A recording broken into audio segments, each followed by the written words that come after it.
very complicated job, but I love simple things so much. One move, one push.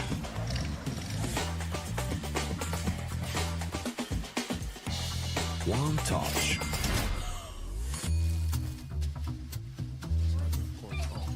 One love. One click. One XBet. Trying to get the skin of your dream for a long time but can't get it in any way? On our website you have a unique opportunity to get your favorite knife. Users on our site can hand out skins themselves, and participants need to fulfill some simple conditions. For example, watch a video or buy a case on our website. After that, you automatically become a member of the distribution. Go to the user giveaways tab and do what you like. Hellcase.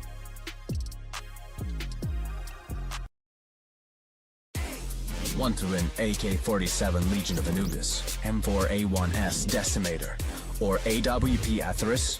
Your time has come. Analyze and vote for the tournament outcomes. Earn points, and with dub skins from BO3GG. Don't hesitate. Vote on BO3.GG and claim your award. Yo, what are you doing? Exhibit. What do you think? I'm a paperclip?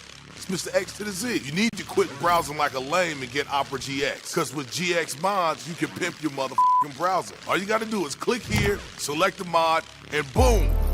New look, new sounds, new everything. It's not easy being a legend. Oh, shit. Not again. Change the mod now. Download Opera GX.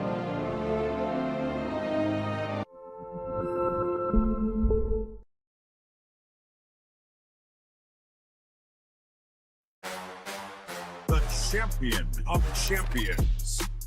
Welcome back, ladies and gents, to another episode of the CCT podcast. We've got a ton to talk about, man. There's just so much action. It feels like it's never ending. Hey guys, we have another interview for you today. Very special guest, Speedy. First, a funny thing, they also call me Grandpa in my team because I'm so old. What are your general thoughts on what might come for the next couple of months of CS2?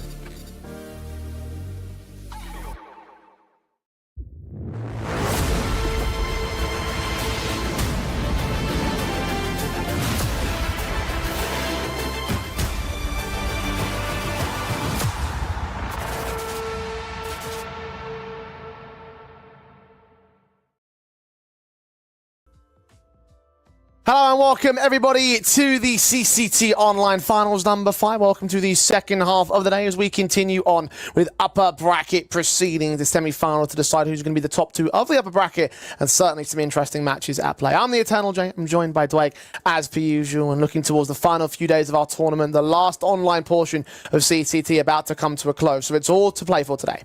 Indeed it is, and I think we've seen some surprises already. I even look at that last game, I thought Anonymo for sure was going to take Overpass, send it to a third map, but ending up going down 0-2 to the Guild Eagles. Yeah, especially after seeing them capitulate during the fourth online finals. I wouldn't have thought Guild Eagles would have been able to get as far as they have, but they are still in the tournament. So, of course, congratulations for them to making it this far. Of course, those are the lower bracket games. Our upper bracket games have a lot of importance behind them because a couple of our top contenders today are also in position. And again, you see what they're playing for. That spot in the upper bracket finals and that chance, of course, to crack forward to the grand finals a little bit later on this week.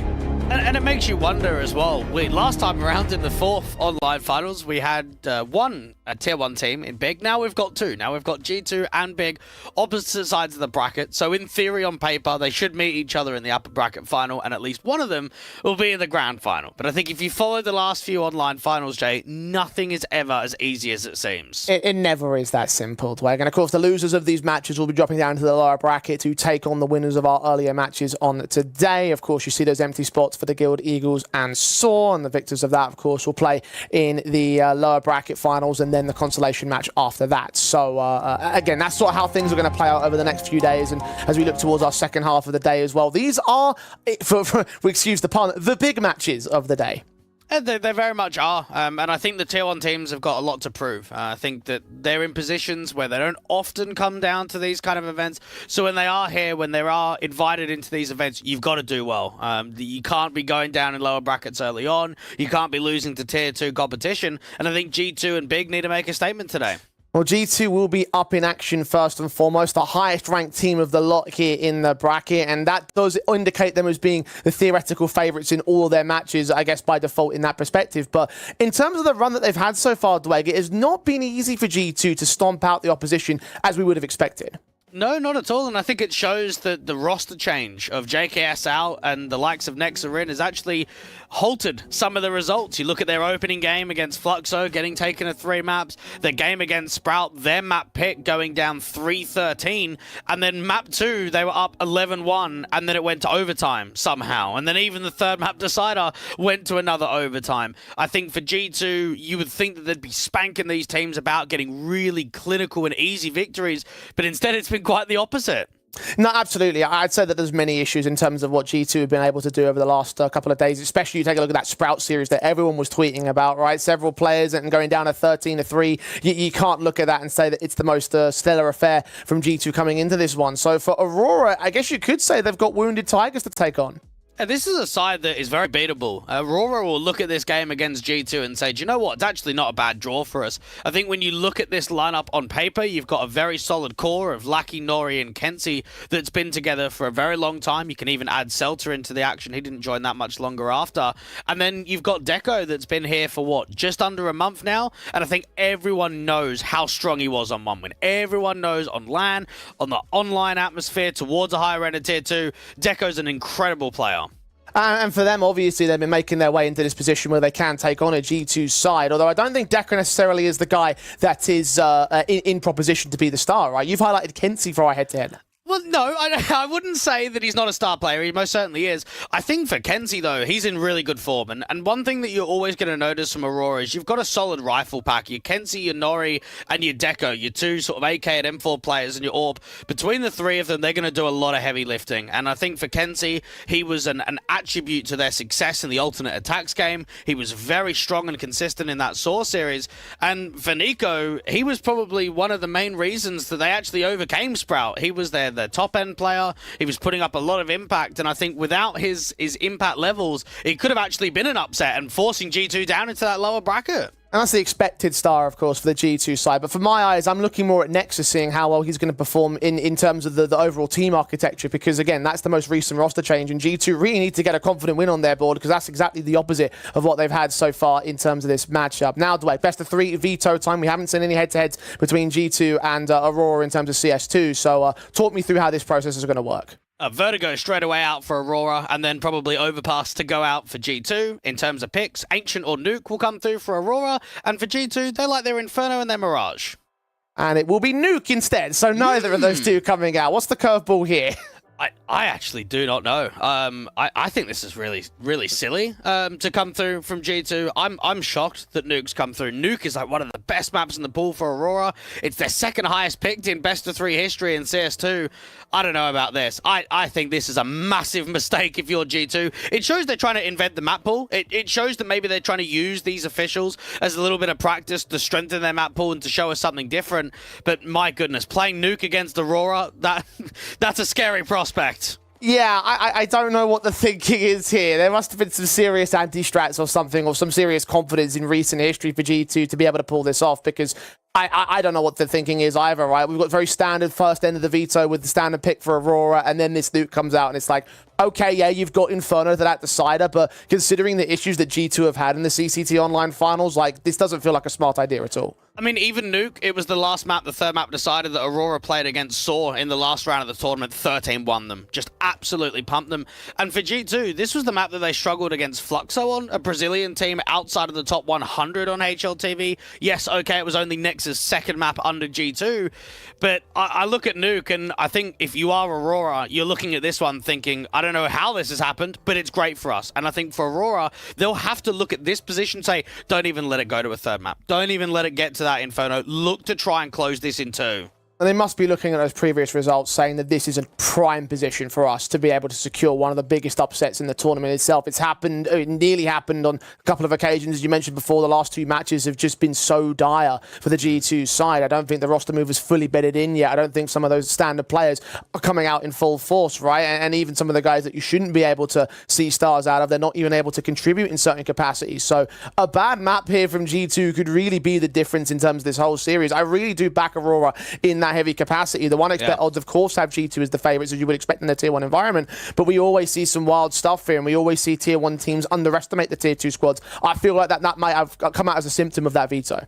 We've only seen G2 play Nuke twice. We saw it once with Nexa against Fluxo. The time before that in CS2 was against Greyhound in their opening game of IEM Sydney.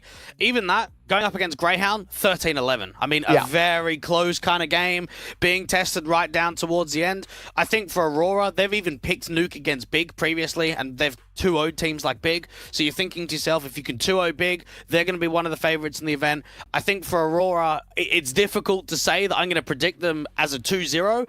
I just think right now, with the form that we've seen for Aurora in this event and the fact that they are an upsetting kind of team against Tier 1 competition, I think this is the best chance they're going to get all tournaments so far to beat a team like G2. And I think that is the difference maker, and the reason why we are so scared about this result going against G2 is the form running in from the bracket thus far. That's the one crippling point for G2. That's the one strong point for the Aurora side. You mentioned the fact that their run was extremely confident, obviously against Saw in the quarterfinals. That was a 13-7 and a 13-1 in the tail end of that best of 3. A similar story against Alternate Attacks, 13-6 and 13-3. So they have just been tearing up all the teams. Admittedly, this is a much different and much more higher ranked task than compared to those previous map-ups, but just again, you are seeing a G2 side that aren't playing up to the standard that you should see them. So for Aurora, it might not be as far out of the park as many might think.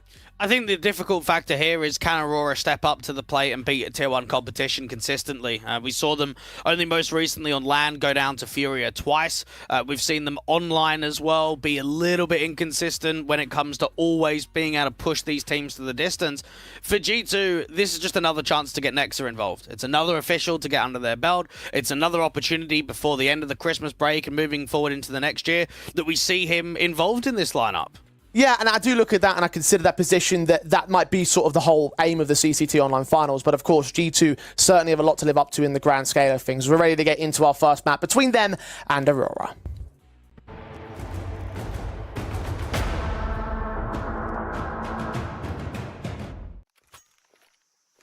So Ancient, first map up to play for. G2 will be on the CT side start of things. How far do we see this whole thing going?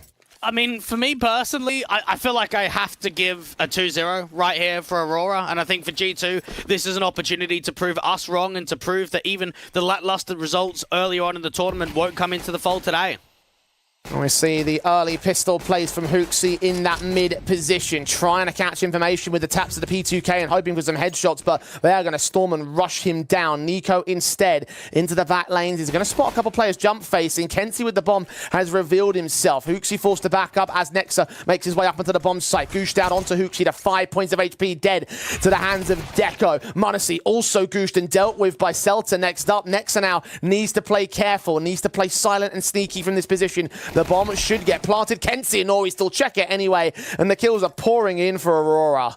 It just shows that how much room and space they were able to exploit in from CT. Nico's even been seen out towards Donuts. Hunter tapping on, dishing out some damage, but Lackey's flank now involved. Finally, one trade, 2 trades come back from the Bosnians, but it's far too late for them to get anything more in this. A 1v3 now for Hunter, knowing where Lackey is, trying to isolate that one frag, but the T's are closing in positions. He's been baited out of the bomb site. There's no time for the retake, and there's no round for G2. A very good start in for Aurora. Make their way out from red. Yes, there's a spot of information from Nico deep in the CT lines, but just not being able to capitalize off of the back of it. And you even feel for Nexa. He's being surrounded from all sides. He's playing the reverse default angle. He's trying to look out towards CT. They're coming in on the site directly. Hunter and Nico tried their best out from Donut to recover the round, but for Aurora, that looks strong. Very strong indeed. There's a huge disparity even in Ancient in CS2. 4 times played for G2, 24 times played for Aurora.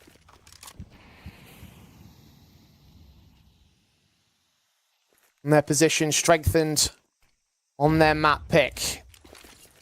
No force in from G2 either, so this should be the 2-0 start. An upgrade pistol on a couple of players here, seeing whether Nico or Hunter can get some cheeky headshots. Of course, Kenzie's hearing all those footsteps. They have to deal with them as appropriate. 3 lined up and knocked down. They do get 1 trade back, but only a Galil lost to the T side, so shouldn't see much return from G2. Celta there to deal with the next, and it's all onto Nico now. Deco with that auto shotgun, gonna try and see if he can get a little bit of extra cash.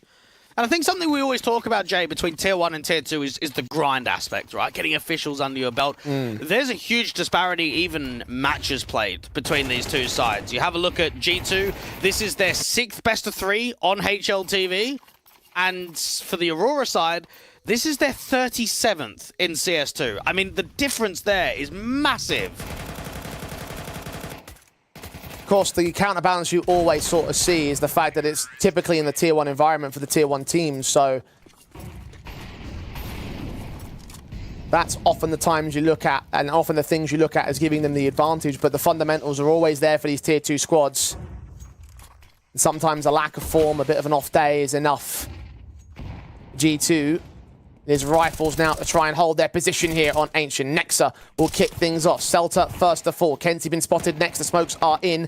And they will try and make their way up to the bomb site. But there's other defensive elements here from G2. m0NESY and Hunter on opposite ends of the bomb site. Kenzie can win out that first fight. Lucky with a swing. And m0NESY goes down as well. I can't believe this round's actually been recovered. You look at that position. Man advantage. 3 players defending up towards A. G2 were in a prime position. And Aurora individually have been able to recover the rounds. There shouldn't be any way back in for G2 either. Nexa on 1 HP, so that single man advantage is more like a 2. And they're going to back off for it, save these weapons in for the T-side start. You have a look at the best maps in the pool for Aurora. Ancient, highest picked map in best of 3 history in CS2. Nuke is number 2 and Overpass is number 3. This has always been a stronghold here from Aurora, so we can expect map number 1 to get off to a good beginning. 3-0. G2 will be able to at least drop a couple of M4s, so they can at least get themselves a strong rifle round into the next if they like. Aurora, though, I'm, again, very pleased to see them be able to provide a little bit of reassurance. I mean, that kill from Lucky towards the likes of m0NESY out to Donut, that was a huge impact frag. That's the one that stuns you if you G2. Straight swing, straight kill, easy as that. And they opt not to go with the investment in this round. Probably the smarter call to make. Difficult against Aurora.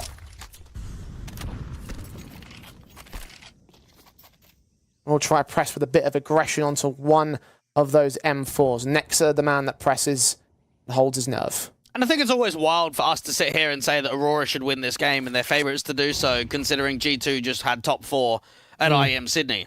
But I think the thing that you always need to reflect on is online versus LAN is very different for these Tier 1 teams. And with the way that the veto is shaping up, with the form that we know that Aurora can bring against Tier 1 competition, I would say for the majority of this year and even portions of last year, Aurora have always been towards that higher end of Tier 2.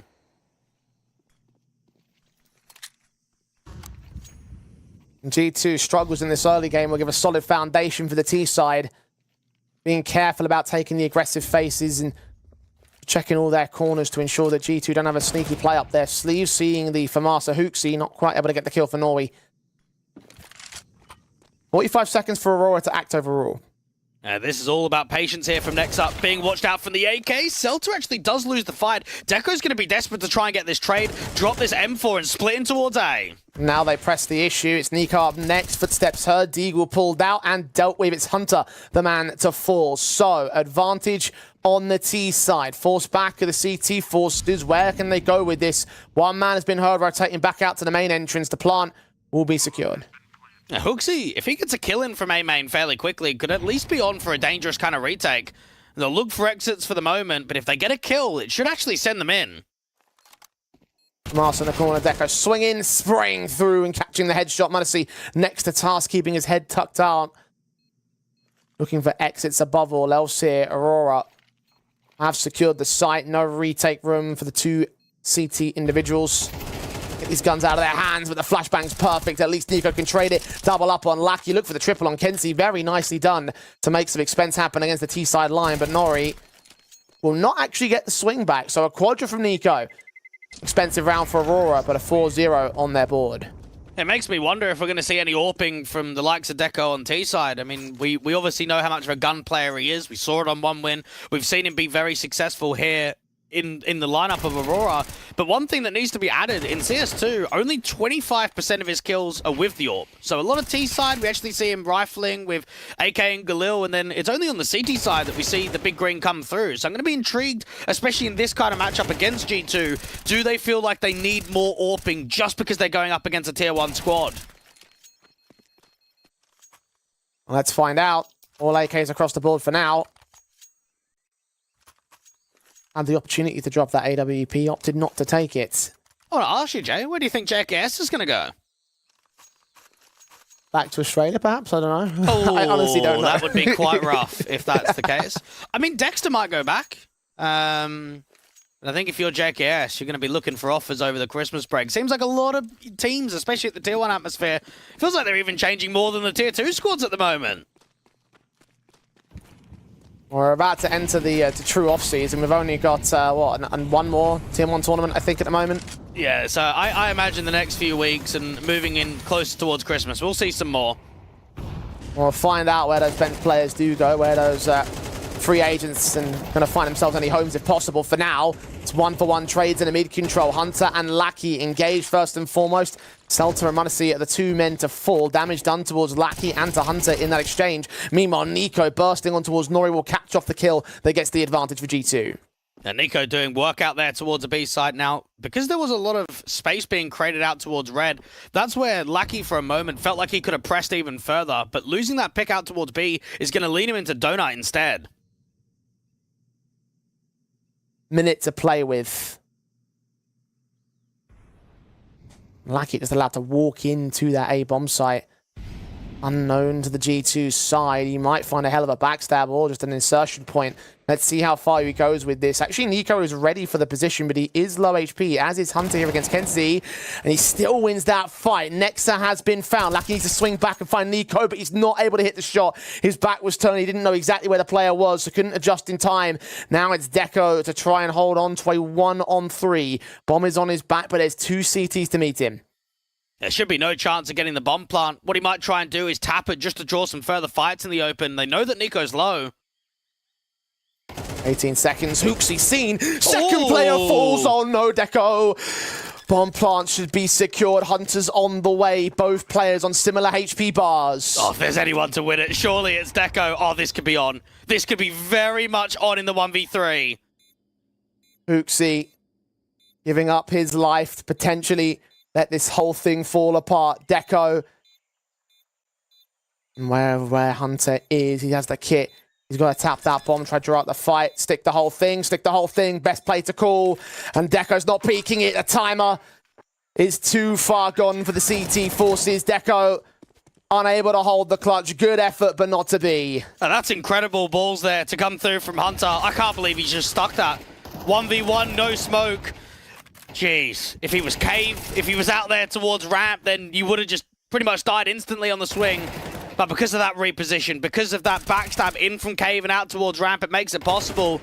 Good effort here from Deco. Excellent shot onto Hooksy. I mean, you'd normally think low HP player is, or like Hooksy on low HP is going to swing first and Nico can peek off of the contact.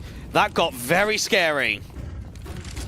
It's going to be scary as well. Aurora, the oncoming onslaught, fast plays into the A-bomb site, rushing it down. Monacy has been seen, but he's unable to catch much because of the blindness of the flashbang and the smoke. Look at how much room Mackey's making up. Hunter has no idea, caught on the reload. Spray sees the second player. Nico goes down, and Celta can follow it up. Nexus in with one trade, but all of his teammates have fallen. It's a full-on 1 versus 4. He's got that first, trying to spot out Deco, desperate for a return, but nothing comes up for him. Aurora with speed. Oh, mate, I'm loving this. I'm absolutely loving what Aurora is bringing on the T side. Man, it is utter chaos. So quick out there towards A. Lucky, he is looking sharp right now. The follow-ups from Celta and Deco, of course, to close it, but you're right about Lackey, man of the round. And look at what that does to G2. Instant backbreaker. Oh my goodness. This could be quite the series. Aurora, I mean, you couldn't ask for a better start than what we're seeing right now. Look at this from the CT Forces, trying to see if they can get ahead of the game. Nori able to play off of Kenzie's aggressive position, get those 2 kills in. Nico can't return anything with his Deagle. G2 try and respond with speed, and there's just nothing being gained. So I want to have a look at those 1xbet odds and say, okay, how quickly do they start to shift? How quickly do you start putting Aurora in the favorite position? Monte currently 0-7 on the CT side of Ancient. I mean, really, the only impact that we've seen and the only winnable scenario is that 1v1 that came down from Hunter, which was a 3v1. Aurora are absolutely all over them right now. 1 round down to a ballsy defuse from G2. Other than that, it's been all T. Hey, you wonder when the attacks are going to start raiding in as well, because Aurora have already got 6 rounds, and they'll be looking to press a lot more in this first half. AWP's out for Monte, so perhaps his weapon in his hands might start to get him into the matchup. You're right about his stats, and Hooksy's also not started a frag yet. On point on the defensive for the captain. Hunter sees so many with the cracked open smoke. The HE, I assume that came in from Nexa, able to support the opener, and he can follow it up, or no, he can't. Nades return. Deco dealt with by the HE, so Hunter ends up with a triple at the start. A very good round coming through from Hunter. Aggressive up there from Shelf and looking to try and get contact immediately. Now, Nori did see Hooksy getting aggressive down from ramp. This is going to be tough to bring back on a 2v4, but for Aurora's sake, there's still so much cash. Prod your way around. You still got 1:10 on the clock. You can still start working a mid-round and try and keep it expensive. I'll start walking. The G2 have adjusted as appropriate. Back into the bomb sites themselves. Celta needs a headshot immediately against Hunter. Sees his shoulder, Hunter sees him, so he backs off even further. Information to gain now for Nico to start pushing forward. M4 gets caught off of the headshot spray. Did he see the second man? I'm not quite certain. Hooksy now needs to stand and fight. Smoke off towards CT. They're going into this B bomb site. The Dane in the corner. Checked upon! Oh no, Aurora! It might be happening again! Oh, it very much could be. Celta does not hang around out from red. Put down the utility. Nori can get the bomb in. They've got so much map control. And for G2, it just slows it down because they're both coming in from reds. And those footsteps as well, both sets. Swing and a flashbang. Lineup's not quite there, but both men known. Nori now versus 2. Hunter with the AWP. Monte with the M4. Caught first. Flash over. Second player, Nori's at the back off a position. Oh, the AK swapped out to. And a further flash is Nori just baiting him away from the bomb site itself. Hunter trying to get this kill desperately, but the time is all against him. And Nori just waits it out. No information to play for. M4 finally swings. He dives out of the way. I think that might just be enough. This defuse coming in at the very last seconds. And it just goes the way of G2. Oh my goodness. How is this happening right now? Hunter's got an ace. Like, I don't know. I don't even know how successful we can say that round is for G2. Like, that's a 4v2. Some of these rounds are just coming so much closer than they should have. A reminder, a 3v1 went down to a 1v1, which won them a round. A 4v2 goes to a 1v1 in which they've won. They are narrow margins to what should be comfortable rounds right here for G2. The fact they fought themselves out of that position, I'm just stunned at the kind of disadvantages that Aurora is still playing. Unbelievable scenes.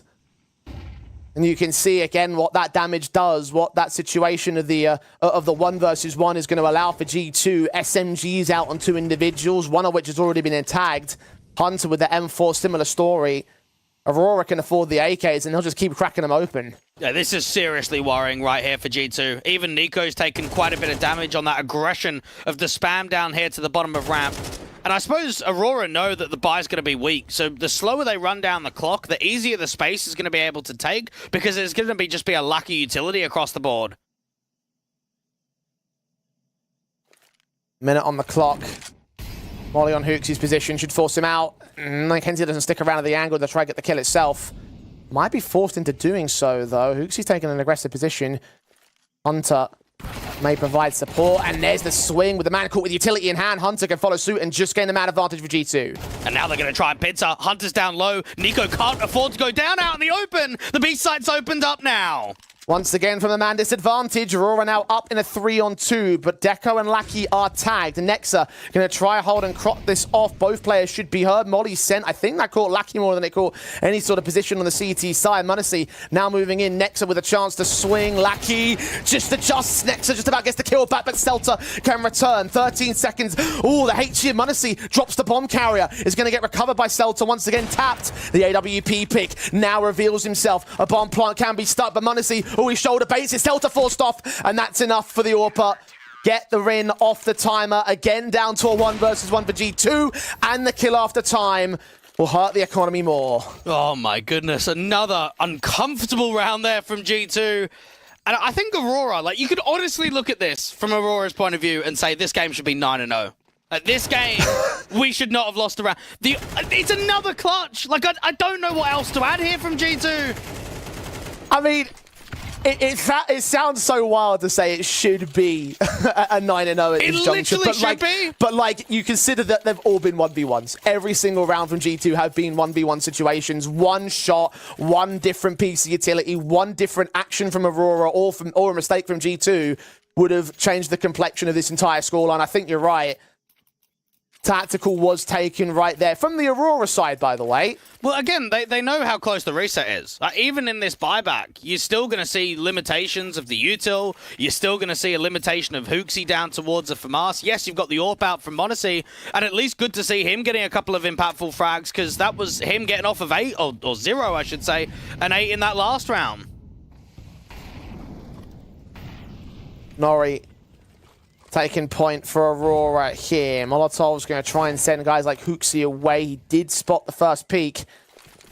Is that going to be full send? It might just be. Smokes down towards the long and short. Wall bangs attempted from the CT forces, and Neeko might get in amongst the smoke. Peek ahead alongside Hunter. No, Neeko just shut down in an instant. Hunter can get that one trade. Kenzie with a responsive for Mars now forces the issue, and Kenzie will take a dink, but dish one back out of his own right. The AK beats the FAMAS. It's a 4v2 post plant. And I actually really like that call there for Aurora. You take the tack. It's been quite default heavy. Think about when they've gone for those quicker execs. Towards A, pumped them. Absolutely rolled them over. So you go in towards that B site, you go up to the exec, you know on those quicker rounds, you've been stronger. You've been able to trade not only successfully, but keep more man advantages. And that's going to rip the economy again. G2's going to be in scrambles. Yes, you've got that AWP and that M4 being saved, but the loss bonus just isn't there. And Aurora, this is a chance to go 8, maybe even 9 rounds here in the first half. They've got 7, so they've won the half already. G2. I mean, just to give you an idea, obviously we were talking about that Mirage game where it was 3-13 up against the Sprout side. Hooksy went 0-14, and Monacy went 3 kills. You've got guys on the team that just aren't delivering the impact in an official, which was only the last round of the tournament. And it makes you wonder, is it going to happen again? I mean, you've got Monacy on 2, you've got Hooksy on 1, Neeko's on 7, but really you could say that's like 3, because 4 of them were those exit kills. Remember when he was out towards T-Spawn from the back of elbow? The only player that's actually provided impact is Hunter. He's not even got a rifle right here.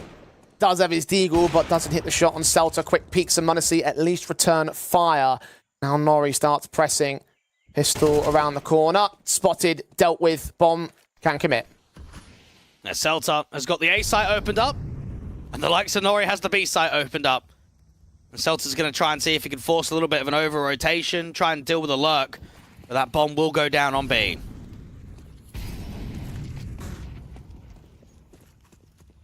What can G2 do to answer it? They have that AK picked up on Neeko's part, so you wonder whether it's not just worth it to go in for a save at this point.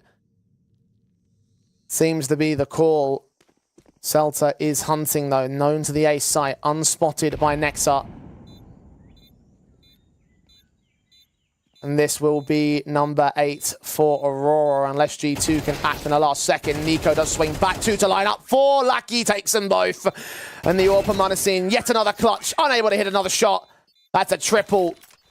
And indeed, the 8 secured. And I think another thing to add, which doesn't get discussed a massive amount about Aurora, is when Deco came over, so did Hooch. And you say, okay, well, Hooch is a very renowned coach. We know what he was like as an ex-pro. We've seen him involved in the CIS scene.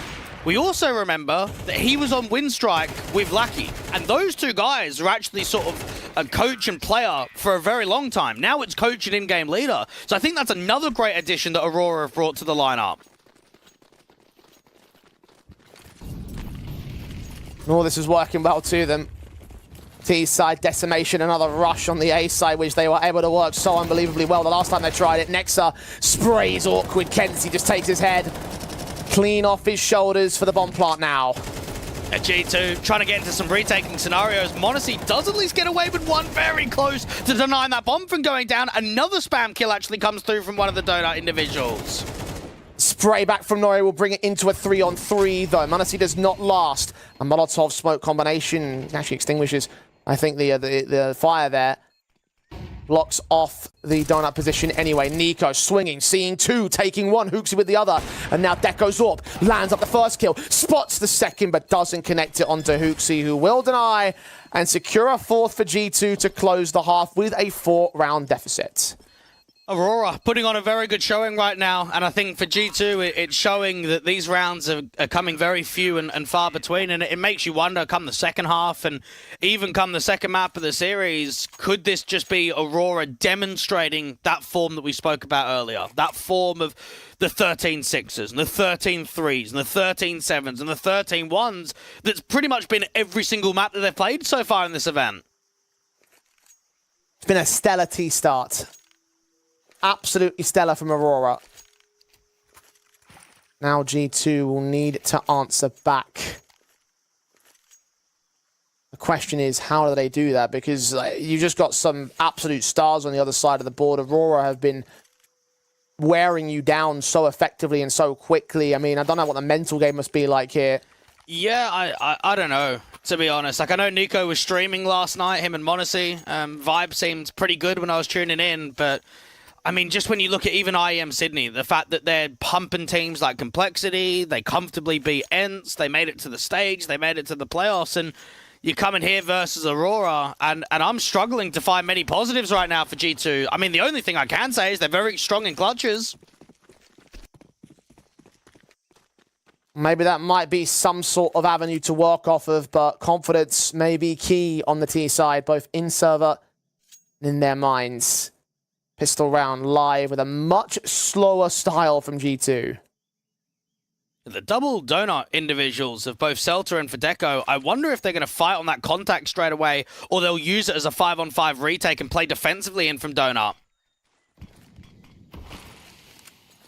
Flash from Monte to allow the entries. Players very far away from the bomb site itself. Deco playing off of Monte's initial face. The Celta tried to bait him in. He got that kill instead. Now Hunter starts to make the move. The footsteps were heard. The USP does not get the kill, though. Lackey can return on site. Nexa returns to the advantage of G2. And Kenzie's Julie start moving in with Nori's USP. Nexa caught looking away. Kenzie swung upon by both. Nexa domes him in. And it finally looks like G2 have found some confidence and a way back into this match. It just showed there from Celta. Being pushed in from both sides is always going to be difficult. Deco, the other man out there towards Donut, just didn't get anything. There's some good entries coming in for G2. A nice late lurk in from mid to make it uncomfortable for Celta. And in the end, Nori just looks to try and get an exit. Aurora don't keep coming with that form of success.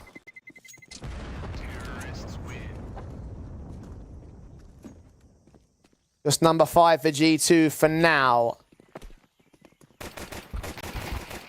It's a good start in this half of the T side. That's the most important thing. That's the first step in terms of this position. Now Aurora's second should feature only the pistols, whether that's a Eco Harsher or a Force Invest. Actually, they get quite a fair amount together. There's an MP9 and a FAMAS involved. Aurora will be looking to try and force that reset, and you'd imagine if they come through successfully by winning round 14, that pretty much secures the map and pretty much just elevates yourself to a really one-sided scoreline. Yeah, G2 can't afford another back-breaking economy state. Why they'll play carefully as standard. Hooksy, though, has been allowed to walk up to the B bomb site. Deco just domes him in. The Deagle face against Nico next, baiting him even further. Knows that he's been forced back. That's a very good start for Aurora. That's exactly what they're after. G2 felt like there was a timing, felt like there was a window of opportunity of that walk forward. Nico and Hunter need to try and put some emphasis down here towards Cheetah. The spam from Kenzie does a lot of damage onto Nico. Doesn't quite get the full-on kill. Aware of Hunter as well. Moving in alongside Nori. FAMAS on the crossfire. 3 players total on this B defense. G2 having no options but to slow things down and try work a different pick elsewhere. Just none are coming through. Out towards Cave. This could be a trap setup. Kenzie can take the first contact, try and draw the attention forward. And spotted Molly against the FAMAS player. Nori still gets it. Oh, Kenzie has landed the kill shot on Nico as well. And now the utility in to try and commit towards the B site. Nexa needs to work an advantage. Nori can swing against both, busting through, unable to get the kill against the second player, but he's done enough for Deco to finish the job. It just feels very simple there for Aurora. You get yourself off with a very good pick from Deco towards long. Deal with Hooksy. The Molly comes out to Cave. The FAMAS peaks. The 5-7 peaks at the same time. And there's just success everywhere. They're on point. They're sharp. And I think we can always say that about some of these CIS squads in the Tier 2 scene. Individually, they can just be cracked. And Aurora, I mean, it shows that by the kill distribution spread, everyone's holding their weight. Everyone's bringing impact. And for G2, unfortunately, the only impact player we've seen across this map is Hunter. Down at pistols, they'll go and attempt to try and play fast against Aurora like Aurora did to them. Weapon advantage certainly sits with the CT side, though. Case in point with the spray and HE combo. Nico can take one back, though, with back to turn towards the cave control. Hooksy still goes down. Nori can stand up with 2. Third one not quite allowed. Running out of ammo at the last second, but the CT's quickly moving. Deco can deny this bomb plant. And alongside Lucky, that's what he'll do. Now, we've seen since Nexus come into the lineup and over the course of the games here in the online finals, the veto process has changed from G2 in comparison to what it was at IEM Sydney.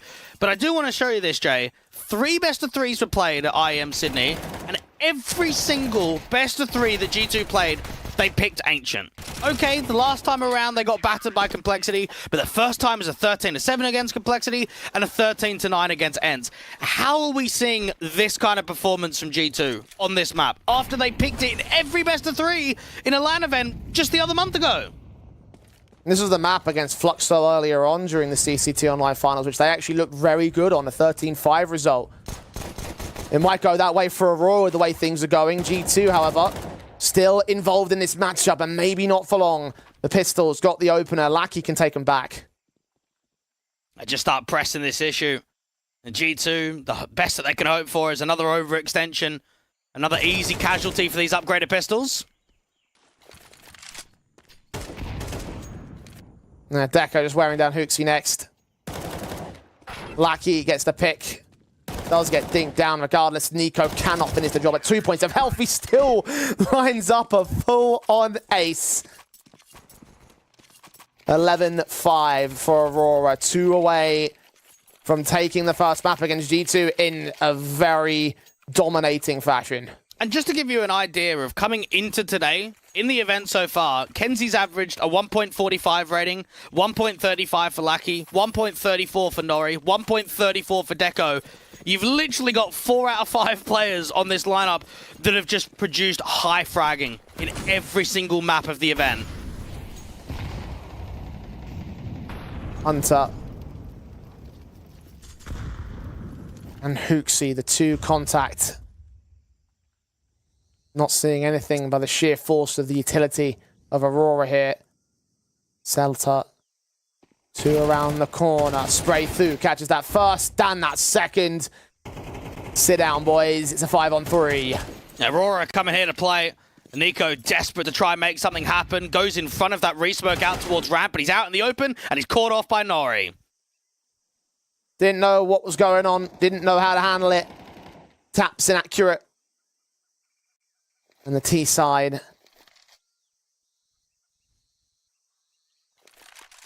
$60 seconds to try and find something back here. Deco.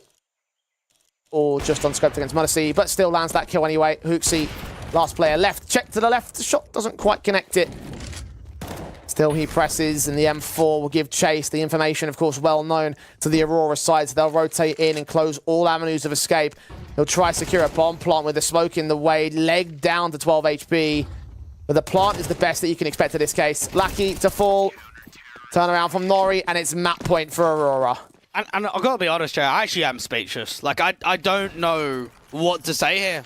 This is so underwhelming from G2. Yeah, we can sit here and say that they struggled against Sprout, but my goodness, this hasn't even been competitive. There has been rounds that haven't even been competitive. Aurora have just absolutely battered the number 5 team in the world. That, I think, is the part that makes it so much shocking, because it's not like it's a big or an OG or another one of these, like, you know, lower level tier 1 teams that come down to tier 2 and they don't quite hang with the guys who are a little bit more proficient on the fundamentals. This is a number 5 ranked team who are losing to Aurora. Respectable of their own accord. It shouldn't really happen, though. And that's what we're seeing. Deco trying to dish out the killing blows. Hooksy first to fall. Monte tagged up. Shots continue to ring out from the AWP. Finally forced back, but the AK Kensian against Hunter. Hunter can at least find a trade, but he is one of now 4 players that have been tagged up. Next year took a nade there. Incendiary against him. He just about evades it and tries to get back to a rifle. And there's a late lurk on a retake coming out from A main, and I can't expect that Monte is going to be ready for this. This should be a fairly easy pick from Lucky.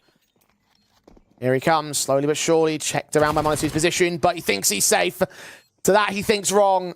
3 left standing for G2. Aurora going to try and make their way in. Nori looking to the center of the bomb site. They can only be here at Donut because main has been cleared up entirely. Molotov on the bomb. Is there a smoke to go down for it? They're going to hold it all the way. Lucky doesn't quite hold on, though. 2 out for Aurora. Got to get back to safety. Got to save their guns because finally G2 have broken the streak and denied the map victory for the time being. And just a little bit of miscoms there for Aurora. So they had 2 smokes for the retake, and both of them went down towards Donut. They could have had 1 for the bomb and 1 towards Donut. So then, as soon as the molly comes out, there's not really much you can do. You're not going to be able to get that stick off. You've got to hope that you're not being spammed by any of those bullets. G2 getting an all-important round. You can even see there that I think Deco was anticipating a late lurk in from Red and kind of wasted a bit of time out from CT spawn in the end. All the guys there from G2 were pretty much regrouped out towards Donut. So a survival round for the international squad for the moment. And 6 more to bring it back to overtime. It's a very long road, all things considered. Ence, look at how far forward he's going to get ahead of this flashbang. Hooksey's fully blinded.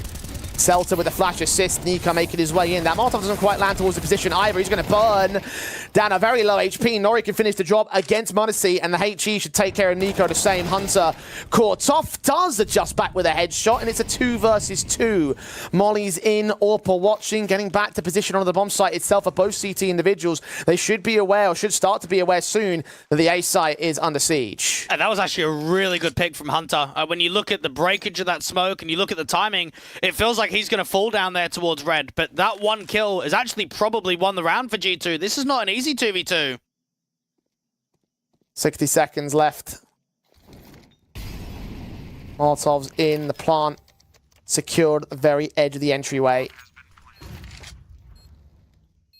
Getting themselves up onto the tree position. Wraparound from Nori and Deco. Now looking for Hunter next, his AK, ready for the swing, hearing those footsteps. He's going to be ready for the Nori kill, but no, Nori lands the HP advantage next, and now the step up scene. Sprays very awkward against both, and he gets so much damage, but neither of them are kills. Nori with a quadra to close, 20 deep in this map, but one of 2 of Aurora that went that far, and it's a 13-6 map ending against G2. Oh dear, oh dear. Yeah, this looks shocking. That was an embarrassing performance to come from G2 on map number 1. And I think with the idea of what we said in the veto, that Nuke is one of the best maps in the pool for Aurora. They love going into it in best of 3s. The fact that G2, for the first time in CS2, are picking Nuke against Aurora after what really could have been an 11-1 half there on Ancient, they have been pumped. They have been absolutely destroyed in this first map of the series. Yeah, I know the win rate doesn't say it's all that fantastic of a map on Nuke, but trust me, there's more to the story than just the 43% that they've got right there. This is a very worrying situation for G2, just off the form alone. Considering what we saw against Sprout, considering what we're seeing in this map up right here, they're going to need to turn it around. And listen, they've done it so far in the CCT Online Finals, but Aurora are a very different beast by comparison to to their previous competition. I am honestly not convinced. No, and I think it does show for G2 they're probably using this tournament as practice. And it shows that because they're not going to the maps that they've been picking usually. They picked Mirage against Sprout. They picked Inferno against Fluxo. They picked Ancient today. So there's no consistency with the map picks. In Sydney, all they did was pick Ancient. And so it's telling me, even the bans, they were banning a lot of Overpass, now they're banning a lot of Vertigo. So they're trying to bring new maps into the pool. The issue is, if you do that against top tier 2 competition, you're just going to lose. It's just as simple as that. You might use it as practice, you might use it to get more officials under your belt, but if you're Aurora, you're looking at this entire situation saying, we should close this game comfortably in 2. And with the way the situation is looking at, it may well be the reality that we're going to head towards the break and set up for map number 2. It is G2's map pick, but chances of survival seem low. We'll find out whether they can continue in this best of 3 when we return.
as you fade away.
wants to get that at the very least for the T sideline, and Cello's not having it. A flash assist is just timed to perfection. Cello could even be on for some more.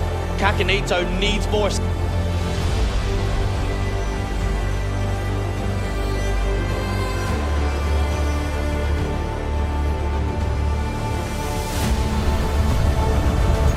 Apeks, the only rifle to work with.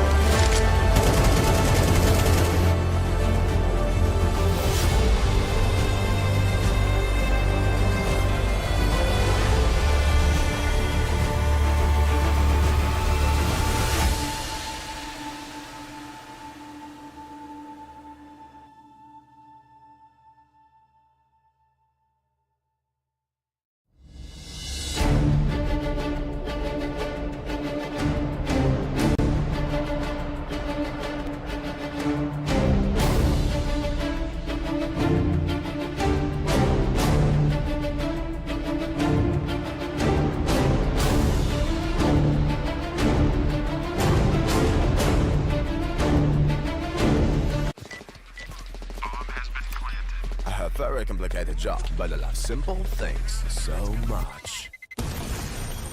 One move, one push.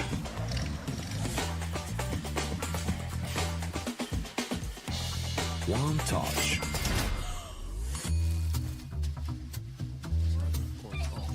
One love. One click. One XBet. Are you sick of just opening cases? Join the events. At each event, you can find special cases from which tokens fall. Tokens are your ticket into a world of unique awards. For tokens, you can buy a skin, premium, or special balance. Try your luck in the skin generator. Also, you can leave your tokens at the token vault. And the more tokens you keep, the better skin you'll get. Add variety to opening cases with Hellcase. Want to win AK-47 Legion of Anubis, M4A1S Decimator, or AWP Atheris? Your time has come. Analyze and vote for the tournament outcomes. Earn points, and with dub skins from BO3GG. Don't hesitate. Vote on BO3.GG and claim your award. Well, what are you doing? Exhibit. What do you think? I'm a paperclip? It's Mr. X to the Z. You need to quit browsing like a lame and get Opera GX. Because with GX mods, you can pimp your motherfucking browser. All you gotta do is click here, select the mod, and boom! New look, new sounds, new everything. It's not easy being a legend. Oh, shit, not again. Change the mod now. Download Opera GX.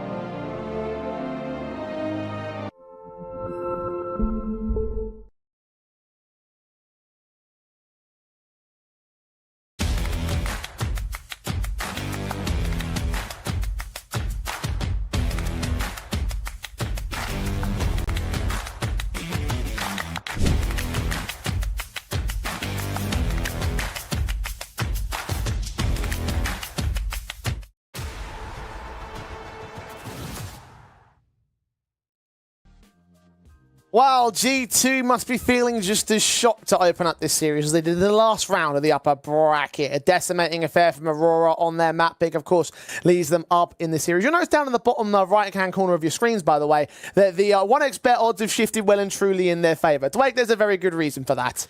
Yeah, there is. I mean, you have a look at Nuke. It's the second highest picked map in best of 3 history in CS2 for Aurora. They've picked it 11 times. Like, it shows they're maybe not so much comfortable on the map, but they feel like it's a map that's strong for them. And I think, again, there can be some inconsistencies. They've beaten some tier 1 squads like Big. They've come in very close against squads like Heroic. Even Monte they've given challenges to. I think the one that really catches my eye, which is the most recent one, which is in the last 2 weeks, the last performance they played was against Saw, 13-1. I think for Aurora, starting on that CT side, this is a chance to put on one hell of a show, Joe. Indeed, it could well be. Will G2 get 2-0'd? We'll find out as we get into map 2.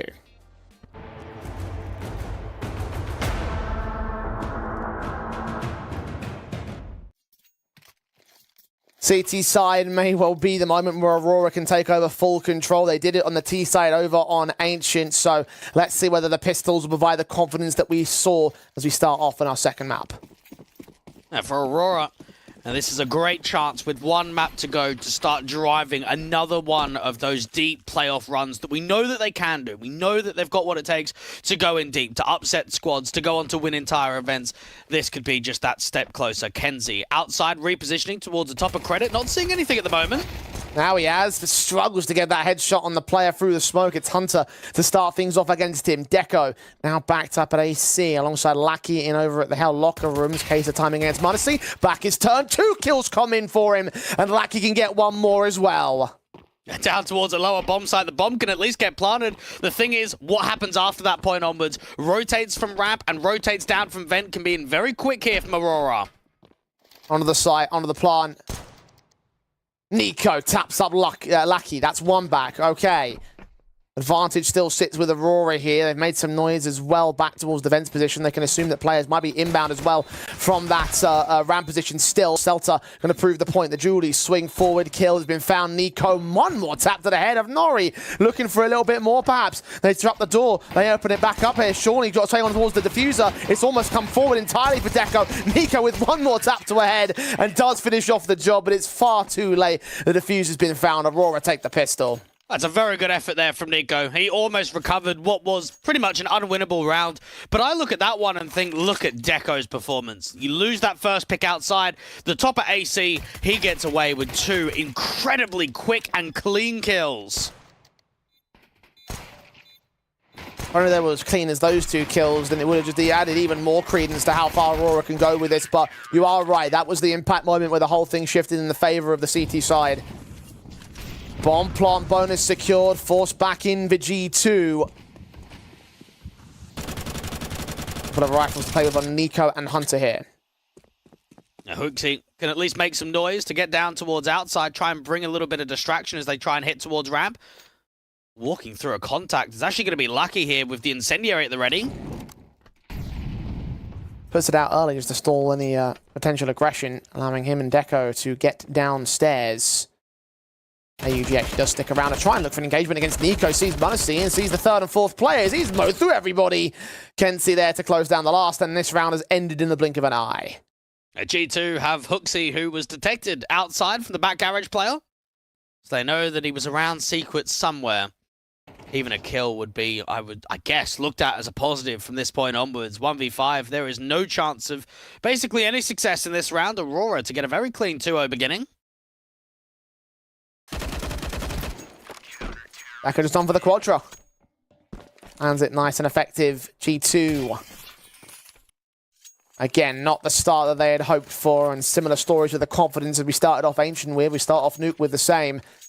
This should extend to at least a 3-0, because G2 didn't get a bomb plant to supplement their force invest. And very similar to map number 1, the disparity of maps to be played. We had 6 times, G2 only 4, and Aurora 24, so 6 times the amount of times on Ancient.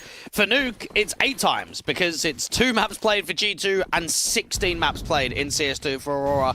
A huge amount of officials under their belt, whereas for Aurora, even in the very few that we've seen with Nexa, there was that game against Fluxo, like you mentioned a bit earlier on.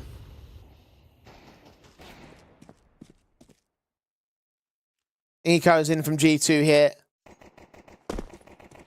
Kenzie and Celta, considering the outer face, might look to engage. Burst fire onto the head of the first man up at Silo. He has been spotted again. Kenzie's more focused on the player towards outside, who was heard there. Not quite the kill that they wanted. Monte has dropped to Deco's hands, though, so advantage still saves with Aurora. Have at least allowed a little bit of breathing room for Hooksy downstairs. Yeah, Nico outside gets a pretty good kill. In there towards credit, Kenzie overextends slightly, but even with 1 frag being gained, I don't think much more can realistically be found here from G2. Bonus cash, and Hooksy's been spotted. Next to now, all that remains. Nico also dealt with in the meanwhile. 1-on-4 for the PT50. It's got to go down, ideally, just to get the money bonus here for G2. The bomb plant would be lovely, but very, very idealistic here. And imagine if you are someone like Lucky, the in-game leader of the team, the captain of the team, put in a very good performance individually in map 1, put in a very good team performance. across the board, and now coming into Nuke, going into something that's more comfortable as well, looking to try and see if he can keep bringing that forward. I think he's had a very intriguing career. I think Windstrike was definitely his sort of burst onto the scene at the higher end of Tier 2, getting the taste of Tier 1 experience. And I think we could look back on that team and look at how successful the lineup really was. You had Crad and Forrester in there. They had Elian on the AWP, who was in really good form back in the day. Nickelback as well. He's gone from being a very consistent rifler and a very strong rifler on that team to now picking up in-game leadership and bringing up new talent in the scene.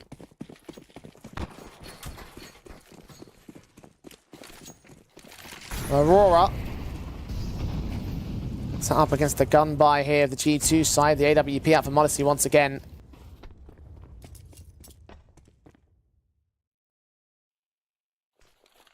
AK is surrounding it here. The T's need to get their start soon. Aurora, a very good position to try and run away with this. G2 would be in a very dire spot if that is what's ended up happening. They're playing extremely careful on their T defaults. They've got some outside smokes to work in. Lucky is playing very defensive in from Secret, so no opportunity for Modesty to sort of crack open an opening kill. More like lurk smokes outside. They actually don't even have the second smoke to T-Red. Ence sending the wraparound. I think it might end up being a split A, so I'll focus on the defensive as Lucky swings in, gets one kill. Second man also seen. The FAMAS has done so much. Modesty can take it right back. They might have bomb information soon as well. If he gets spotted at this cross, that much will go the way of the CT forces. Kenzie shoulder baiting does get taken back to a 3-on-3. Now Deco's been heard dropping off of this top hut, so that's at least info for Nexa out to door. Giving his back turn towards the lobby position just in case he's going in for a crunch. Eyes are set. Celta might just give Nexa what he wants. G2 can have a lower play. The issue is they still need to deal with Nori, who's down here on the lower bomb site. And with time being low, one kill to deny the bomb from going down could actually destroy the rounds. Nexa, back his turn at the wrong moment. He spent his entire post-round watching that lobby position, and now Nori knows. Catches Hooksy, Modesty can take him back and get the plant here, but he needs the full-blown ace, and the CTs are hot on his heels. Plant secured, Celta first up to task. Flash in the way, a second one comes out, he turns away from it, flick, doesn't connect, damage is done, player closer, Deco, Celta will find the killing spray, and it will be 4-0 start for Aurora. You look at that entire round, and I think you do feel for Nexa slightly. He just gets caught on a timing, looks to try and cut a rotate from the top site, and just doesn't quite have that ability to be able to deal with Celta. A very good impact from Lucky. And I do wonder, was that maybe just some miss-smokes outside? Was it intended to have a little bit of a lurk? Because I think when you look at it from Lucky's perspective, he's just kind of seen a smoker out in the open and thinks, okay, well, I'm going to make an info play off of the back of it. Just catches two players walking into main really easily.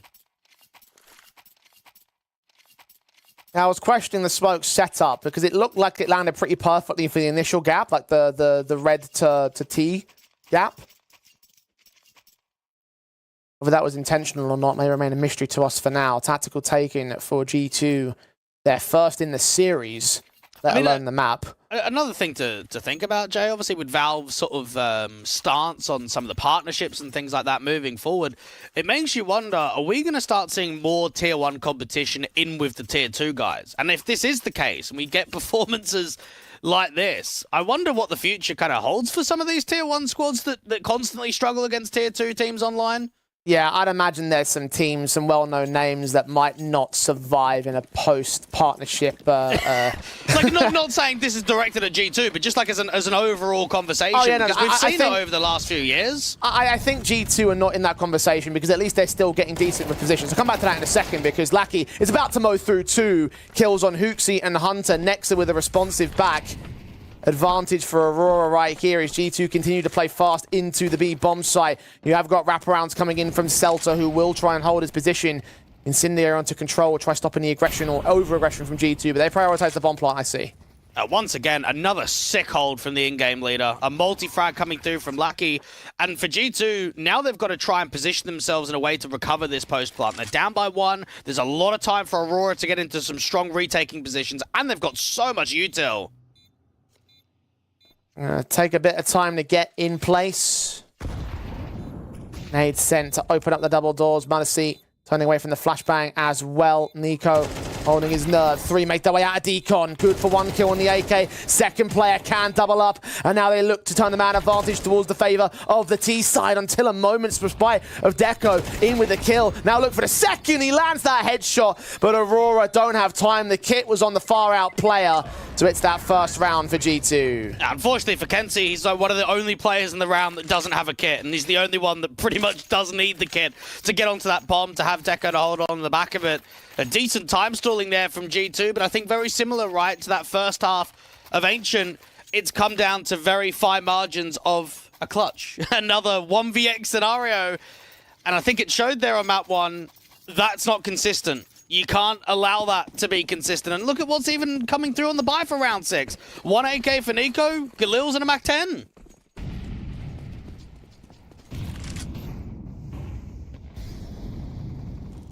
Back-breaking economy state. We saw what Aurora did with that in the last map.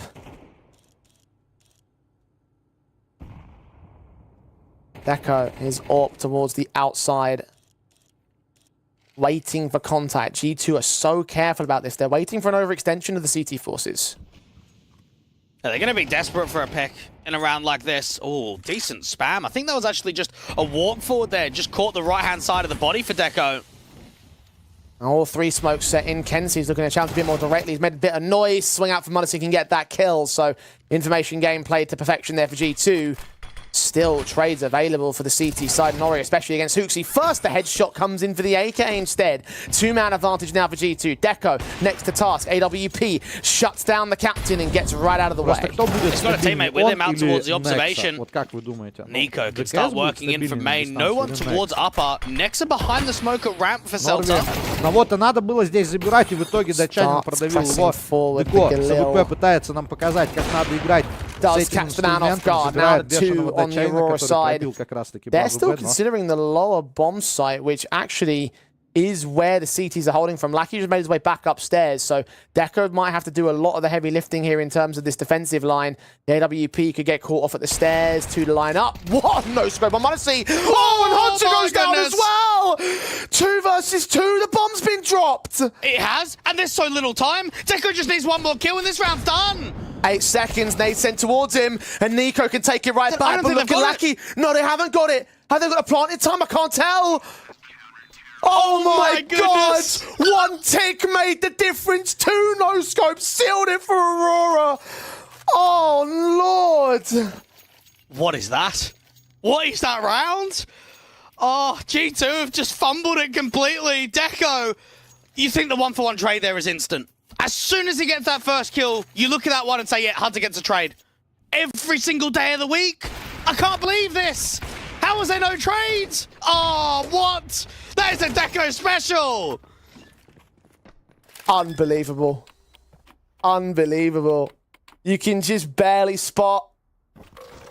That's a few ticks. Literally a few ticks. Unreal. Unbelievable. G2.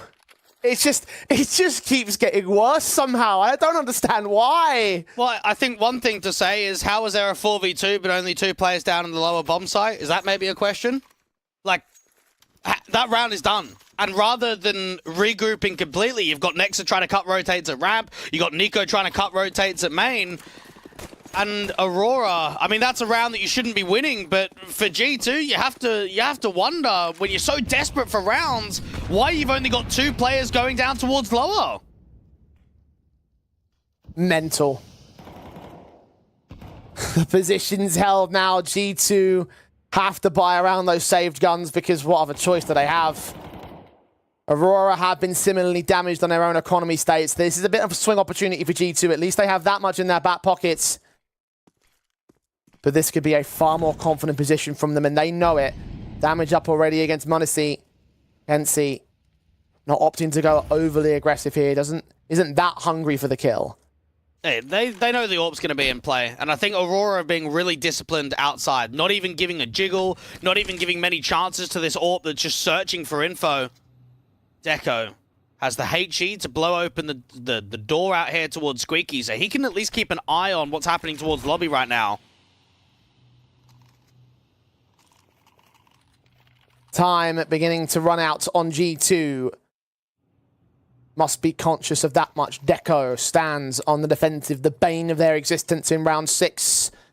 May become the same here in round 7. He's in the open, trying to put off the smoke, sees the shoulder of one. And I thought he landed the collateral there against Nico as well. But Nexa is caught first and foremost. Quick reposition as well. Hunter and Monte swing just before the scope of the CT barrel. 20 seconds, 4 on 4. Nori still watching and waiting. They're going to catch off Nico into the back. Hooksy can't make his way to the vent dive. Nori can punish that. The AWP backed up. Kenzie unchecked. Monte cannot adjust towards him, and Hunter is overwhelmed with the next 2. Against G2, there is no chance against Aurora. G2 are just getting pumped, like literally pumped in this best of 3. You can even see there, Nico tries to go down into the vents. It pretty much has to be a cancel as soon as someone from Aurora is in the vents. And then I think even for Hooksy, he struggles to find the vent. He's on the outside of the vent through the smoke, and it's just pure chaos. Just absolute chaos in the rounds.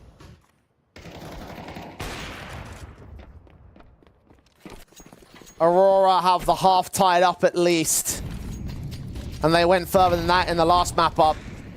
Fast plays out of the pistols. Look at Nori with the XM. He's looking for a payday. He might just get it. HE's doing damage. One man down already. Doesn't get too greedy though. Just wants to back off. And this is where you have to look at some of the individual kill numbers here from G2 and say it's lacking. Just like it was out there on map number 1 for such a long time in the first half.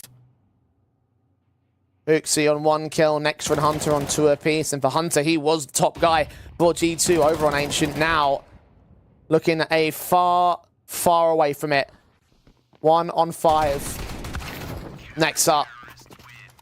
Can't even get Nori. XM gets his payday. And Aurora have the half. And I think if you are Aurora, if you come away with a really clinical victory and a simple victory against G2, they have to believe that they're the best team in the comp. They have to believe that they can win this entire thing. Because I think for Big, yeah, there's conversations that they are one of the favorites. They are fairly consistent. They came in close last time to qualifying to the global finals. But if you get a comfortable win against G2, that brings so much comfortability and confidence if you're one of these tier 2 squads. G2 trying to go quick. Nexa shut down in an instant. Deco with the AWP frag. The kill shot found. Hooksy tagged to 29 by the Molotovs. Incendiary sent in by the CT forces. All sorts of bullets are flying. Very few are connecting on the T side. Hunter and Hooksy now down to 30 or less. Deco's just feeling it. As soon as he got that double no-scope, you can see that he's been really proactive. He's constantly looking for fights. Finally, there's at least an opener to come out towards ramp. A lot of utility to force Deco off. Sent 3 flashes or so around that corner. One of them did catch him. Still, he wants to go for wallbang shots because that's how confident he's feeling. Seltzer, meanwhile, catching Monte. 1 more man down. Hunter extremely low. The next up around this corner. I don't know if Seltzer's aware of him just yet. Either way, that bomb is on site and will need to get planted. Could well be denied. 1 shoulder peeking out to the right. Dealt with. Hunter with a responsive 16 HP. Incendiary, not even required. Nori's XM is still in play. It still has the kill. And Nico is in a 1-on-3. He needs to show that pistol accuracy we saw from the first round out of him. But on the AK and against other rifle Deco, it's not to happen. AWP shot connects. Aurora on 8. Aurora just speed running their way through this best of 3. Another disappointing performance in from G2. And I think we said it from the veto. Why has Nuke been picked? Why has it come? Like, I know at some point you have to play maps that you don't normally play. And it shows that they are trying to reinvent the map pool. They have changed every insta-ban and every map pick previously from IEM Sydney since bringing Extra into the lineup. But do you really want to play Nuke against Aurora? Fast again from Hunter. Sawn off part of the half by the rest of the C. He's going to make their way in towards the ramp control. Lucky M4 does mow through 2 despite taking the early tags. He damn near gets 3. Finally, a little something back for the G2 side. There's not much presence around the B-bomb site either. Hunter might catch Kenzie completely off guard. Oh, the sawn off gets such little damage done. Landed towards his legs. Nori gets tagged a little bit more heavily. But those 2 HEs forcing him out into fights. He does win 1, but not the other. And Nexa on the bomb site needs to try and step up. The issue is this M4 doesn't have much support around it. Seeing the shoulder, Nori, be careful about taking this fight. He's still low HP, but Nexa's spray doesn't connect. He's forced back. Nico with a Deagle, low HP of his own right. Flash is sent. X is completely blinded. Nori with the kill. Deagle versus 3. There's the first. And the second not coming in. Seltzer closes on the defuse in an instant. Number 9 for Aurora. And Lucky did so much work. When you consider that he got caught up being flashed, when he was actually quite slow to reposition down to the bottom of ramp, getting away with 2 kills really brought a lot back. And, I mean, the Sawn-Off's going to be difficult because it is a bit of a crappy weapon. But at that sort of range from Hunter, I think he's done as much as he can. And you can look at it from G2 saying, it's fairly expensive. You've got a few casualties. You've got a bomb plant. But when you're down 1-8, you need round victories. You need every single round opportunity that's possible. I mean, even then, the economy is still relatively well built. I know there's some players that are low on the CT side, but Deco's on 7,800. Cash aplenty. Got weapons, bring a buyback for round number 12, regardless of the outcome here. Round 11, G2 need to secure 1. And it's a vintage Deco performance. We know that we've touted him as being one of the best AWPers in Tier 2.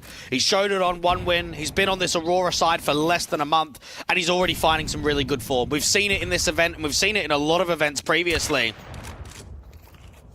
Kenzie gets caught on the swing. Mouse opening frag found. Nico next up to task.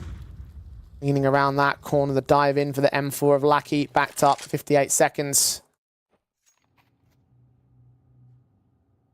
You hear anything, you'll go back to check for Hunter. AK ready for the headshot. 2-man advantage now for G2. Will it stay? Celta's got to be worried about Heaven, but he's also worried about Lobby, so might just try and search for some information. Nori get caught out towards the door. Nexa has not dropped.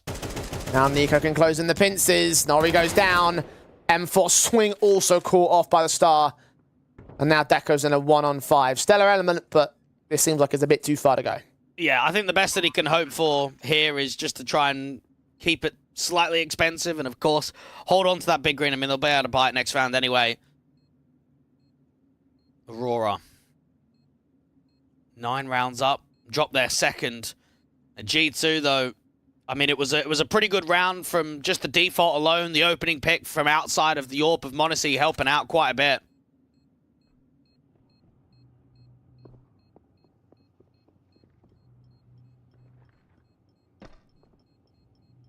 It's a second round.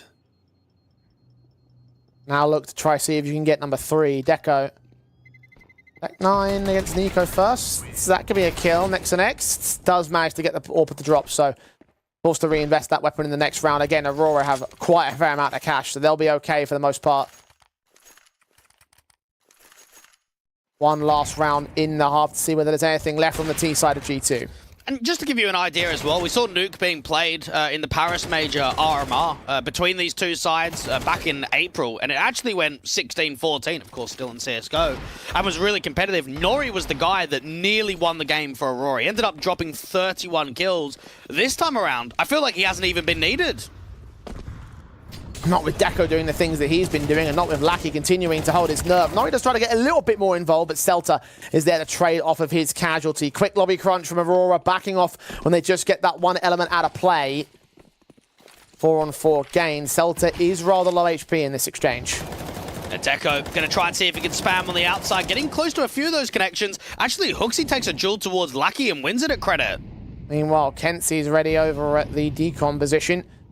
Molly set. T-side players walking their way forward. Nico, scene, spray. Hunter gets caught next. And just like that, the advantage is negated. The HG's even going to catch Monte off guard. His shot doesn't connect this time. He's known, and the bomb dropped in the open. Monte is in a very tough position. Hooksy's trying to see if he can create some space. Walk up here towards the upper bomb side. Him and Celta are so close to one another, and it actually goes the way of Celta on low HP. Oh, God, Hooksy. Oh, Monte, a stellar shot. Again, away back in, but caught switching to another gun, trying to put utility out. Deco just closes him down. It's 10 for Aurora to close the half the same. Oh dear, is all I can really say, Dwayne. Like, this is just... We feared Nuke, we feared the pick, we wondered whether or not there was something up the sleeve of G2 or if Aurora were going to do what they have wanted to do. It's very clearly been that. 8 to the good at the turn of the half. I legitimately thought Aurora could have closed in 2, but not like this. I mean, this is so much more one-sided than I think anyone could have imagined. This is an incredibly poor performance today from G2. It feels like they're just not even here. Not even here to make it competitive. Aurora have just pumped them. And they'll close it down quickly too. Nico. Trying to prod the molly sent. Kenzie flashes ahead of his position. Manasi does get that first kill alongside Hunter's Julius, who can move through 2 of his own. Seltzer comes up with 2 on the turn, and it's a 2 versus 2. Hooksy, oh, he can't hit the headshot. Whiffs every single one. And now Nexa, re-edition, here to try and clutch a 1-on-2. Now look at the way that Aurora have just stabilized with the clock. They just know, freeze it up, slow it down. Seltzer's already got away with more than he could have asked for. Nexa will have to deal with both of these T-side players, and Aurora just know, as long as we play together, we shouldn't lose this round. Because as soon as we get contact, it should just be a 1-for-1 trade. He's read their reposition well enough. Nori makes his way in. There's one tap. Seltzer caught off guard, but he still wins the triple. Aurora take the pistol. And it looks like it is going to be 0-2 for G2. Aurora will just look to try and close this one down very quickly. Feel for Hunter. Puts up a lot of defensive with those Julies. Double kill from the top of Hut. And then Seltzer and Nori just bring it back from one another. Seltzer in the end, just getting that final few connections onto Nexa. Another tactical from G2, but there is not much that can be said about this Tier 1 squad. If they play like they've played today in the lower bracket, they will be finished. They will get absolutely destroyed. You've got some strong teams in that lower bracket. Oh, I don't know. This, it just doesn't feel right. Something just feels completely off. And it's not to take a massive amount of credit away from Aurora, but this game shouldn't be this easy. Yeah, it's just as simple as that. I'm with you. Again, we are talking about the number 5 ranked team in the world. Maybe these changes that they've made have been a lot more impactful than people might have assumed. Perhaps the shift... Even individually, right? The numbers from just individuals aren't here. So many things you could speculate. But that's all we can do at this stage. What we know for certain is the fact that Aurora are walking all over G2 in the last map, in this one. Whether it be tactical, individually, firepower-based, weapon-based, map-based, veto-based, whatever you want to call it. Whatever issue you want to blame for G2's loss here, it could all apply. It's been a rough road through this upper bracket. It looks to come to a close here and now, though. 2 rounds is all Aurora need. And Nori with the top hut molly. Looks to be an inner take. Out from door. Hooksy's going to be the first point of contact with the 5-7. Molotov opposition. Takes a fight and wins it against Seltzer. Deco quick on the return. The scout towards outside now being spotted. I think he got a tag. Either way, the bomb is on site and will get planted. Hunter comes up with 1, however, so advantage for G2. Now they need to deal with this lobby flank. The problem is there's a flank on the flank. Kenzie closing in, hearing footsteps. Missed the boat on Hunter. Will catch Nexa on the way out. 3-on-3. Nade sent to the secondary. SMG caught by a flank as well of Nori. Well communicated, well coordinated there by the T side. As Monte goes down next, Nico just left charging in. Desperate for the headshots that he needs. Okay. 1-on-1. But no kit and running out of time. Kenzie just running away from the man. Secures the kill shot instead. And it's match point for Aurora. Aurora coming in close in that last round. A couple of really good shots from Nico on the dig, but it wasn't enough. More support was necessary. Jeez, feel for him. Aurora. And to think that between alternate attacks, Saw, and now G2, this is the most one-sided game for Aurora. That just doesn't make any sense. I think it's back to the drawing board for our favourites, which feels so odd to say given the scoreline now and what we've seen. Hooksy at least burns 2 on the run out. Aurora getting reckless there towards the squeak door. advantage of G2, but the weapons that they have still could fall apart at the seams to the AK. Range game potential. They'll slow it down.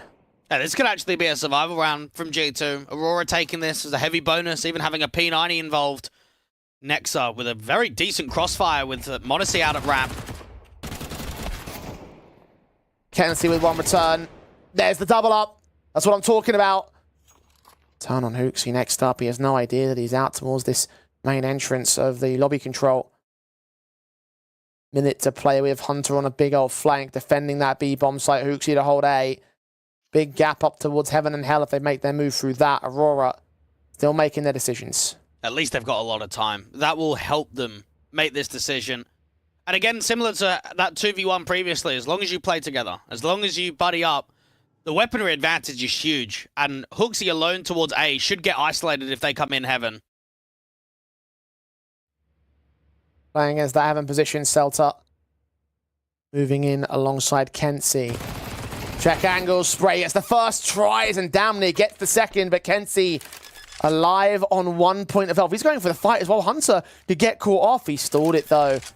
Tapped again, going for the headshot. Hunter has read him so well. A smoke comes back. Will he plant in the midst of it? No, he's trying to bait him even closer. 10 seconds, Kenzie. Surely you won't win this clutch. He's going in for more. Hunter, the footsteps are heard. 3 seconds. Oh my God, he's done it. A 4K on the clutch. 1 point of health. Just to add that little extra salt in the wound. It's a 13-2, a 2-0 for Aurora. G2 come crashing out of the upper bracket. That is the worst performance I have ever seen from G2 with this lineup. I don't know. I don't know what to say. Like, not even competitive. We even said it on Ancient. It should have been 11-1. You come out on Nuke and you're down 2-10 on your map pick. I don't know what's happening right now for G2, whether they're just using this tournament as heavy practice and they're not taking the game seriously or what, but to not even give us a show against Aurora, this is really concerning for G2. And for Aurora, they'll look at that game and I don't even think themselves will know how that's actually happened, how you just bodied a tier 1 team without even a competitive nature. Yeah, it's just such a wild set of circumstances to be in. And I think you could have cut that off as the worst performance from G2 and just left it there, and that would have summed it up, I think, as the whole series. Like, even though you said earlier you thought that Aurora could have gone with a 2-0, and I know what you meant was it was going to be a close 2 maps, right? The G2 were going to bring that tier 1 potential and that tier 1 talent, that top 5 showing, and deliver it in this series. But Aurora just firing on all cylinders, showing their momentum, showing their run, and actually taking the fight back to the G2 in some sort of messed up world where they actually pull it off. But no one, not even us, saw this coming. And I think, again, it comes down to the veto process. I think it was very wild to pick into Nuke against this squad. I look at them going up against a team like B&E, the Guild Eagles. I don't even know if they've got a chance in that series. Like, if they play the way they did today, I think Guild Eagles have a comfortable series. I think with the playstyle that they offer, with the lackluster form that we've seen from G2 dropping maps against Fluxo, nearly losing to the side of Sprout, and then just getting absolutely pumped by Aurora today, G2 could very easily be out of this tournament in the next game. I'm not as convinced just because I haven't seen. I mean, just based on what we saw in CCT Online Finals number 4 from the Guild Eagles, that things can be dire for them all the same. But I mean, you can't do much to argue in favour of G2 after what we've just seen from them in this series. Aurora press on to the upper bracket finals, and that is all you can really say at this point. It was a decimating matchup. It's one that closes out our third of the day. Our fourth one, I'm hoping, is going to be a little bit more competitive. But I imagine we're going to have a bit of an extended break before we get into our final match between Big and 9 Pandas. So come back after that. We'll close out our day here in the CCT Online Finals. So many games of Counter-Strike. Probably the most out of anyone this year. I'm actually fairly certain that's still a correct statistic. For them, they've probably just grinded through some of the struggles that happened. And even as we sort of move through these playoffs, even if Space were able to somehow overcome Apeks, or Apeks are going to win this game, 3D Max are a team that recently were acquired by what was a returning organization into Counter-Strike. And although they had a pretty poor showing at ESL Challenger Jönköping, they're a team that look very, very solid, especially when it comes to the sort of online circuit. I think going into that LAN event, there were high hopes for them, but now that they're back into comfortable territories, this for them is their best chance to go through and find themselves a slot into what is ESL Pro League. You know, there's some stiff competition in that upper bracket. You know, Spirit, another team that people have a lot of attention raised to them. Sinners have been a prospective team kind of on the edge for quite a few seasons now as well. There is no easy road as we move through this upper bracket, regardless of who comes out on top today. It's still a very tough road. And I think the one big thing that comes out to me is the fact that you can bring this to ESL Pro League. That's the massive part. Apeks, and for Apeks, I feel like that's one thing they've been lacking is a squad, is an org. They've been in tier 1 events, nowhere near the same amount as their counterparts. And that's what they're getting into that EPL, showing what they can do, showing they're a serious damage, but at the same time, in doing so, this can't be slowing you down. You have to take this series. You can't just drop this out of nowhere, expect to get these same liberties that you did before for team space. It'd be a massive upset, but it'd also be a very hard winding road for them. Into this spot to begin with was a struggle. They lost. We already talked about upper bracket. And it's hard to imagine with a couple of days that's magically going to swap around and change. It's the same environment. Now it feels like Spirit is on a hot streak. Yeah, and I think if we're thinking about win conditions here for team space, they're an inexperienced team. This is probably the best chance to show what they're made of. The biggest platform that they've had really break into that upper echelon. For them, what do you think the win conditions are? I know I have my sort of eyes fixated on FORZE, and FORZE on T side seems to be the one that's instigating opening up rounds fairly frequently for this team space. I almost need to see him up for that level of success. So I think from what I've been able to sort of very briefly look in on these team space games, it does feel a little bit sporadic, a little bit more in the moment. They find a chance, they'll leap on it.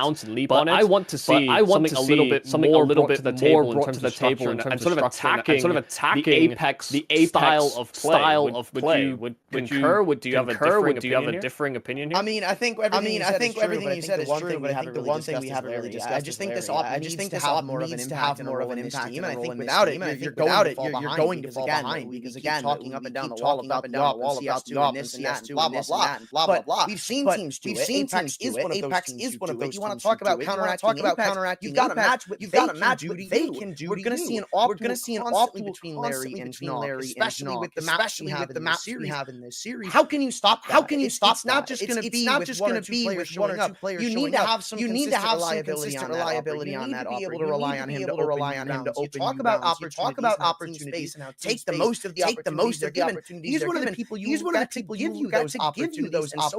And so far, it's been inconsistent. The story of this team. It's not been something that can rely on in every one of these rounds. Doesn't feel like they're putting too much. I'm having him open up for success. And that's something I want to see more. To see Ben quiet and considering you go down the pecking order in a lot of these teams, the upper, even in nowadays, is still usually 1 or 2. Larry isn't even top 2. He's barely 3rd. That's not something you can allow right now. I think we need to see him set up more, feel more confident, and find more opportunities.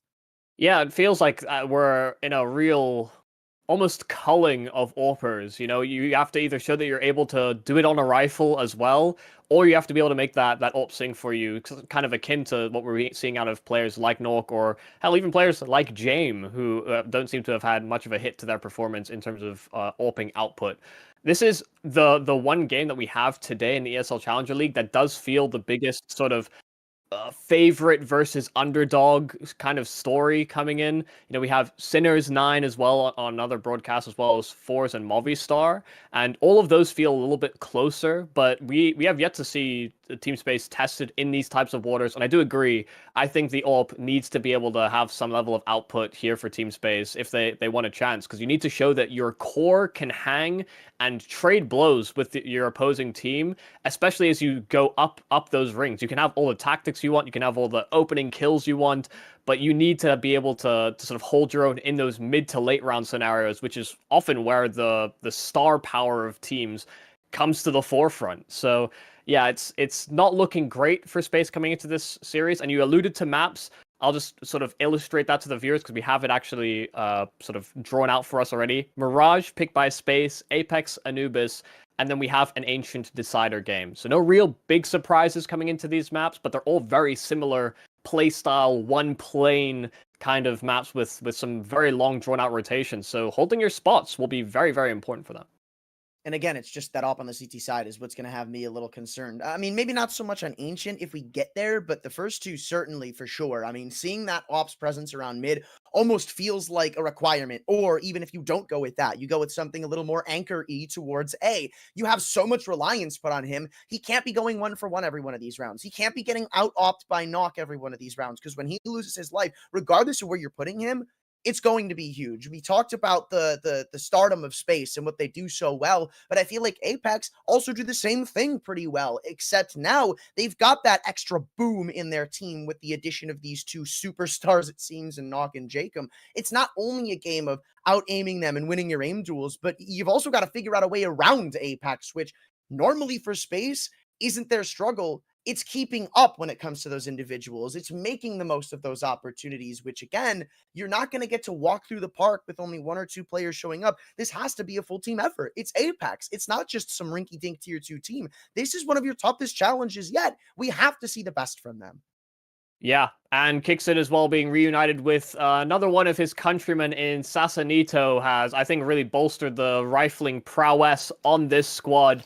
First map in the series is Mirage versus Apeks and Team Space in our upper bracket of the ESL Challenger League Europe Season 46. Let's see if Space have what it takes on a map that they are very familiar with. Hell, they picked into it this series, so we're hoping that we see best foot forward. They, of course, start T-side, while Apeks have a kit and smoke on Kixin for the defense.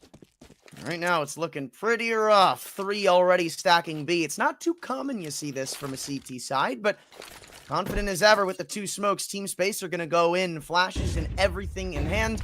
Ence is playing Ence, taking first contact so far. The crossfire does well, 2 instant kills, and not a peep back from Team Space. Not a great start on the pistol, and not a good showing for the youngsters. I don't imagine that'll change. Looking for anything. Vert desperately grabs at the one of Jacob, but anything else is too far gone. Apeks, it's not too surprising to see them come over with the pistol. Yeah, already had a bit of a lean towards that B-bomb site, and then those initial players trying to take room on Team Space towards the B, just getting chewed out. So if your entries die as fast as that, you know, your pistol rounds are very infrequently going to end too swimmingly. You want to be able to bridge that gap, get those trades as quick as possible, and Space just couldn't do that.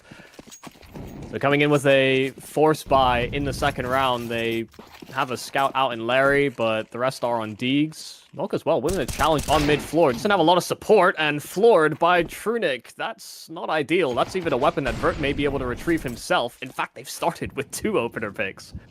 One of the talking points we had, Larry and Trunic both involved in it. And already they're showing some pretty good signs on the force. A Deagle and a Scout combines and gives them some fighting chance in this second round.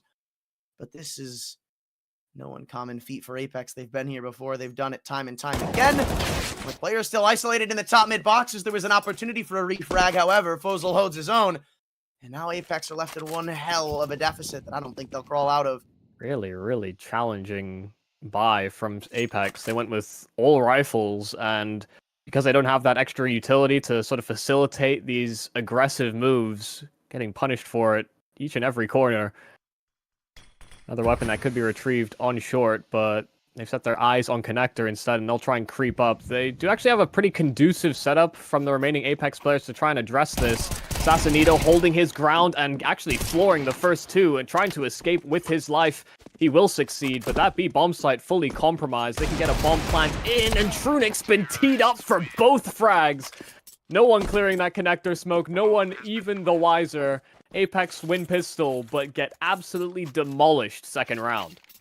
And that's so unfortunate, too, because you maybe give Apeks a chance if that kill comes through maybe a half second sooner. If Sasanito is a slight bit slower on that rotation, because we saw Kicksan turn around. We saw him get that spot on the player in connector, but the timing of Sasanito coming through that smoke and Kicksan getting that info was just too close for them to respond, get the gun out, and react.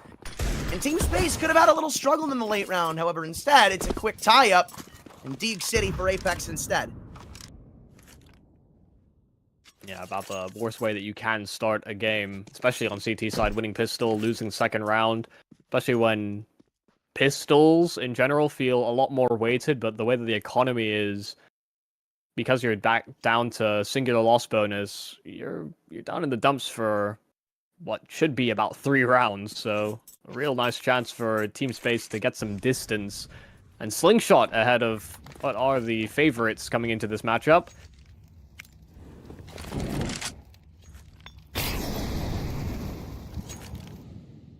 Kind of feels like Team Space don't want to play this one too individual, and I like the idea. Mid control has so far been something of a strong suit. We've only seen 2 rounds of it, but you can kind of tell where this game's going to lean towards. Sassanito, though, with the Deagle, gets one back. Stays on level ground, but the B site's currently vacant, and if Team Space put their foot on the gas, there's no way Apeks can fend this off. However, Sense is given time. So he comes back through in market, gives the all clear to his teammates. They keep 3 on A, and it seems this reroute's heading right in this direction with about 30 seconds to go. It's all or nothing. Using a lot of utility, though. Kixon flashed up, still trying to dodge out utility. There's a player out from Palace, but that's when the players out from Stairs will cover. It's a whole flurry of frags inside of Connector. They've actually found the advantage. Jacob is well tucked away. Oh, dear. Back and forth at the start of this game, and they fall right into the trap. Apeks had a nice stack set up on A, and Team Space just didn't feel comfortable running up that long side to B. They thought they might get crunched. They thought they might run into a stack, and they fall into one anyway. I mean, even so, it just feels like Team Space don't even do the due diligence of clearing B at all or looking into it. We see them get that kill on Catwalk, get into ladder, and nobody even progresses beyond the cat bricks. They don't see anything on B. They don't get that information, and they kind of create the fear in their own minds, which leads them to their demise. Love the action of Jacob here without utility to support him. Didn't deploy himself, but his teammates are getting floored at distance. Sassanito out in the open, but between him and Jacob, they'll combine for 3. Trunic, a kill right back, sure, and could have finished off Sassanito, but that'll be that. Apeks meet them in mid. They greet them with open arms. And this time, no surprises versus the Pistols. And we saw back on that force buy, Apeks wanted to counter mid control. When Knock went up and just fell to Trunic's Deagle, it seemed the idea was there for Apeks. This time, a little better executed. And now you wonder what Team Space T-side will shift to be, because mid control seems to be off the menu. They'll need to find something a little more intuitive. But the Glocks are going right back where they fell before. Yeah, they had rifles alongside them last time, but didn't do them a whole lot of good. This time, Sassanito propped up with the flash, but not succeeding on any of the kills. That's not ideal. Jacob's at least able to sweep a couple under the rug. I'm surprised they've gotten this far. AK and Enzero's hands, I mean, you made a couple in, and some damage could be taken away. I mean, hell, Kixon almost fell. Knock was on 12. If I'm Team Space, that's ultimately a win. Yeah, that's fine. Like that. Keep your opponent's economy as modest as you possibly can. Back-to-back rounds where they've had 2 casualties on the Apeks camp. But their money is still building. And I do wonder whether the approach will change for Team Space in these coming rounds. They've been throwing the mid-window smoke, but we've seen quite a few teams throw a top-mid smoke alongside that to try and counteract some of the aggression that teams have been throwing there. Team Space have been very willing to take this challenge, just throwing a lot of bodies towards top-middle and trying to trade out. This time there will be nobody on Apeks to greet them. In fact, they've gone for a double push inside of Palace instead. So a lot of early information here for Apeks to play off of. Uh-oh. Good. I don't know if... Did he, like, I think he react a little bit there at the end? I think he tabbed out or something, but he was not ready to shoot back. Well, this is still 3-on-3. Like, this is still, by every stretch of the imagination, doable. You just don't know. No, definitely some connection issue. He just disconnected. Yeah. But they're still going in for it. Apeks could make up for it with a take successful here. However, I don't think they have too much interest in it anymore, considering how far back they've fallen. And even splitting up. If they were going for this, it'd be the craziest thing ever. But I think instead they're just going to hold for the app save. Yeah, they have no smoke, no Molotov, nothing to help flush out these positions. So maybe not feeling the most comfortable. Instead, going for containment. So trying to do damage to the team space economy. Bomb radius on pretty much every map, bar Anubis, has been increased. We got 2 kills out of it. That's for sure. Larry, yeah, you're not. Everyone's dead. Hate to break it to you. But that might still be better off for Apeks. They've got plenty of spending funds. They could drop a couple weapons. They'll go out to pretty much nothing, but they could stick it to team space here. Yeah, Nox should be able to drop over 2 rifles, so they should be fine. Little tactical timeout here from Team Space. Unsure about whether or not they try and increase the pace towards one of these sites. They've been doing a lot of setup in the opening 30-40 seconds by sort of accomplishing mid-control and then trying to converge on a bomb site. We've yet to see an actual targeted site take, aside from what they tried to do in the pistol round, where they got absolutely picked to pieces.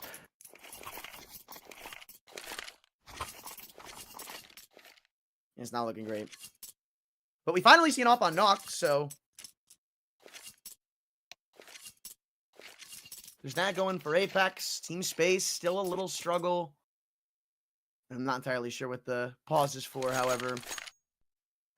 I still want to see Team Space flesh it out a little bit. I feel like that's been a downfall of their T sides these past couple of rounds. Has just been how linear it feels it's been towards middle. Mm-hmm. And most of these rounds that Team Space have gotten don't necessarily feel like Team Space go in with this grand idea that just outclasses Apeks, but Apeks kind of fumble the bag a little. I think as well, you know, seeing a buy like this where nobody survived on Team Space in that previous round. Yes, you still won the round, but this is, you know, maybe this is me being overly critical of a team that's, you know, relatively new to the scene and competing at this kind of a level. But you want somebody to effectively prioritize utility. You know, you're running into this round with 4 smokes, 1 flash. You know, we're talking about Nulk having his AWP out. One of the actions to the AWP is flashing him off the angle, and you have to place that real damn well to make use of it on space. Sure, you could smoke him off, but you know, you're kind of lent into an execute, and you're not really propping up your riflers or your initial pack to succeed too well when you've only got 1 flash to sort of accompany them into the bomb site.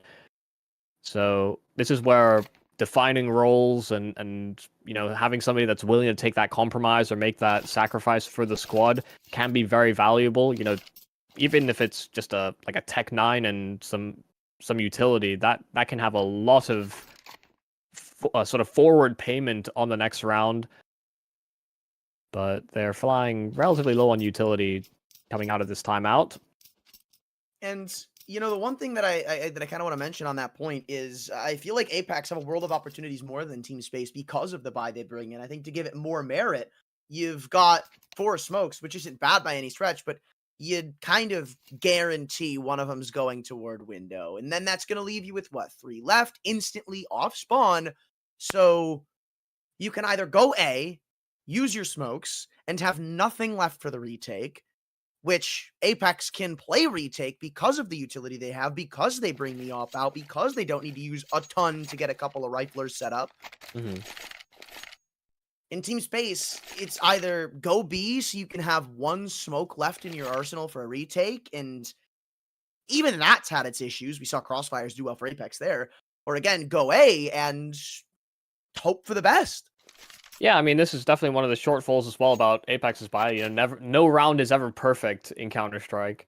But they lost a lot of guns in their effort to get rid of Team Space's economy. And, you know, they could have had a little buffer built for themselves. They could have had 3 rifles survive, maybe even found a couple of those kills and gotten away with it. But instead, they buy down to basically nothing, and now actually an opportunity for Team Space to maybe even sneak back into the game. But they'd have to really show us what they're made of in this next gun round. But we're going to have to wait to see how that all plays out. We are switching servers, but we'll be back with the action when it returns after a break.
But seems for now our server issues have subsided and we're ready to kick things back off. Into round 7 we go with the issues of before still obviously at large. Just now we get to see if Team Space can do something with the little artillery they have.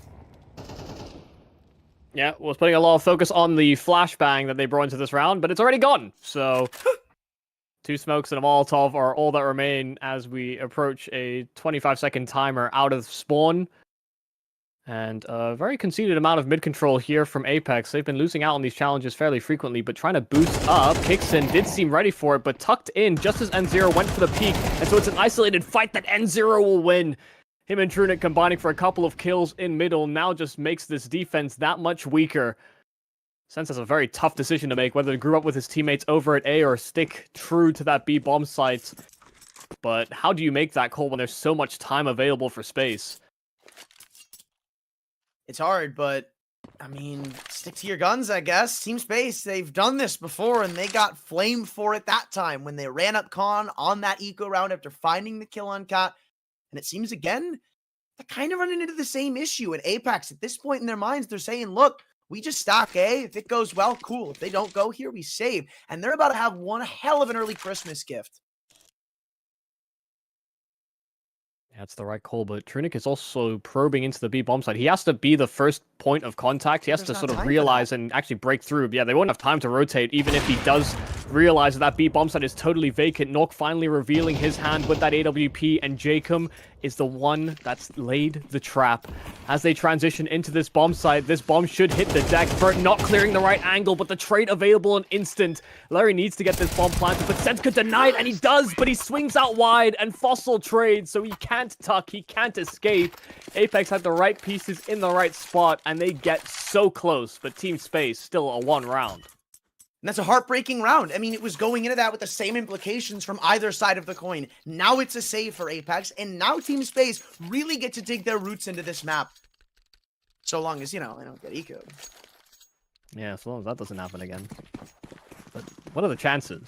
You know, surely very not. low, usually. I can hear the smirks on both of our faces. Oh, well. That thing didn't go anywhere, and honestly, for good reason. They were both pre-aiming it, and they both got picked apart because they weren't lined up.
Соответственно, скорее всего, это единственная женщина в твоей квартире.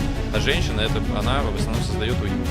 А чтобы был уют от женщины и тепло, надо, чтобы и она была в уюте, понимаешь? И вот я желаю твоей же мусечке уюта, тепла, счастья женского.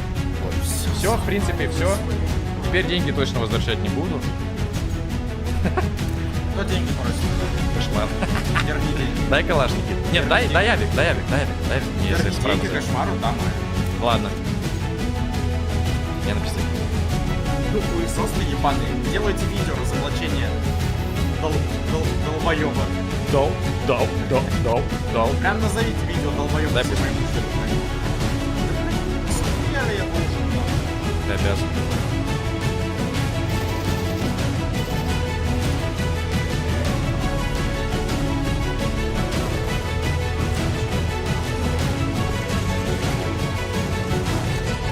Бэшер, ебать, ты чё там нахуй делаешь? Чё взорвали?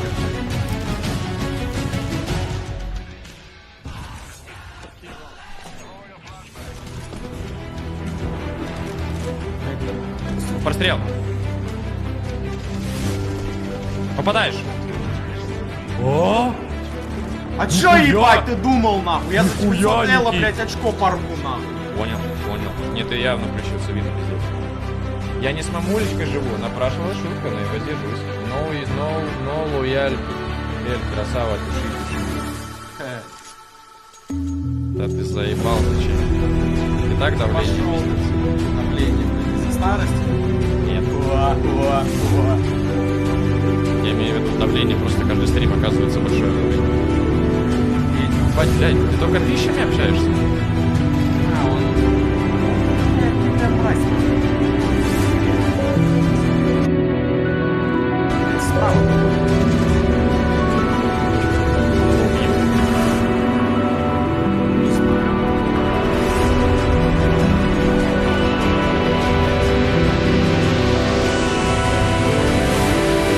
Смотри за мной, смотришь? Смотри, раз, два, три. Раз, два, три. Справа. 9 и винду. Все, 9 упал к вам. И винду. Вот кейп, ой, нет, я опенгеймер не смотрел, кстати, что-то мне не удалось. Я посмотрел миссия невыполнима. Фреддис, Five Nights, Фреддис.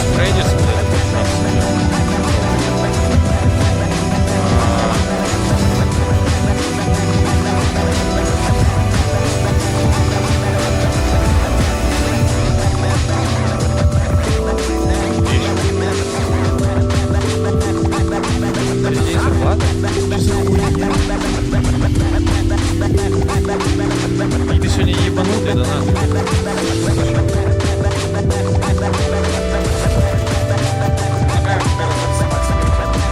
Здорово.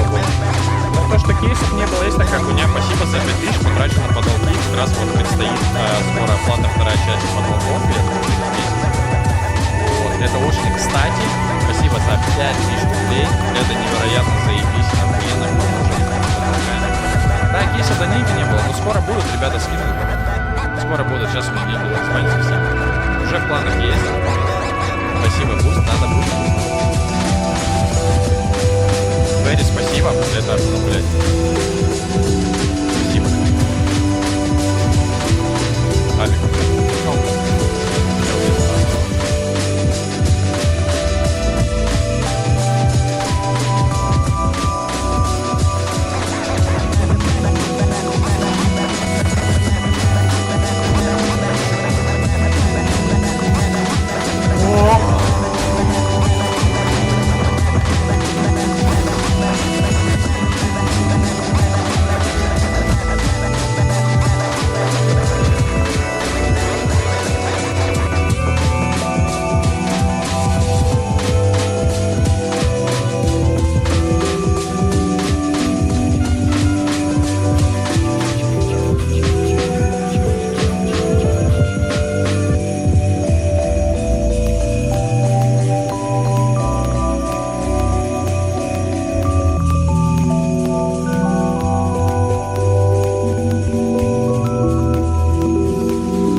Можно выйти. Или у вас так? Как будто бы можно выйти, да, с бомбой? Или как? Да, иди.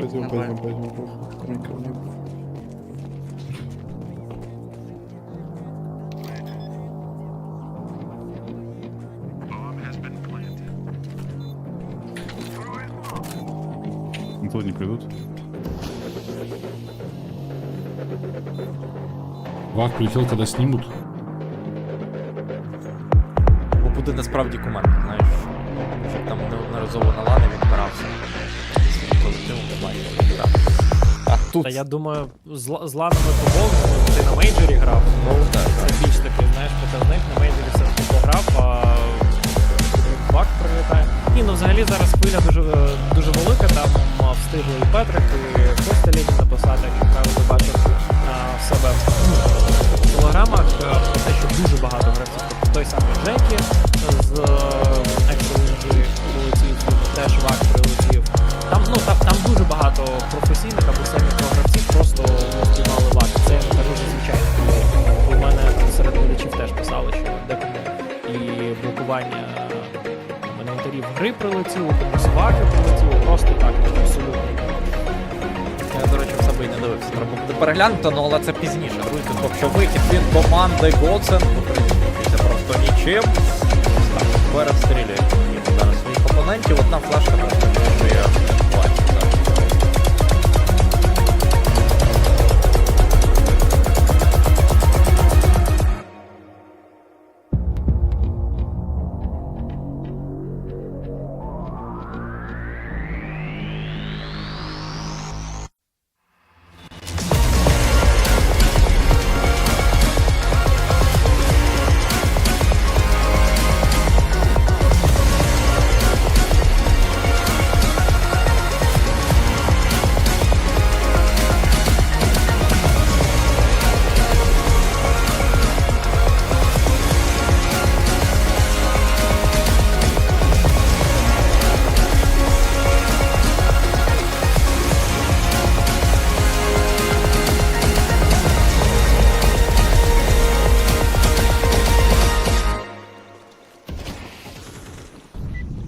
Бля, я не успею уже смог проверить.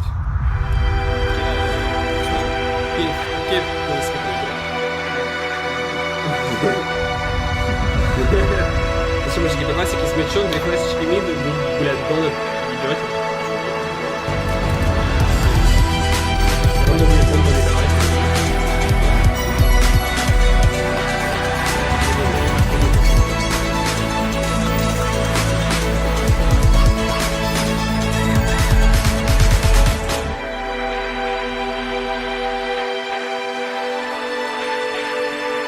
Чел с дефолта не уходил, они знают, что чел с дефолта не уходил.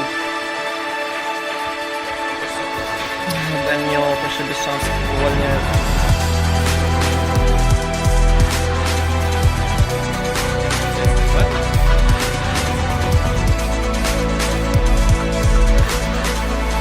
Ты задакать смог сейчас? Давай. Видно, игра. Ну капец, реально. Вообще, блядь. Поджал. Да там прям столько, да там даже... Ну с этого. Ну ладно, с этого еще есть 3.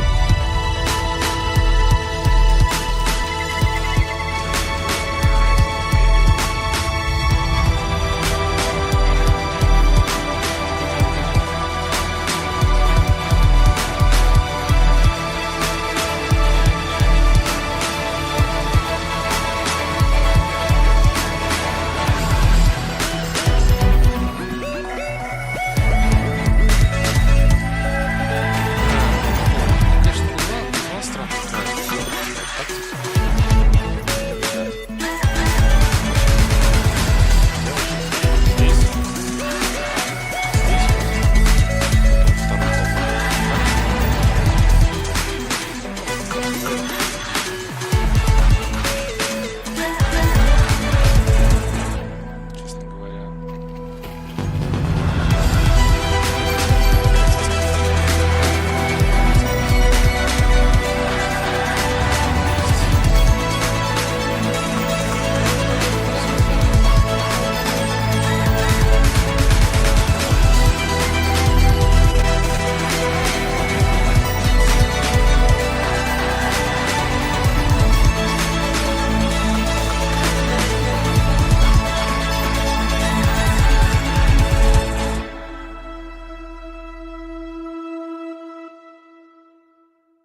What's your style?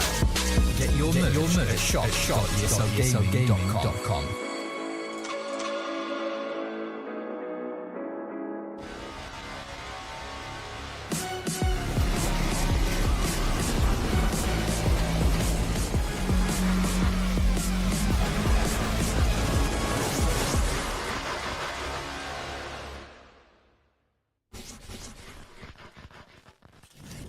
Hello everyone, welcome into the ECL EU playoffs. We are ready to get into it. It is myself and Naokai to walk you through the action for today. Of course, very much looking forward to it. Plenty of Counter-Strike. I know we're a little late. You're not going crazy. Times haven't changed. Some of you have been here for a while. We've had teams coming and going. And if you've been keeping up with the bracket on TV and everything, you'll see that there's cancellations and dropouts, forfeits. Nothing we can really do about that, unfortunately. But the game we do have is this one here at the top. Movistar against FORZE. There's a couple others going on today as well. If you want to keep those. It's going to be an exciting time, right? A bit of an interesting one, let's say, with this game.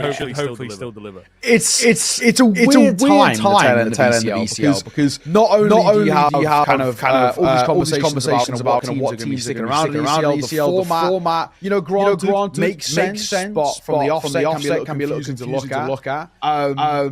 There is changes that are starting to happen within the rosters because RMR season's around the corner, the major. The CS2 just after the Christmas break. We're getting there, you know what I mean? So there's not a lot of time until those open quals start and trying to get ready and raring for that. And because of it, a lot of these changes are coming through. We'll get into that later with one specifically of Movistar. But obviously teams are chopping and changing. Falcons dropped on they were going through changes. Now in hindsight, could have stayed in the tournament because the rumours are sticking with the same core, so they could have actually stayed in. We've got a couple of teams going through pretty big changes themselves. Monte have dropped out because of not only changes in their roster, they had the start of the season and scheduling issues as well. So it's a bit of a mess. It's safe to say, but of course the teams that are going to be playing today, I think Ryan saying some should have already started to. Yes, for sure. I think there's certainly going to be some beginnings in that sense. But the way that things are panning out, I think it's going to be difficult to predict where these games are going to go. To be honest with you, and where things are going throughout the playoffs. With, as you say, these sort of changes coming in. To be honest with you, but it should be interesting. It should be a fun time as always. Right, we've had kind of a fun time in the middle there as well with the format changes, like you say, and teams sort of keep up with that. So these were the groups as well. Just to sort of highlight some of the teams and some of the names that we have moving through. Very much looking forward to seeing these guys match up against each other. There was quite a top-heavy, I think I would say, stage for a lot of these teams like Spirit, 3D Max, Monte, Sinners, Apeks with their 9-1 win. Right, they're all the teams that place the top end, but they also all those names I mentioned. Basically, everyone apart from Space that came in position 1 and 2 within their respective groups. Kind of dominate, only losing one game. Spirit going flawless, Monte going flawless. It has been a pretty top-heavy season. It has, absolutely. And I think when you look at it as well, probably going forward, that's not a, it's a good thing and a bad thing in a sense. There is kind of people a target. Of course, this is with the teams that made it through their groups, the respective groups, how the bracket upper side kind of looks. We've got taken 9 winner will face against Spirit. Apeks against Space will face against Team Max. Eyeballers, I've got 3 wins. Monte have dropped out from the tournament, a bit of a freebie for them. Then of course playing against loser of one of the upper bracket round one teams, whichever one. The loser of 9 and Sinners. And of course we are here. The lower bracket, we're forced taking on Movistar. Winner of this will then take on Ryan's loser of Apeks versus Space. It can be a little confusing to follow, but you kind of guess. We can take a look at the matchup quickly for this game. There's a lot of information on the screen. Let's simplify. Here's the two teams. Movistar on FORZE. Like said, Movistar go changes. They've lost their all partners. They're arguably, in my opinion, one of the more important players on Movistar. Because of that, FORZE their coach, 36-year-old Blade, getting in the server. So we'll see how he does. It's going to be a lot. I hope he puts up some, it'd be great. So funny. Kind of prove that like age is no number. Obviously been around in the company for a long time. Within riders. Pretty much since inception, I feel like. So really see there. Yeah, it is a bit of a shame Martinez getting nice. Just as he was starting to get traction. Just as Movistar riders starting to move back up the rankings. Right, a bit of a struggle for them with the online form not matching the land form. Is sort of the storyline around this team. Well, it had just started to work out a little bit better, right? They picked up a pretty decent season within ECL. That was getting a lot of focus. Well, it would seem just kind of looking back at it, right? Movistar riders beat 90 a couple times. I guess they really like Martinez in those when they lost it. So 90 come along, taking him, and Movistar riders being ignored. To make a bit of cash, got to get him moving. But maybe it will. There's a level that Movistar is trying to hit for a long time now, right? Looking back a year ago when they had a really great alone. They won the Valencia challenger and everything. So they've been trying to hit the level for quite some time. Also had their sniper poach at that time as well. In IS, they've not quite been able to. So maybe having to dig a bit deeper. Maybe stretch to international realms again. They can make that work this time around. It could be the only problem, Dave, with trying to mirror them is like absolutely. So when it comes down to this game, it's going to be a weird one to call. I think in my opinion now in terms of maybe favorite team. I think FORZE like a very viable team. They got some very good players on paper. They stepped up times as in they finished third overall in the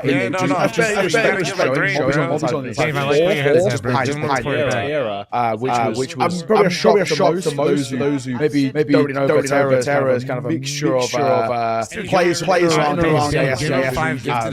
that did okay in all fairness, but unfortunately for them they have now dropped into relegation. It's a bit there's some. But yeah, there's one slightly underperformed. I think at the moment I go with FORZE, and then on top of now we saw one of the players. I think it puts very good position. The main thing of course just take. 35 долларов. Yeah, for sure. I think the big thing now is like, I would have said, kind of echoing what you're saying, I would have said FORZE probably the favourites coming into anyway, right? In terms of where rankings are at against it's been for a while, like I say, the online games have been a bit seemingly were getting round to working on that. I think FORZE very good. Also a bit of crypto like Movistar, there's not as much magic, whatever, but the last time they played out was actually within ECL, it was the way FORZE, I think that's the way they play quite aggressively, sort of mess with Movistar riders a little, and they find that challenge, so I think it would have been tough for them anyway, yes, now the fact that they have the coach stepping in, we're going to look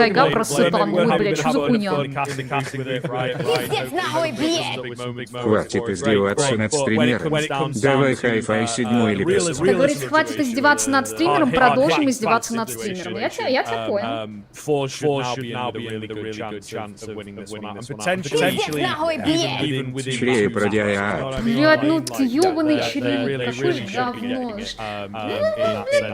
Честно, у вас музыкальные вкусы просто полное ссание. Teams, I think, will favour FORZE. It's not a lot of opportunity for punish, right? So we do have it there along the top. Obviously makes sense. We have the permaban coming in. and then Её я даже не знаю, не смотрела сериал. Riders, Inferno. Когда скромняга Really solid match for both those teams. Геральт там и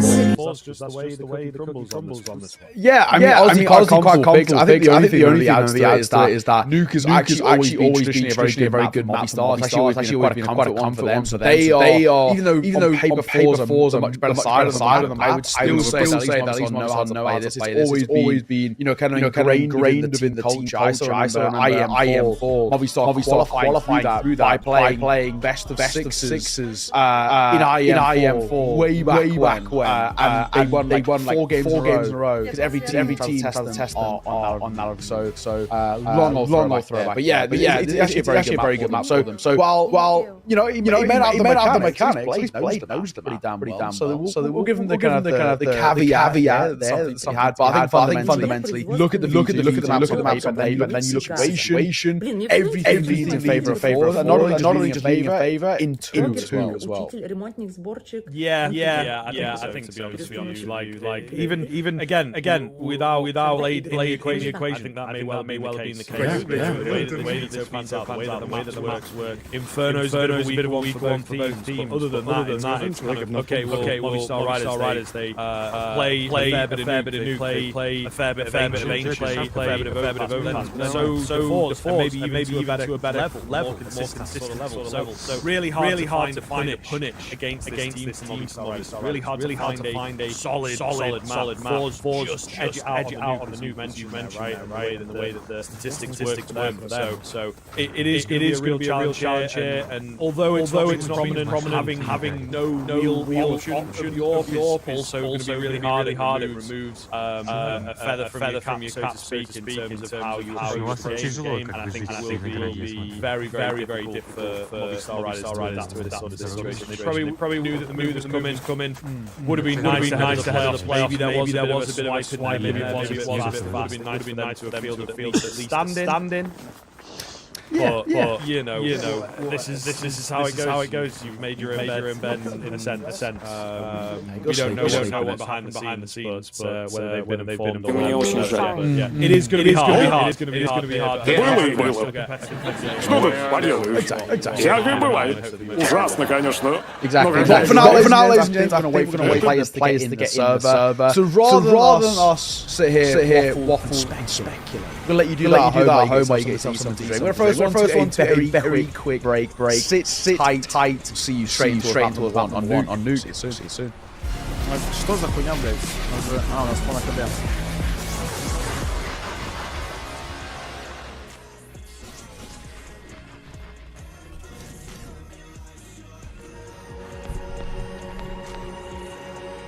Почти агоним, кстати.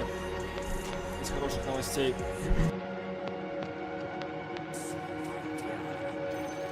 Че, я там по топам стакнулись? Подает скелет.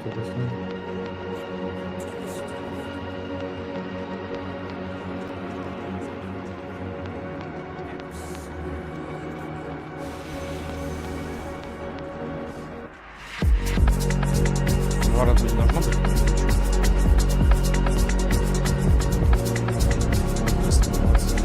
Могу, да, через гейт.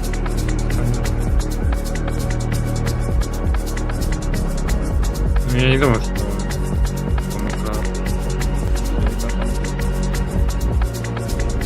попробуйте с героя? Нельзя, все правильно подать.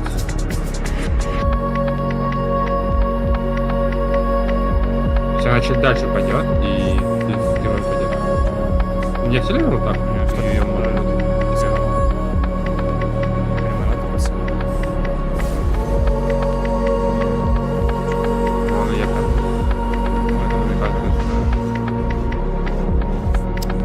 Проебали.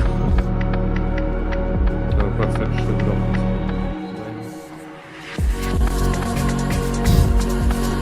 Это все хорошо было. Классика, да.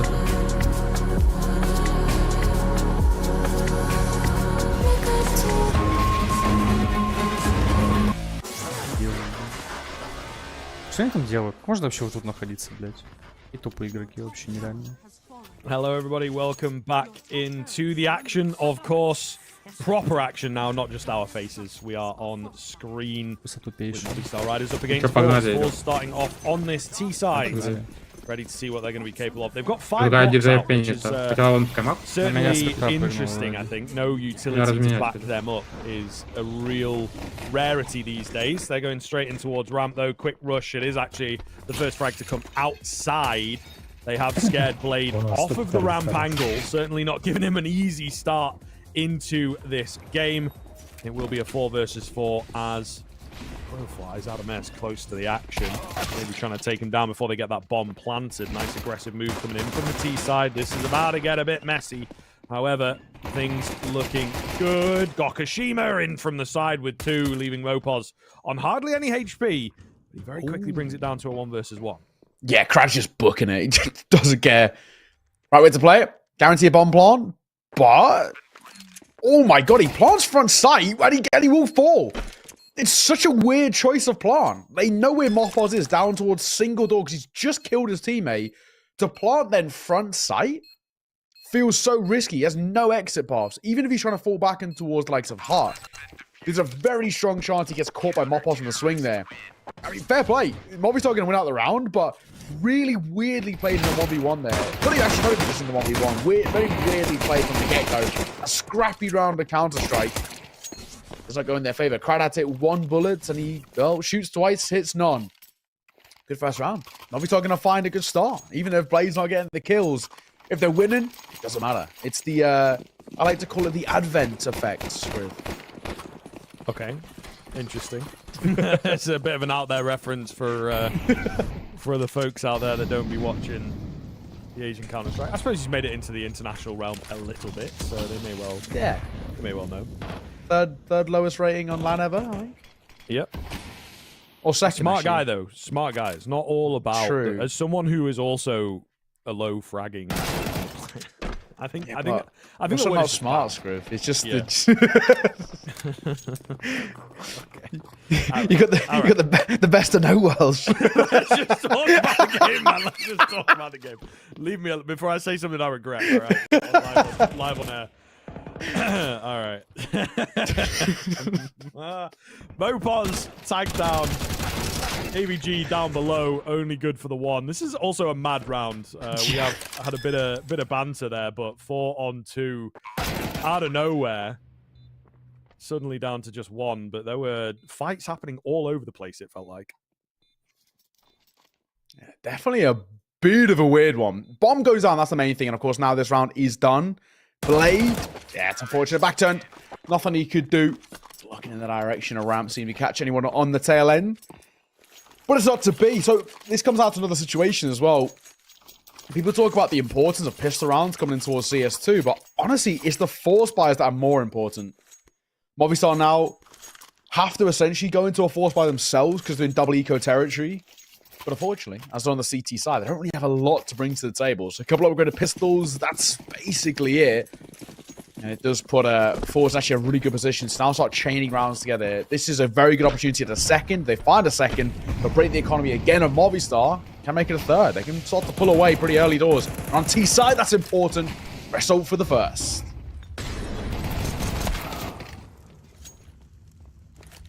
Nothing much coming here for the pistols. They will lose control of the A-bomb site. FORZE able to just park up a little bit, right? Retrieve that bomb, play it safe. And I think you get yourself into a position like this where it's like, okay, we've realized they're forcing.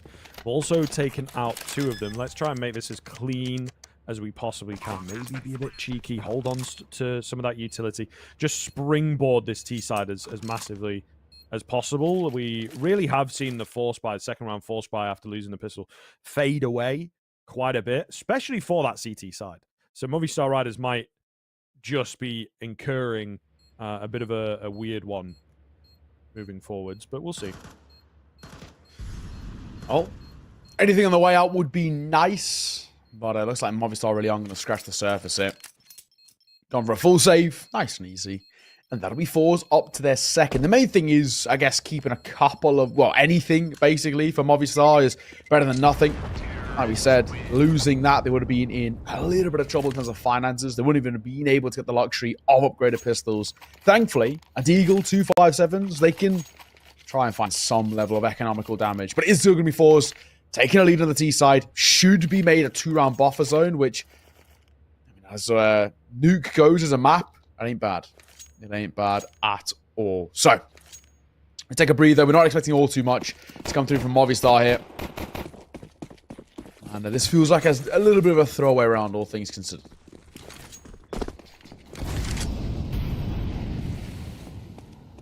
Yeah, we'll see. There's still a bit of danger in there, I think, with Saved Eagle. A couple 5.7s at close range.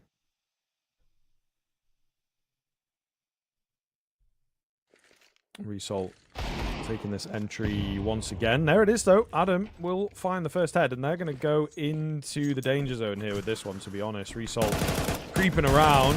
Got the reactions. 4-2, and he will spot out a couple more there, I believe, so that'll just call for the charge towards B. However, there's, you know, guns to be retrieved here. A lot of cashola being made by the Movistar Riders. One-tap potential of the AK.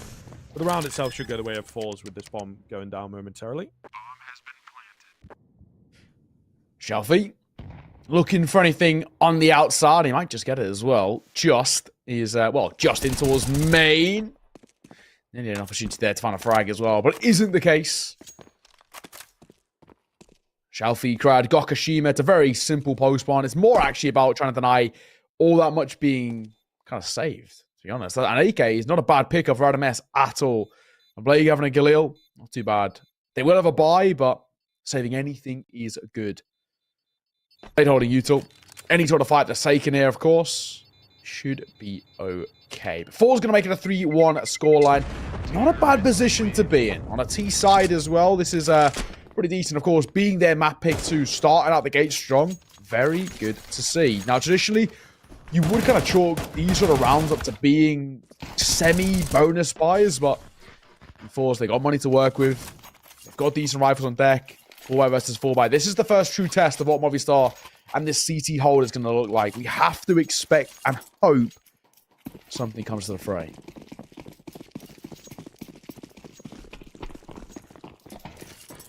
Certainly looking to heat up a little. It's obviously been delayed to get us in to this first rifle buy, but we are indeed here. Bit of weirdness on the ladder. They hold off a second before moving up and getting their utility out. Oh, Adam S, he nearly had an opportunity for the perfect opening frag, but a flash came from somewhere that left him blind.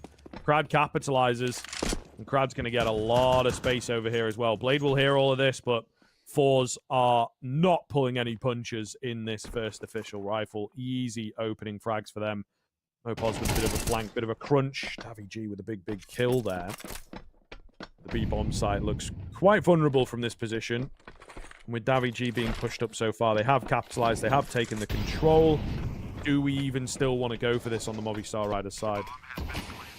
It's the big question, isn't it? Kind of feels not worth it anymore. Keeping hold of an AK and an M4A1S, especially in their financial situation, seems like absolutely the best call.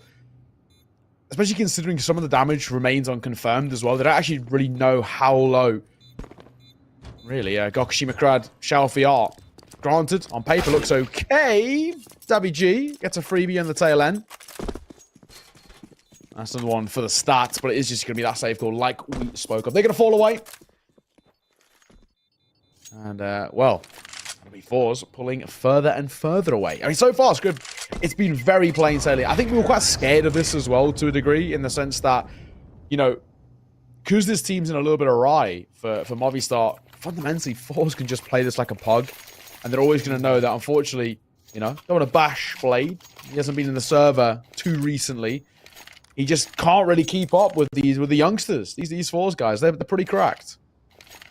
Yep. Yeah, everything moving a lot faster, and I mean, who even knows really for Blade how much time he's been putting into the game of CS2, you know? There's obviously the extracurricular and flying around on maps and all this, but that's very different, I would imagine, from putting in hard hours of playing and getting used to the mechanics.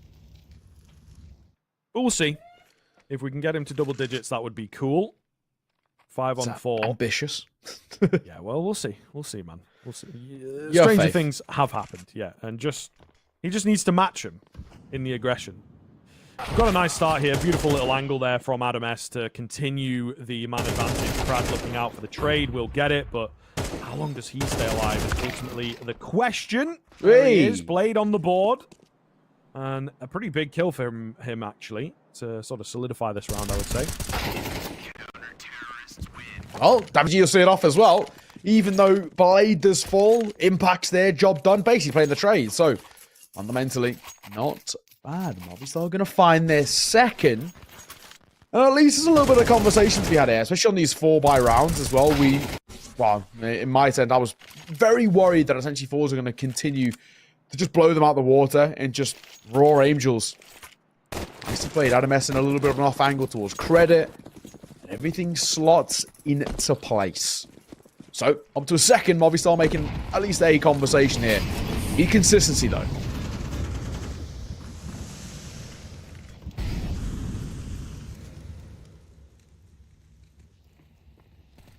Adam S.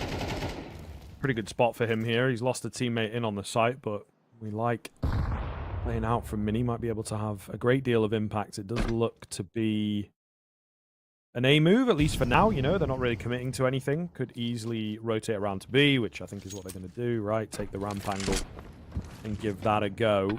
Still with the advantage. What can Davi G get done on the headshot angle? Flashes are good. Fight outside goes the way of Adam. But we're back downstairs. It's not a fast follow from FORZE. They're just taking the ramp control and working from there. Slow, but effective. Trying to take as much space as they can, but in this kind of 4 versus 4 situation, a lot of this comes down to Gokashima. Blade, hello! Gonna get a double before he falls. Talk about impact. On the big man. Good work. Molotov gonna come over. I'm pretty sure misses there from Shalfie, so actually just Molotovs himself. Wrestle's got some space. He's low. Does he clear? Not effectively. Mopol's going to find one. Make that 2. On the jump, Shalfie gets his head ripped off his shoulders. Movistar are going to find a 3rd. This is all right. This is now starting to look like a fairly decent run out in the early portion by Movistar. Like we said, we're looking at consistency. They found it, and money's not great for FORZE. They've gone into a force buy, but it is going to be in that Tinners on just a Tech 9. Not exactly fully fleshed by any means.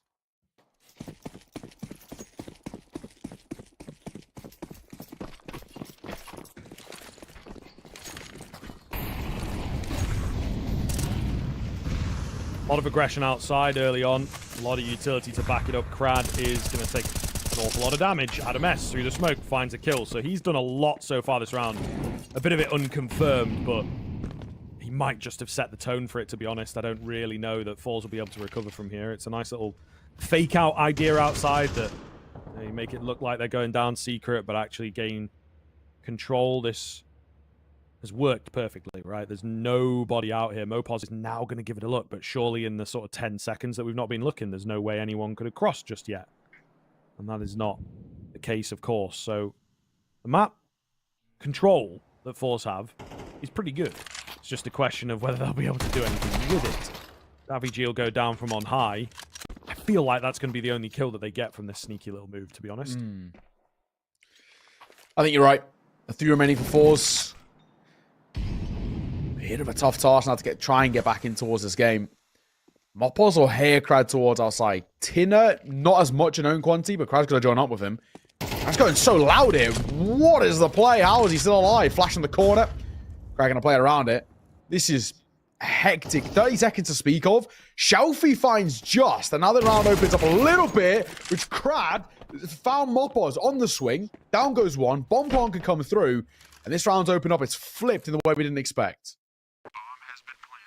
Absolute madness. Still certainly possible, though, for the CT side, sorry, to get back into this. Shalfie out from the back vent. Molotov to deal with him, but he's going to take an early peek. Well timed and well landed for the double spray down. Thank you very much. Lovely end to that round for FORZE and a fantastic bounce back. It ain't bad. It ain't bad at all. FORZE needed it as well. Really nicely done in that 3 versus 4 situation. Clawing it back in their favor. Very importantly done. Shalfie as well. Who says spraying is tough in CS2? Shalfie got other ideas. Nicely done. FORZE once again extend that lead to 2 rounds. Now, Movi, it's still a buy, not a great one. 3 M4s, an MP9 in the hands of Blade. And Davi G on the GOAT gun, the XM. What can he do with it?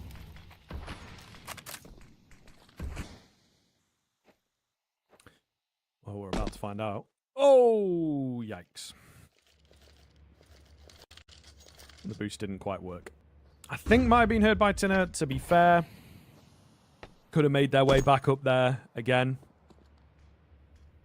Not the end of the world, but either way. Yeah, I mean, even up close will be fine, right? At least it's, you know, enough for now. We'll see. We'll hope. Question, of course, did even go that way? FORZE are playing so slow in the mid-round here. They're not doing anything. Not even in the mid-round, the early round. No, they're not done anything so far. Now they will, though, popping out towards A. Just only good for one. Blade in a hell of a lot of trouble. Toes being tickled by the flames. No chance. But Daviji's got space in the rotate at the very least. Gokashima's holding and deleting. I think this round's done, Scriv. Yeah, I think so, too. It is a damn shame here, but FORZE have really hit a solid groove. Movistar Riders struggling for the big C word. Consistency. And in the past couple rounds, struggling in the mid round, in the high pressure moments, you know, where it's like, okay, it's a bit even. Here's the make or break, and they seem to be crumbling every time. So it's not a great look thus far. And FORZE absolutely, as we have mentioned a couple times, just abusing the fact that they are a team in flux at the moment. Yeah, I mean, honestly, you got to respect them as well. In these sort of games, especially in this situation overall, right? We're in a lower bracket. We're not in a comfortable spot, fundamentally speaking, with kind of qualification of where you stand in ESL on the line, right? I mean, technically speaking, there still is 2 Pro League spots up for grabs. Even though it's a lower bracket, we can see a lower bracket run come through. But it's one of those situations where for FORZE, they can't let off, even though they're against a weakened opponent. They can't pull any punches in towards this sort of game.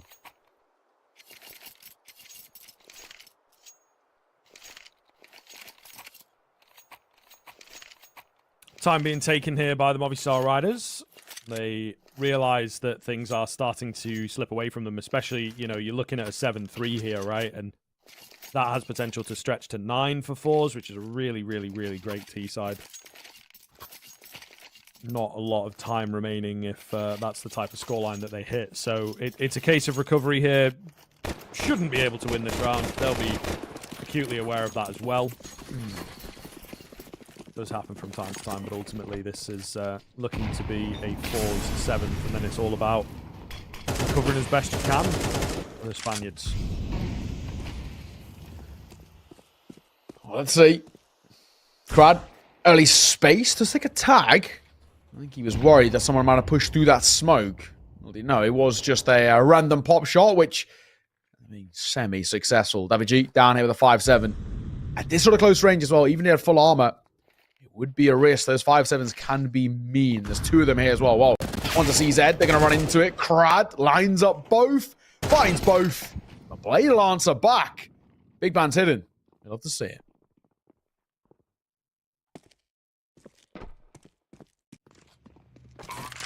He'll get away with the AK, but FORZE are going to win the round. And Adam and Just may well go for some exits, but yeah, there won't be too much action from here on in as expected. It is indeed FORZE taking things, so very nicely done. Not too much sweat off the brow at the moment. But a challenge lies ahead for Movistar Riders. It is going to be a hard couple of rounds, really important couple of rounds as well, and then they have to hit a nice start into the second half as well. So there's a lot that has to change for Movistar Riders thanks to that timeout. That's exactly it. So, I mean, one of those rounds we're not expecting all too much. Fundamentally speaking, This has been a very simple half of Counter-Strike. FORZE looking very, very clean in terms of some of these fights, looking very comfortable in terms of the playstyle. Not actually doing anything too audacious in terms of the kind of the strat book either. They haven't had to delve all that deep into it. Of course, I think you'd probably expect that in this sort of game. Movistar playing quite raw. Even though obviously Blade understands the playstyle, he's having to fill a lot of really tough gaps. Martinezia played some high-impact positions, of course, can't anymore, so someone else has taken that position and Blade's now filling. It's a really awkward kind of team dynamic. But Adam S for one. Shadow spotted. He can't even make it a one, though. Moppos on Chet. I don't think they'd expect 3 towards A. 1 playing through main, 1 alt vent, and 1 backside, but rest ult's going to fall away.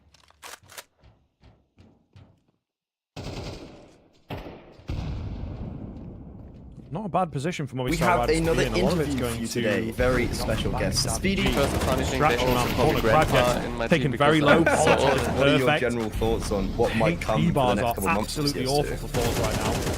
Result on the entry, as always. Good for 1.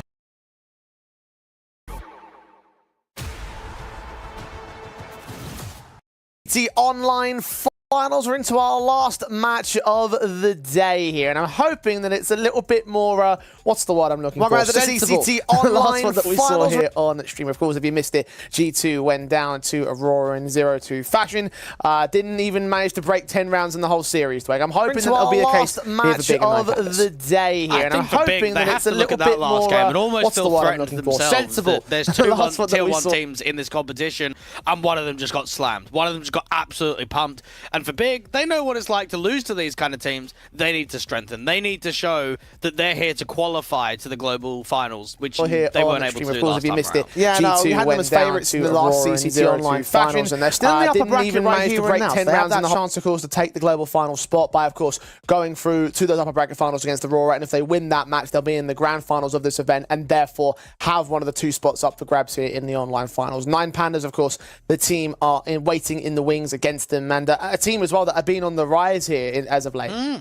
Yeah, no, very much so. I think if you kind of look at the upper echelon of Tier 2, 9 Pandas typically doesn't come in that conversation. They're actually a team that for the majority of the year have been sitting outside of the top 30, 40, in and around the 50th kind of position. They've actually, only a couple of weeks ago, got into the top 20 and now sit at 21st. So they've definitely had quite an increase of success, and it comes off of that back of the LAN that they played recently. Yeah, first in Parry, please. Beat the likes of BetBoom and Furia and Eternal Fire to get to this position. And some of those names, of course, rocking in the Tier 1 space. Obviously, BetBoom right now at a LAN at the moment. So teams like that are doing extremely well in the space, and they're still being beaten up by the 9 Pandas side. So it is one event, admittedly, Dwayne. So the question for me on my mind is, how far can they take it now here in the online finals?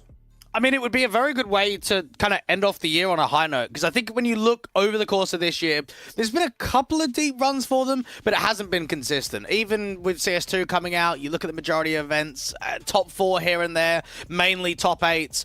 I think for the 9 Pandas, they're in a difficult position, but they're at least familiar with Big. They know what this team is made of. They've played them before, and I think that actually could be a helping hand against the Germans today. Quite possibly. Equally, though, I sort of look at Big, and I have a lot of worries around them. I mean, obviously, Dwayne, you and I have seen a lot of Big in the online environment over the last couple of years, and we always rate them as the Tier 1 team that always struggles in these Tier 2 matches in these online tournaments. And that's because they aren't really prepared for the kind of firepower that the Tier 2 scene are ready to bring towards them. We thought they were shedding that skin after the last online finals, but we saw some very awkward results that might sort of throw that into question and might seem like 9 Pandas have a chance to do things here against Big.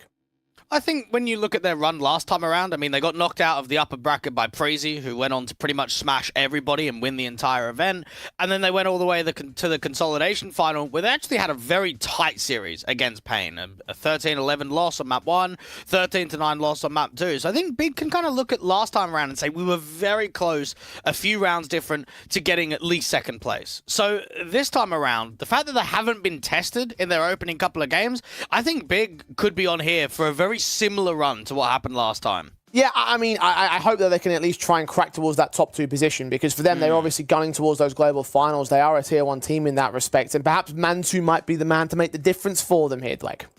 Yeah, he's been unreal in the tournament so far. 4 maps played, 88 rounds played, a positive 42 KD difference, and a 1.60 rating against the Guild Eagles and Zero Tenacity. So even though it might show only 1.15, that's just in CS2. In this event so far, he's been a monster. And I think going up against Idis Balance, who's a very consistent AWPer, an AWPer that's quite strong towards a higher end of Tier 2, I actually think we could have quite a fun game between these two today. I'm looking forward to seeing Idis Balance in action personally, because I haven't seen him in the relevant level of competition in a very long time. So I'm excited to see how far he'll go right here. I mean, obviously competing in the CCT Cups with the 9 Pandas side has earned him the right to be in this tournament today. So I'm excited and I'm looking forward to seeing how well he'll be able to handle himself, because he wasn't able to make the most of his last Tier 2 key opportunity. So map vetoes the way we saw Overpass, Ancient and Nuke in the last best of 3. Is that going to repeat in this veto process? Well, Vertigo will be banned by 9 Pandas. Mirage should get banned by Big. And in terms of picks, Overpass is really good right now for 9 Pandas. And Ancient is very good for the Big side. So indeed, we are going to get repeating maps to start things off. Indeed, both squads picking into those standards. So again, looking towards floating that nuke towards the tail end of things. It is still in the pool, but Big take it out of the last second, go towards Anubis as a different direction. Yeah, and I think this is actually probably a fairly good decision from Big. Again, you look at what happened the last time around. It went all the way to an overtime. Maybe you weren't too comfortable on it. I think Big's and 9 Pandas' Anubis is slightly better for the CIS squad, but it can also be quite difficult to weigh up between the two, just because Big are a little bit more frequently playing at that higher level and that higher division. And that's always going to be the thing you consider when it comes to the Tier 2 and Tier 1 environment, is that Big and teams like G2 obviously are going to be at that higher level. Therefore, they've got that little bit extra bonus behind them of playing in that sort of capacity. So you have to rate them as favourites in this series by that alone. However, we just saw G2 get absolutely battered, as we didn't expect, right? We thought it would at least be a close affair from the Aurora side. So are there any surprises up 9 Pandas' sleeve to pull off something of that similar sort of capacity? Yeah, I do think so. I think both of the map picks should be fairly convincing. Like, I don't really see too much leverage of each other stealing each other's picks and maybe getting a 2-0. I do look at that final map decider and say that we've seen some fairly good Anubises recently for 9 Pandas. I mean, they closed down the ITB series. Is that Anubis final map decider? That went 13-10. For the Big side, they also played it in their opening game against Zero Tenacity. They got taken all the way to 13-11, so just that stretch further against even weaker competition. So for me, I want to rate 9 Pandas slightly higher than Big, just because of the previous head-to-head and the recent run of form. But I actually don't think there's much in this game at all. Yeah, I think we haven't neglected to mention the results of that last head-to-head as well, right? Overpass and Ancient were played in that previous series, so it's important to note the fact that those two maps indeed go the way of their respective sides, as you would have expected. And obviously, that series overall went down to the 2-1. Pandas took it. As a result, you have to consider that Anubis might end up being that final battleground, and it really will come down to the intricacies of that map between the two teams, in my eyes. Yeah, and I actually think Anubis has been picked quite a lot in best of 3 series for 9 Pandas. We saw it on LAN getting played quite a bit. They picked it against BetBoom. They picked it against MIBR. They had a pretty good one on Eternal Fire in that grand final. So I think for Big, they've obviously looked into this and they've done a little bit more preparation than maybe what they'd done last time to skew the veto slightly. But for 9 Pandas, this is now about, you've had a really good result. Can you keep it going? This would be the toughest opponent they've played so far in the event. And I think for Big, this is them being very comfortable up until this point and probably should get tested the most amount. I reckon so too. The question of the matter is will 9 Pandas be able to turn over the result on the first map of the series, Overpass, as appropriate? Big's opportunity to get started as we get started as well with our final match of the day.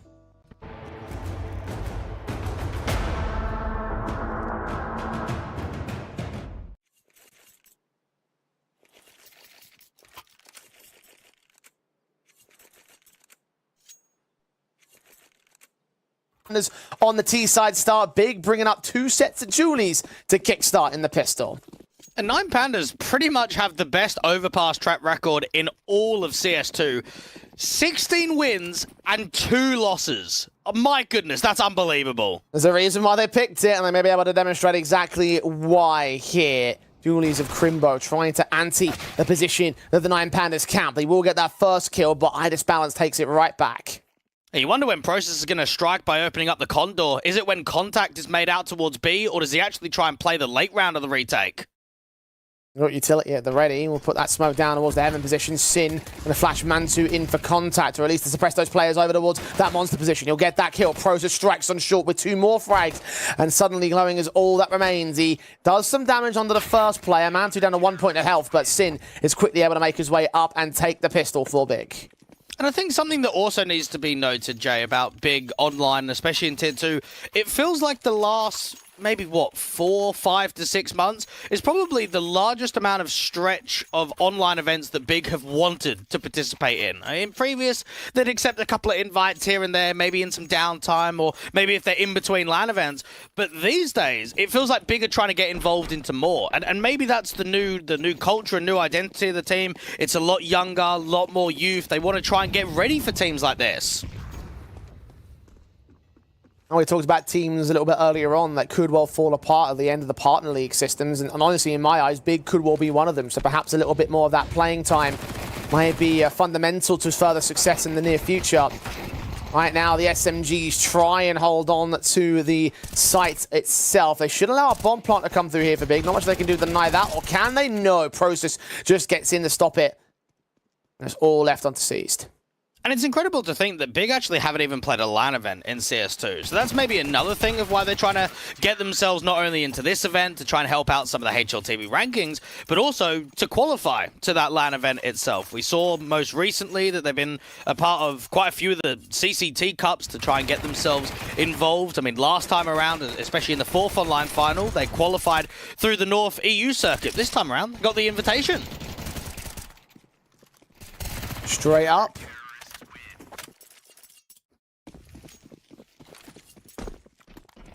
Straight in to the gun buy here. Big.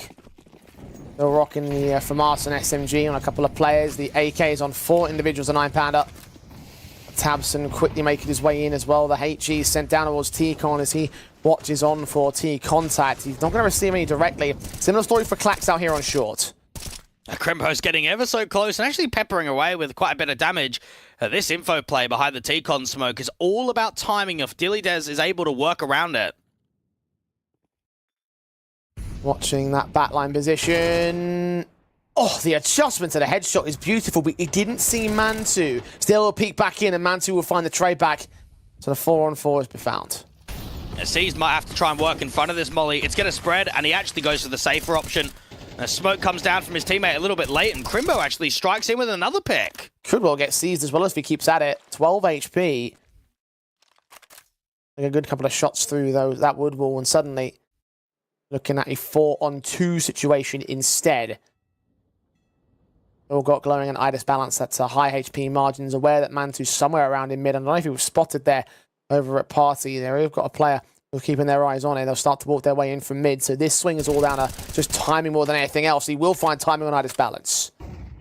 And 9 Pandas just getting split apart right now. Mantu's just driving more distractions. Seized is hoping to cut one of these rotates off of an info play. Big have actually shown us some pretty good structure here on the city side of Overpass. This is a really good beginning from them. With that bomb being dropped in the open as well, the rotations can get called. They can hold on to that A site so long as Mantu stays in position. They won't be able to find any real commitments into the bomb site. Even then, the timer has run way too far low. So all they have to do is hold on to these weapons. Big do not need to concede anymore. And that will be a 3-0. You're right. Big looking very proficient in the early game here. And you could see it, Jay, just when the video came up. It's very easy to spot with both of these teams where the bans are going to be and where the picks are going to be. Both teams don't really change it about a massive amount. So that almost allows a team like Big to expect Overpass, to come in, to maybe do some preparation, to start on that city side, allow themselves to do a bit of ante.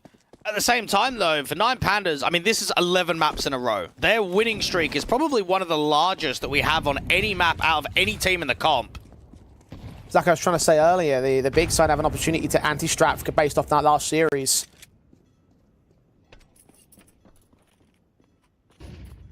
So far, so good on CT. 9 Pandas don't have a chance to respond here in round 4, opting against the Force Invest to keep the economy line in line.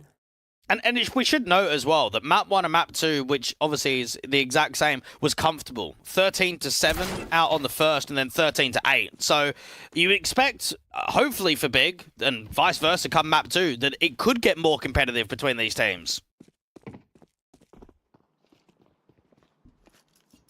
As of right now, it's comfortable for the Big side.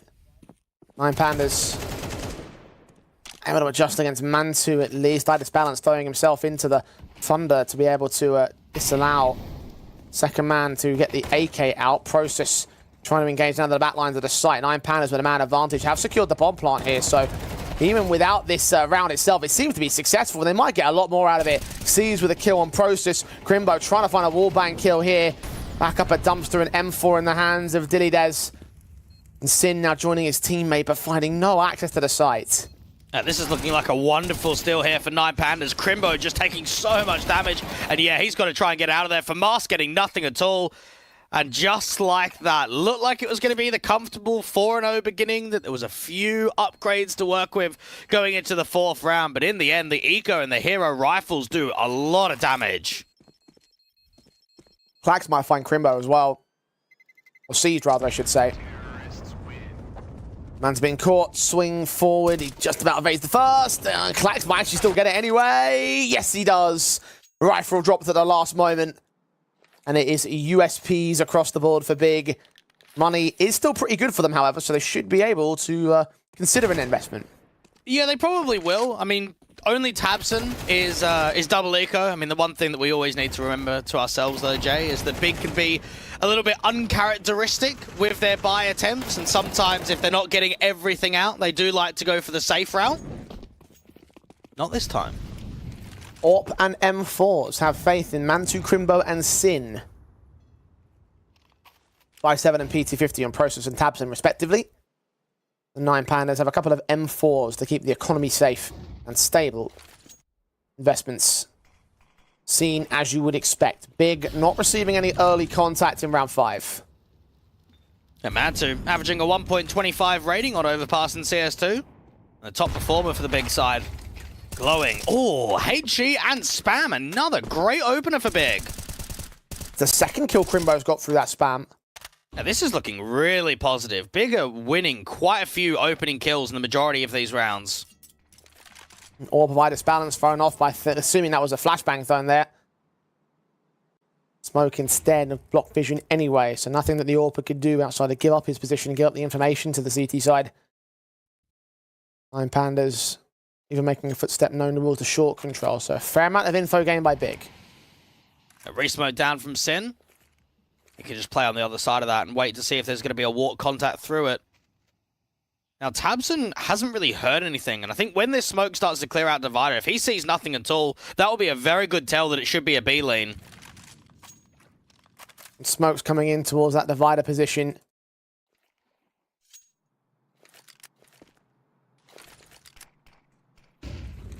The T's start the lean forward. The Molotov sent in towards that T-ramp angle. Process caught by the wall bangs, but Crimbo's M4 can still stand up alongside Mantu's AWP. Sin still unaccounted for. Clax will drop the bomb with 4 seconds to go. Natus Balance caught by Tabson and his P250. A free AWP saved, a double AWP held. Even can grab some of those AKs, in fact. And there it is, a fourth to return counter steal from Big. And I think there were certainly signs from Big, right, in the last CCT online finals where we saw that disciplined nature on CT side. We saw some really good information gathering. It reminds me, of course, of Vertigo against TSM is the one that just goes straight to my memory, of course. One thing that you always know is 9 Pandas Instaban is Vertigo, so Big's never going to have that out. I'm sure they'll have it in the next few best of 3 series.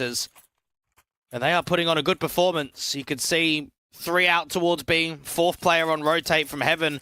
And Mantu timed it so perfectly that he can even take contact and even take, I suppose, impact before the execs even really come through, that they're still setting up from short. 9 Pandas took a tactical timeout in this game, an appropriate time to do so because they are struggling to get things truly started on T side. Found that 1 steal round, but with Big's counteraction, it means that they haven't really got the momentum to work with. They've at least got the money bonuses and the cash flow to get another AWP out with the rest of the rifle buys. But now it comes up to winning the rounds. average 7T rounds when it comes to all of their Overpass CS2 officials. So when you're down 1-4, you don't really want to be down any further. HE and spam in there from Klax actually deals with the B anchor there, Sin. Very well read. Credit where it's due. All things compounding, and now Big are down by a man. Will they go down by 2? TYLOO won't see anything over the long control, and there's also information placed out from short. Process checking in from underpass. The real concern, however, is this monster walk. And Mantu with the AWP needs to take first contact and try and reposition. Glowing should be a sit-up. There it is, kill found. They get back into that B bomb site. They don't know if there's anything else going on here. Knife pulled out from the next man. TYLOO, just barely evades Tabson's spray. And now they know that there's some long presence, but how much of it? Do they know it's B? Do they think it's A? 40 seconds for 9 Pandas to make the hit, and seized. They will reveal all. Oh, Process should get the shadow advantage. Bomb could get dropped, seized out the open man, and just swing on the contact. Get the second player as Process will finally drop seized, and it's a 4 versus 2 with Bomb lost to the CT forces. You have got TYLOO coming in real quick. Incendiary on the bomb itself, a nade perfectly timed. He'll grab an AK instead and just try and get back out of dodge. 15 seconds, there's no time for 9 Pandas to work with. Now, Tabson might even be able to drop TYLOO. Yes, he does. Ooh, big. I mean, you look at that entire round and think, what a great opener that was from Klax. The HE placement, the spam that came through from Monster. But from that point onwards, the info play again from Tabson, seeing nothing out towards A. The repositions from Mantu, it feels like he's been quite fluid, right, with the AWP. He's getting his first shot in, he's moving around, he's just constantly finding impacts. Yeah, nicely played on this 2K. Very nice shots. And I would say that Mantu's received quite a bit of criticism. I think when you look at the form that he's had on OG and moving out to this big side, he's definitely not one of the most consistent AWPers. But the recent, I would say, maybe 10 to 15 officials, it feels like he's slowly embedding himself stronger into the lineup and getting more comfortable with the team. Well, he is top fragger as of right now. Natus balance his own AWP, hoping for a decent shot on the jump face. It's Crimbo that has been holding out to this woodwall position, going for constant spams. If you spam down the connector control now, you might get a fair amount, but Big, unsure of what 9 Pandas are working with. It's just this AWP, the hero weapon, and what's otherwise a half invest. Of course, a hero weapon saved from the last round as well. Big, allowing connector control at least for 9 Pandas. Is Tabson ready for them? We saw 9 Pandas win it on the eco last time around, so this could still be quite a threatening round. Mantu with the AWP is going to force a little bit of a rotation, so get some help out from Crimbo. Well, Tabson's seen the shoulder and does manage to catch TYLOO, but Klax returns fire. The AWP for your battle goes the way of Natus balance as he peeks into Mantu. Mantu didn't quite hit his shot. Advantage now here for the T side. And the smokes and incendiary trying to keep him at bay here for Crimbo's part. He's able to at least stall them. 40 seconds on the clock, though. The rotations and the backup needs to come up good. Excellent utility usage from Crimbo. Look at what that's done. Smoke out to the left-hand side. Incendiary 2. Sin's even pressed out B and got towards bottom con. He should get at least 2. He gets checked, not quite by C's. He gets it back to a 3-on-3, but we'll also know that there's no further rotations. Only one player was spotted. Process now, holding his nerve at the edge of the smoke. Natus balance going to check for him and just gets spotted. The AK swings forward to Crimbo. He's overwhelmed. Sin comes up good with a kill. The bomb has been dropped 10 seconds. Natus balance needs to plant safer, and Sin will be up for the retake here. The AWP on the other side, flashbang turned away from. He'll jump up towards the grasslands, and onto the bomb site he'll go, making further footstep noises. Natus balance barely doesn't catch the angle. Sin, oh, he swings for the double and gets them both. A quadra in the round for him, and a clutch in play for Big. And I was just going to give so much praise to Natus balance. He's had a sick round there. AWP battle goes the way of IDB. He gets that second kill on the bomb side, but look at this from Sin. Able to catch that information and work the 1v2 to as good as Crimbo can do in the clutch. Very nicely done. And Big have the half tied up at least. And this is a real fear right now, because I think the rounds have been fairly competitive, and I think 9 Pandas haven't played poorly, but Big have outclassed in certain scenarios. The rifle rounds and the tactical nature is at a good level, and this is where you start thinking, is there a chance of a map steal, especially if Big can really hammer home a lead in this first half? Starting to get into scary territory, I think. Good nades, at least, against the CT side. Will damage up Crimbo and Process here. But that's about it. Again, they're playing behind the harder cover. Again, they're not looking to engage directly with the CT side. And when they do, it might lead to Mantu's opener.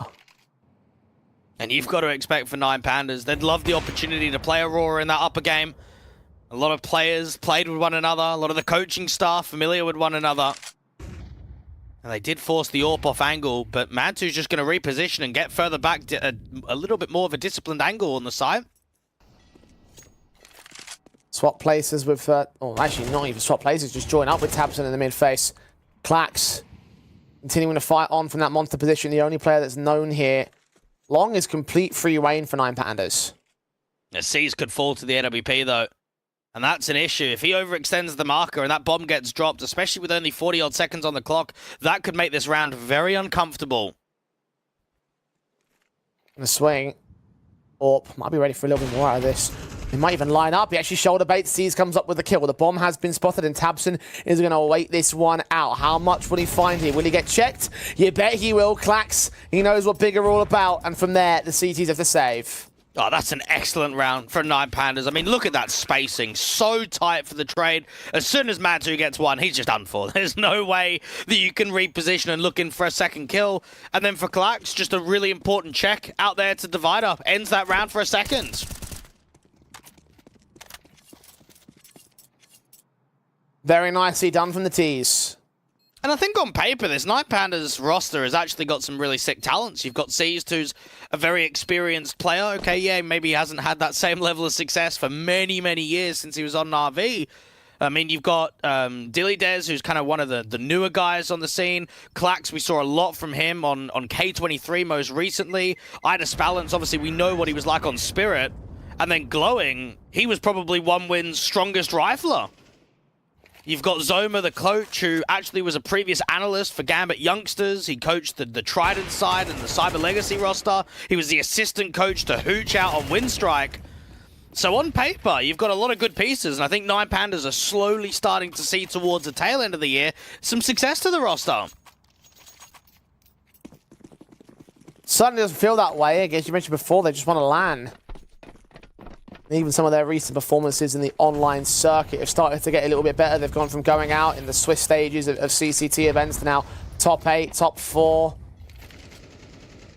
Several playoff positions, and not just like first round playoff positions. Very good runs from this 9 Pandas side, and now they have a chance to run it further even in the CCT online finals. But now they have to make up the difference against Big. Glowing, getting flashed out towards top con, not seeing anything at all. Big have got a very heavy stack out to the B site, and it does surround at some point, maybe taking some information towards Monster or short water control.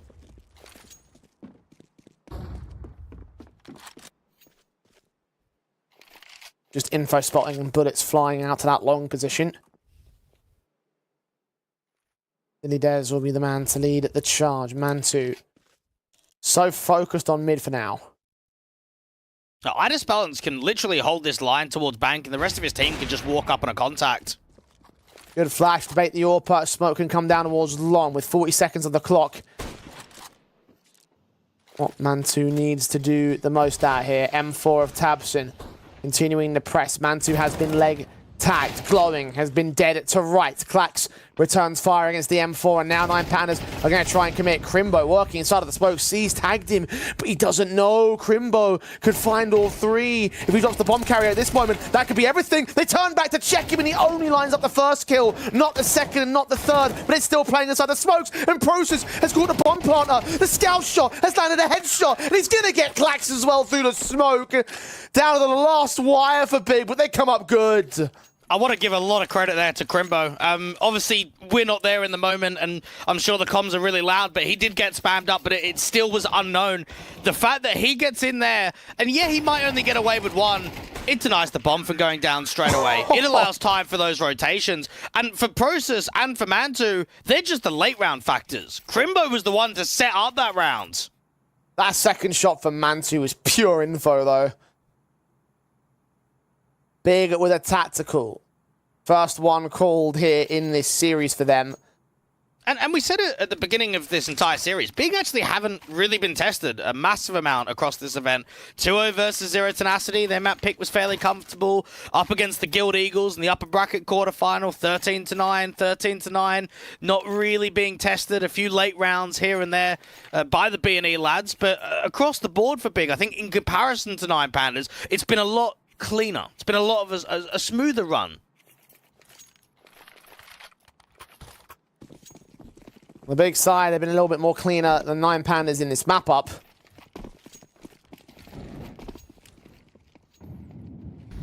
I want to try and reinstate their confidence with how 9 Pandas nearly took that round. Big. Their gun set back in. Orp stood in play for Mantu. Billy dares see several individuals able to tag them, not take them. And that was a very good opportunity there for an opening kill for the T side. Unfortunately not being taken. Clax been very defensive out towards Monster previously. This time around, maybe a bit more desperate to make something happen. Looked the wrong way at the wrong time. Sin allowed a chance to get a kill. I disbalance as AWP. Ready for Process to start swinging, but that's not going to be the case here. Re-smokes onto the CT basis, but Caesar's waiting for Sin and gets that trade in the end. It finally looks like it's going to be a B lane here for 9 Pandas. We actually haven't seen much out towards B. You think about the majority of these rifle rounds, and of course just the pistol. It's pretty much just been A-lane after A-lane after A-lane. You're fighting a lot on the B defaults, but getting very little of them successfully. Maybe a change of pace might be warranted, considering how they were locked out of A site in the last round. Right now, it's a 40-second marker, and yet to see the true commitment. They were hoping that Big make a mistake, but instead, they've read it correctly. Taubson, the third man on defense. Idis Balance has walked up and is actually taking a lot of space right now, completely unknown. And Crimbo's got a flash at the ready for Process at Monster. Smokes on towards Heaven. AWP still watching. Swing out from Glowing. Gets the kill. The M4 Crimbo can't line up more than one. And all 3 players are ripped apart by 9 Pandas. Well played on the XE. Yeah, you could just feel as if the spacing there for 9 Pandas was on point. Everyone's holding each other's crossfires, and no one's multi-fragging. You've got, what, 3 defenders down there on B, and there's, what, 1 kill coming between the 3 of them. It just collapses out on B. And Big may have had the read. They may have stacked up the bond site. But 9 Pandas give us a very successful third round.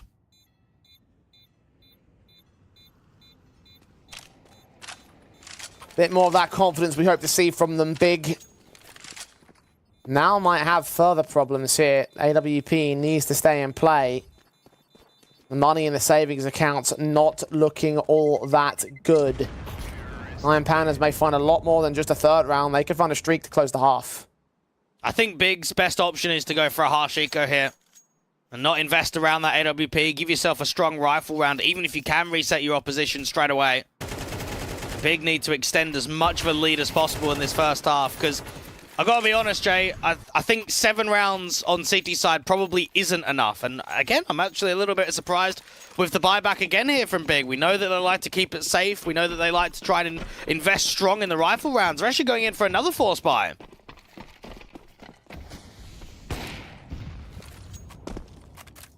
Can get an extra M4 and a FAMAR to support the AWP. Nades as well that are doing pretty decent work here. Idis Balance down to 51 points of health. And Mantu boosted up on the short presence, hoping for someone from 9 Pandas to lean, but in the early round, their line of engagement is extremely passive. It's seized. It's going to start working the troops up here towards the front side of the bathrooms. A couple of flashes just drives Tabson away, and actually separates him and Crimbo quite a bit in the bathrooms now. Start to check it and prod.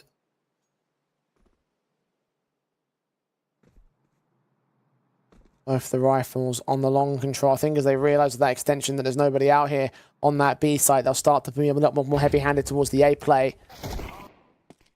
There's Tabs with an engagement, finding a kill on Seized. A very good flash. And now Crimbo is going to start making the info play, but there's still a late lurk. Orp backed up, swing forward. Crimbo gets another good kill. Oh, the AWP's on load! Oh, the flashbang fades and Dillides gets 2 back on the turn. A 3-on-3. Idis Balance can get involved as well. And it all falls apart for Big. Oh, Process here with just the pistol, trying to see if he can spam away. The bomb's actually not down yet. Crimbo can still deny. 2 to swing, 1 to go down. Oh, the second man again gets traded by the Orb. The 5-7, a HP kill, a 1-on-1. Needs the headshot on Glowing for Big. It could come down to another clutch, and there's 15 seconds on the clock. Process taking that chance to reposition, trying to play this smart. Glowing has got to go back for the bomb. He's known. 8 seconds. Now Process can close in the pincers. He's going to wait and bait and hold his nerve and get the right kill at the right time to hold an 8th for Big. And can I just give another round of so much credit to Highest Balance, and it still doesn't go the way of 9 Pandas. Oh, man. He's bringing so much impact with this AWP, but they're still not closing the rounds down. It's another clutch. It's another highlight individually from a Big member. Wow. What a recovery, too. Like, you think about Big's couple of opening kills, it was, what, a 5v3 advantage for Big, and then a 3v2 advantage for 9 Pandas, and then in the way, it goes back to Big. Such a mental round, honestly. Ridiculous scenes. 9 Pandas, even with that bomb plant bonus, can only afford the Mac 10 to support the rest of the AKs. Things have not been all that fantastic for them in this half. It's showing in the buy, it's showing in the scoreline. Mantu looking to make it even worse, but 2 players. Peaky doesn't hit a shot. Dilladez to open it up. A slight vertical crossfire being established, and now the quick B exec looks to be raining in. Process and Sin on the defensive. Sin's going to give up his position. The M4's going to hide. Swing out for Dilladez. Gets caught by Crimbo. Glowing's walked right past Process. Sin able to be protected by the rifle. His teammate Clax can't even get the trade. And 9 Pandas now leaving it on seized and Idis balance to rotate quick and quickly back out of the B site into the A play. And Tabson's got 100 points of health. As long as he wastes some time and gets a 1-for-1, this round's done. There's the kill. Seized all alone. Not even a 1-for-1 for him. Spotting the man. Flashbang forward. It's 2-0 in favor of Tabson and 9-3 in favor of Big. And 9 Pandas had to work extremely hard for those 3 rounds, and I still don't think that they were as successful as they hoped to be. There was a lot of competitive rounds, but the bottom line right here for Big is 9-3 on any map, on any half, is threatening in MR12. And I think for 9 Pandas, they're going to be sweating it, because if you go a map down going into Ancient, this could be the worst outcome in the series possible for you. We did say that we expect the map picks to be confident to the teams that picked them, right? And it was like that over in the last series. Big, however, looking to change their destiny. Will that be reality here? Pistol round. Seeing the Glocks out from the entire Big side. Utility on 2 individuals. Julie's in from Idis Balance. Very fast plays in from Long. Big might not be ready for this. Tabson's checking it though. Both individuals seeing Glowing going down. Very little damage returned. Fantastic start for the in-game leader. Out towards B, there's a lack of info. Big working the opening man advantage. Getting back down into Con.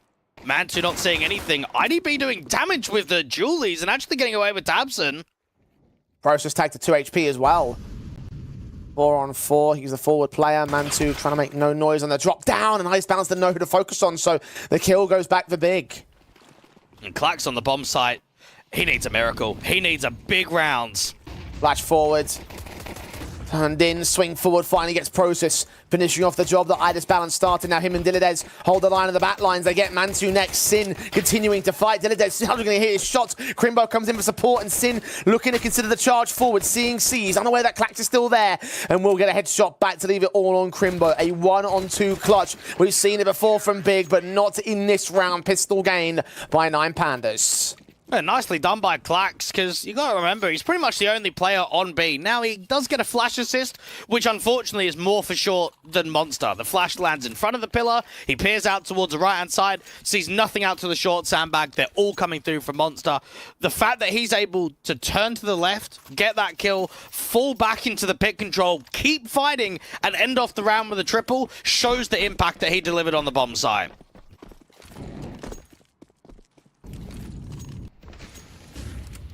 SMGs set in for the 9 Pandas side around the M4s, of course, versus nothing from Big. No force invest on the T side. Mentioned before that their bias can be a little bit more cautious overall. Despite that, the Glocks are still finding success. That's actually a pretty good one for one, because that MP9 might be able to get away with a little bit more damage. They're almost trying to tempt face an aggressive monster lean. It's actually out towards short, so Mantu's a goner. Got his shot off, but now with that bomb being dropped, they know what the plan is from Big. Seas can start to adjust against Tab Sin now, knowing that MP9's been picked up. Sin gonna press the issue. Get his kill on the double up process. Now has to find 3 more to win the round, or just otherwise concede to the 9 Panda side. It seems more likely that the latter than the former. Process. Decent work. This is a very expensive round. The money going the way of Process as well with these kills. $1,200 bonus. Now the man's been known about. Clax holding the M4 position. Idis balance as well. The crossfire Process would have heard that. Does manage to find the only angle of workability against Clax, but Clax quickly swings to deny any further progression. Can actually drop it up now. Get that into the hands of Mantu if they want. Yeah, I was going to say, like, now Pandas have issues in terms of the economy state. Yes, they will, of course, be buying in this one because Big are going to respond with rifles, and they're going to have a lot more than just the 5 AKs.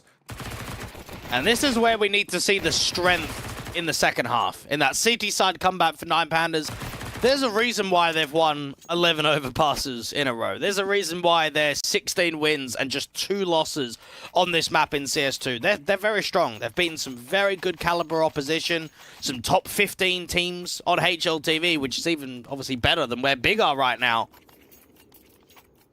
But it starts with this opening rifle round for me, because if you're not winning the opening rifle round just off of the economy state alone, it is probably game over. You'd be down, what, 5 to 11? And then it only takes a few more rounds, a good round from Crimbo or Mantu here and there, and the job's done on map 1. Yeah, this is a must-win round. 9 Pandas with 4 M4s. A very nice nade as well from Idis Balance. Chunky onto Mantu. Sin and Tabson caught some of that as well. High impact. And advantages like that are what you want to see in a round like this for 9 Pandas. And it's good to see someone like Idis Balance actually getting success in a team towards a higher end of the Tier 2 echelon. Because I think with his previous stints on Omega and K23, there were a couple of good moments in time here and there, but it was never consistent enough like it was on Spirit a few years before that. Being up in the top 20, winning lands and pressing fights against Tier 1 caliber opposition, that's what everyone wants. IDB in the bathroom, sees that first and does a lot of damage onto Mantu, and Glowing can peek on the contact. Advantage for 9 Pandas. Capitalizing on one of those players that were caught by the HEs. Mantu on 30 HP, and he's the lowest HP member of that, so high HP individuals going down is never going to bode well for Big. Tabson especially, the second man to get tagged up and taken down. Process with a returning frag. Glowing caught, sees aware that they're out there at the bathrooms. How much more is he going to find Face? He needs to get some assistance, turn away from the flash, working with a teammate. Another good pick there from Process. And Idis Balance is giving the info away towards Dice too. Counter flash against them. Standing there. Time though, 20 seconds. They're going to get a move on. I think, yeah, they just realized it right there. They were trying to set something up in the bathrooms, but Idis Balance now has backup. Diladez, HE, that might catch Mantu if he's not careful. He gets more on Process than anything else. They're so blinded, but the smokes are in the way. The kills are being found, and Mantu is left for dead. His teammate's already dead. And a 6th round for 9 Pandas here. Mantu, very dangerous position, but will hold on to this AK, it seems. Big. Could not break the backs of the CT side. I tell you, we've got a game on our hands now. Yes. That was a very important round to go the way of 9 Pandas, and I think this second half could be quite tough for Big. The only way, realistically, if you're going to beat 9 Pandas and try and close this in 2-0, you have to reset them. And that last round was probably the best chance you were going to get all map so far. Idis Balance on the bomb site, staying alive for just so damn long, and for Big, just running out of time on the clock. They're going to try and find a second reset opportunity in the next rifle round. They're buying in the halves here. It's literally going to be a double eco.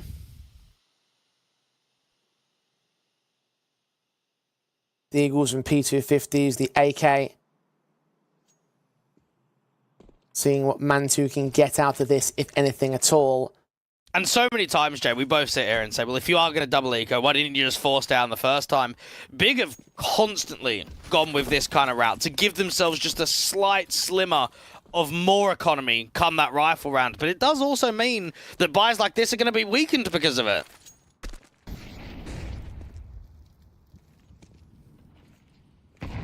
Were able to win with pistols before, or at least get damage more specifically. Set 9 Pandas on the awkward economy state that they still stand in at this juncture. AWP Virtus balance. Watching for T contact, and he almost lined up a collateral, but he does get overwhelmed. Flashed off position. Mantu can take him down. C struggles. Glowing caught 1 kill, but he's also overwhelmed. And Big were looking for a chance like this. They've lost their AK though. And Mantu extends the line, and Dilly Des is coming up from bank quickly, up against the AWP Tabson. Ready for the shots. Connects it. Clacks next to Face. And Tabson will fall. 1 out of 3 required for the clutch here on the CT side. AK, be aware that that bomb is open in the long position. He's checking around for any further utility dropped by his teammates, if there is any at all. Is there a smoke to get on the kit? And doesn't seem like it. Nade sent on the defuse. Tapping it once. Crimbo will start swinging. Further flash is sent. He'll grab the AWP and run for it. Big have stolen it from 9 Pandas. And the economy state, you can see it on the CT side. That AWP is required because they are going to have very little to play with. And I think it showed how necessary that first contact to be successful was for Idis Balance. Just to get 1. Doesn't even matter if you get the collateral. Just to get 1 and try and fall back.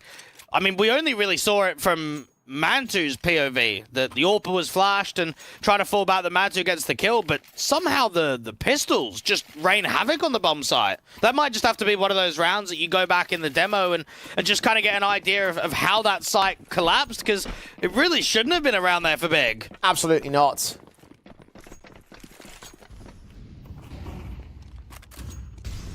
Mantu back on the AK with the other 3 also in play. Force invest from 9 Pandas, as you would expect, because they don't really have a choice at this place. Big putting several players on double eco status. The CZ and the P250, at least their savings for Glowing and Clacks to bring in some M4s. This is so defensive as well on the default. And do you know why? It's because they know 9 Pandas are desperate. They know that their economy must be rubbish in a round like this. So they're going to try something gimmicky. They're going to try some hero plays, some high extension info plays. And for Big, win this round, I want to say win the series. I can't disagree, I'll be honest. Second map is their pick. Talked about how comfortable it was against 9 Pandas in the past, which doesn't mean that they haven't also prepared for it. Abson, what does he see? The Ledez. He will now. Kill found, not able to adjust against the AWP. Oh, Process got very close to that connection. Seizes on the other side. This could be the AK to be dropped. Smoke clears. Process doesn't check it. The P250 can now find the counter steal, but they have lost the B site in turn. Oh, this looks promising for the retake. Clax is undetected right now, but there is a backstab being set up from Mantu. Does cancel to get back to the site itself. I think he ran into that position, so he might have made some footsteps. Sees now checking out the cubby corner position, but Clax and Idis Balance get the kills to return to Crimbo, who doubles up. Is Deagle now standing versus 2. Oh, he hits the perfect flick to the head, but doesn't deal with the USP closer. 9 Pandas back in control. Here we are. That looks like it was going to be the one to close there from Big. Oh, my goodness. I do think to myself, though, Jay, you know that they're on a weakened buy. You know how important it is to win. Is it the right idea to have such a heavy double lurk setup rather than the full exec? I feel like right there for Big, if we see a 4-man, even 5-man B exec, that round's just done. You trade off one another, you play out the post plant. The idea that you have, both Tabson and Process lurking towards A, it cost them. They didn't get anything out of it. A bomb plant was secured for Big. So our buy will be in play. They've got Galils and a Mac 10s, but it's not great. But we're still looking at 4 SMGs for 9 Pandas around the AWP on Idis Balance. So it's not like the CT side are any further better off. Big still within back-breaking territory. They could still find the map off the back of a good 5-man wipeout round. And they know that as well as anybody else. And that AWP getting 3 in the last round and the last kill. You wonder, repositioning down towards Heaven on B, how much he can find. Force forward, Tabson gets 2 through the smoke. A headshot on Dillydez. And an advantage now for the T side. Seized, incendiaries the bomb site and holds his position, waiting for a mistake to be made, waiting for an overextension. They will not come for big. Oh, Sid just caught the edge of the smoke, seized, just about catches him, and Tabson actually goes down to the molly, glowing now with the MP9 to low HP to man 2. 4 points of health, specifically Crimbo once again may have to do a ton of work here. Bomb tap once he reveals himself, but also cracks open the smoke a bit to see nothing else in return. Seized will return fire, and man 2 holding his position on the defuse, on the defuse, on the defuse. He's got to line up 2 or 3 kills. Man 2 gets the 1 frag. It's still on the 10-second stick. They can't get the man. They can't get the man. The Glocks are pulled out. Oh, Idis balance with balls of steel. He's nailed him to the bomb and secured another for 9 Pandas. Oh my goodness, they just keep fighting. Just when you think it's done, just when you think the Big's gonna have what it takes to close this map down, it's another sick round from Idis balance. My, oh my. I can't believe he's won that. The smoke was cleared. They both had no ammo in the AK. With the AK! What a wild match this one has turned out to be. What a wild match this one has turned out to be. What a wild match this one has turned out to be. What a wild match this one has turned out to be. What a wild match this one has turned out to be. And then this half the second. This one has turned out to be. And then this half the second. This one has turned out to be. And then almost all the way. 10-8. A final tactical called in by the CT forces. A slightly better buy available to them. Big still buying of their own right, though. They got another bomb plant. And if Big don't win map 1, they're going to be fuming at themselves. They've had so many good chances. These last couple of rounds are gifts, basically. Crimbo just allowing the CTs to take a lot of space. A very aggressive press there from 9 Pandas to try and fight out towards short water. No contact from short pipe. All right, back off. Get back into the side. Leave Clax instead on top of the default box. Checking the 4 positions and hoping for a T extension in from Connector. Then it's short control being gathered from water. Sin, Mantu, Process, and Tabson now formed up past out of Monster as Crimbo is trying to find an angle of attack. It would be great if he can win a fight. He almost does against Glowing, but the kill goes the way of the CTs. The entries have been pretty good out to Monster from Big. I think here, though, an overextension from Crimbo without getting a kill either cancels it or maybe allows Big to just keep running the default. Comes the utility. Execution inbound, flash turn away from Clax, doesn't get anything. 2 more kills going the way of the T side. Dillydez also responded to his trade. The plant will be secured. And Big are a man up. Yeah, IDB is still alive though, Jay, and that's what you got to remember. He's been closing down all of these retakes. Open SMG. SMG seen. A spray so awkward for Sin. He goes down, and 1 CT has dropped. Idis balance on his way into Graffiti. Resmokes on to try keep seized at bay, and they turn away. But Tabson still wins the fight. It's all on the AWP now. Shooting first, naded away from position, and I think he's going back for the save here. Slow walking back out to Dumpster. And into the A site. The bomb will blow up on B, and Big will find number 11.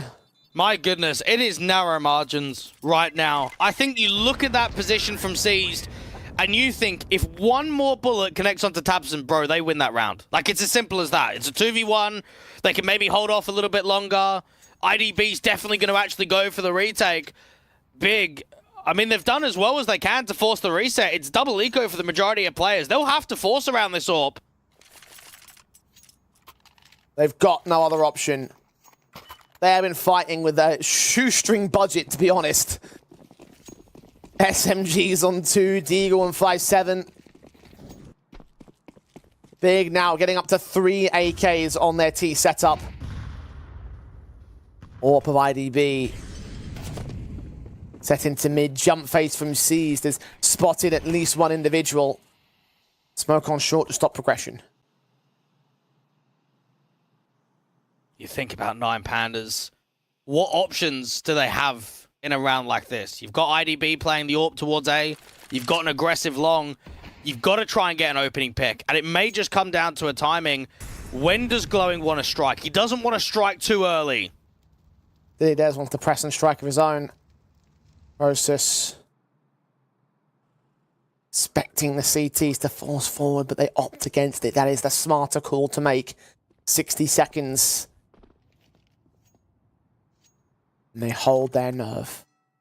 It gets very silent. 9 Pandas have got a little bit of a heavier stack out towards this B site. How late does the exec come in? Because I start wondering to myself, what if there's a little bit of an over-rotation? What if Idis Balance can actually deny the bomb from going down?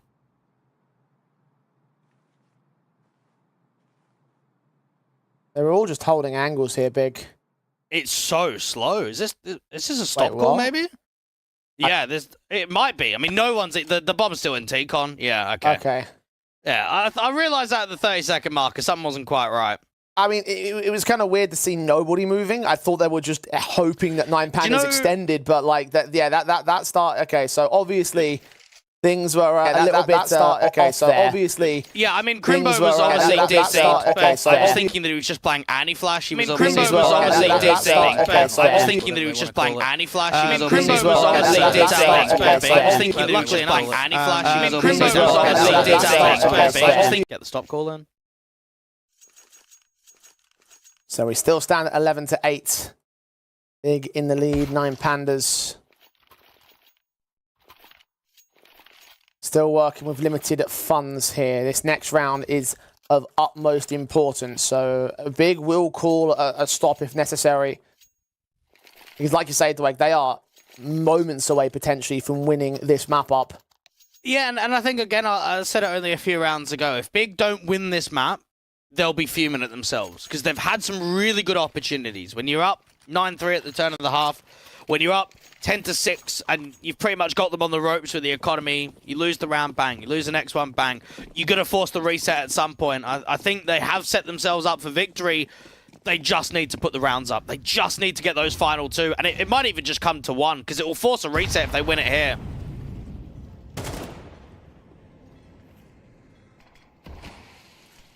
Damage taken on Crimbo and Process.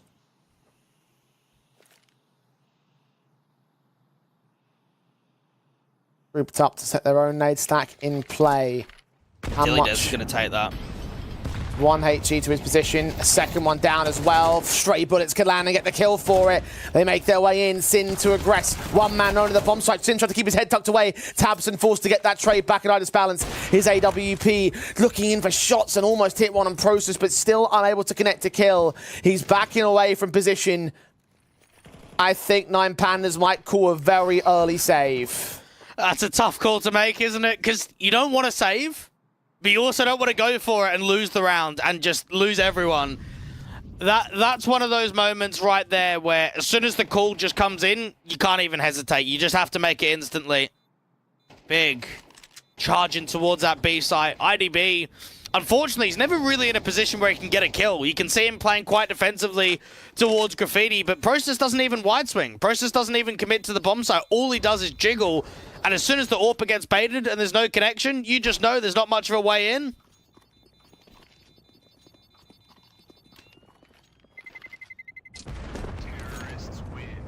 And that is map point for Big. Yeah, it's not helping that Glowing's unfortunately had a bit of a poor performance. He's one of their strongest riflers. He's one of their best performers out on Overpass. And the fact that he's down, obviously, on just 8 kills going in quite late into the second half, it puts Big in a prime position. The fact that in that one isolated round, one of their top performers in this map up, Idis Balance, was unable to get impact. So many things taken away from the CT side. The SMGs, of course, have got to come out.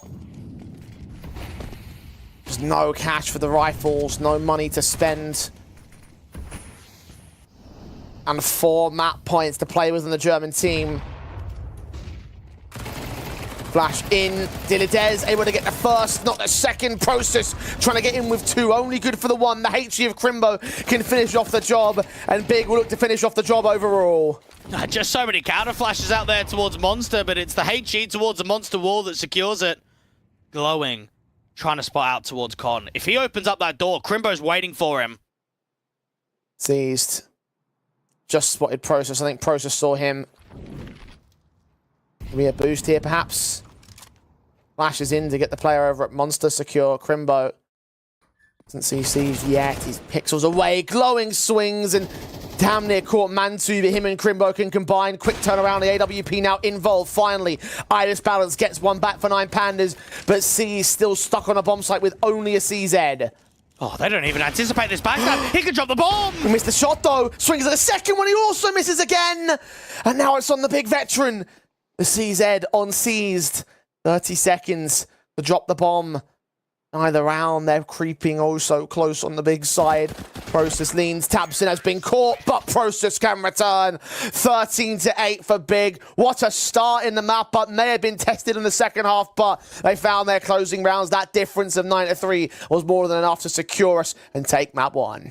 I really feel for Iris Balance. I mean, even in that last round, I mean, unfortunate that he's not able to find the connections, but I actually think he played insanely well. Brought so much impact. And in the first half, I think there was maybe 2, could have even been 3 rounds that he had important multis towards that A site, and they still weren't winning the round. It felt like for 9 Pandas, they let themselves down in the first half. We saw a pretty good comeback in the second, saw some really nice rifle rounds from them. But when you're working with that kind of deficit, all it's going to take is one economy break, and we saw that exactly here. The thing as well, they had so many opportunities to sort of rebound from that economy break and really build up a decent CT basis, but Big kept the damage up constantly. So when that break came through, that was more than enough to finally secure it overall. And again, just to emphasize what you're saying about Iris Balance, he was the top fragger of his team up until the very, very end of that map up where Klax was able to equalize the kill count. So that really is the difference that he was making, but it still wasn't enough for the 9 Pandas side, and they lose out on their map pick. Admittedly, Ancient is coming up next. It is Big's own pick. They played it before in the last series, so if Big can counteract what 9 Pandas are bringing to the table, the opposite could also apply. Will it be reality, though? We'll find out when we return from the commercial break.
Fall enough so. Electronic, he is doing everything that is from him alone. Axel just got to close it.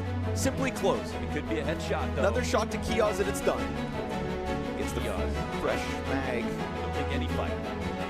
He's back around sight. I mean, they're done. Enough. You needed the full damage.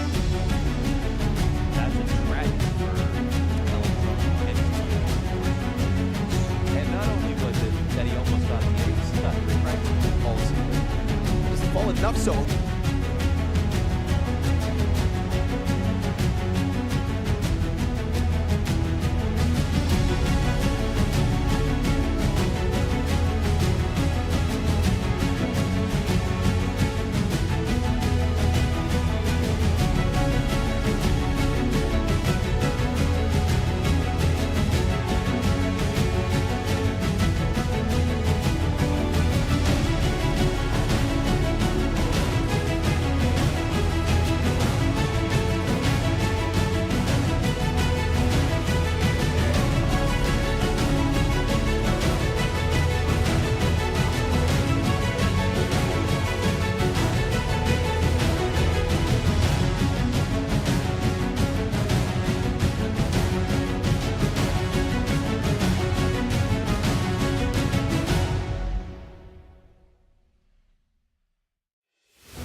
complicated job, but I love simple things so much. One move, one push.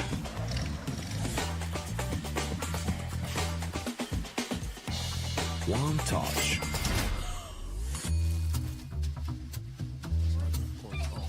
One love. One click. One XBet. You look into your inventory and there's only... It's time to forget about this garbage. Here you will find everything to play with really cool skins. Open top cases. Upgrade dropped skins and turn your junk into a cool gun using the contract system. Every day, thousands of people upgrade their inventory with us. Hellcase.com. Look at yourself in a new way.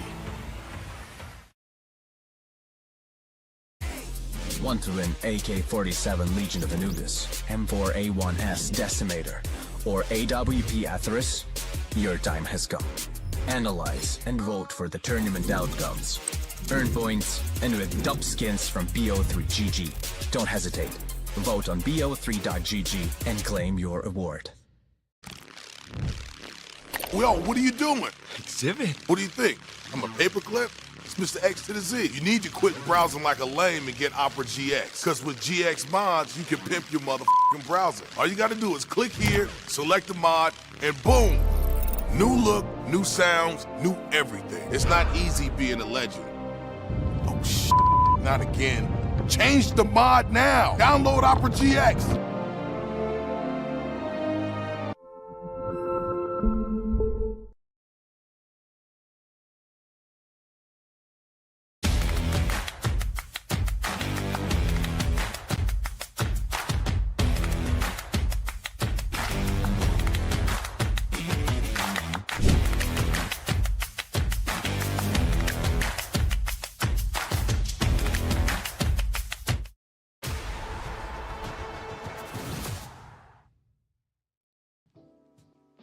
And welcome back to our final series of the day. It may well be the final map of the day as well. 9 Pandas conceding their own map pick, and now we move towards Ancient. We went from one map, which was actually a winning streak that just got ended by Big, into a map for 9 Pandas that is now a losing streak. And they'd love to be able to end that. And to be fair to them, the last 3 times they've played against Furia, Alternate Attacks, and ITB, it's been very close. It's been very down to the wire. Just a few rounds difference from going to an overtime or ending up losing the map. I think the difference here is Big are very strong on this game. Indeed they are. It's their pick. It's their chance to make this one a quick end of the night. Let's find out whether they can pull it off in map 2.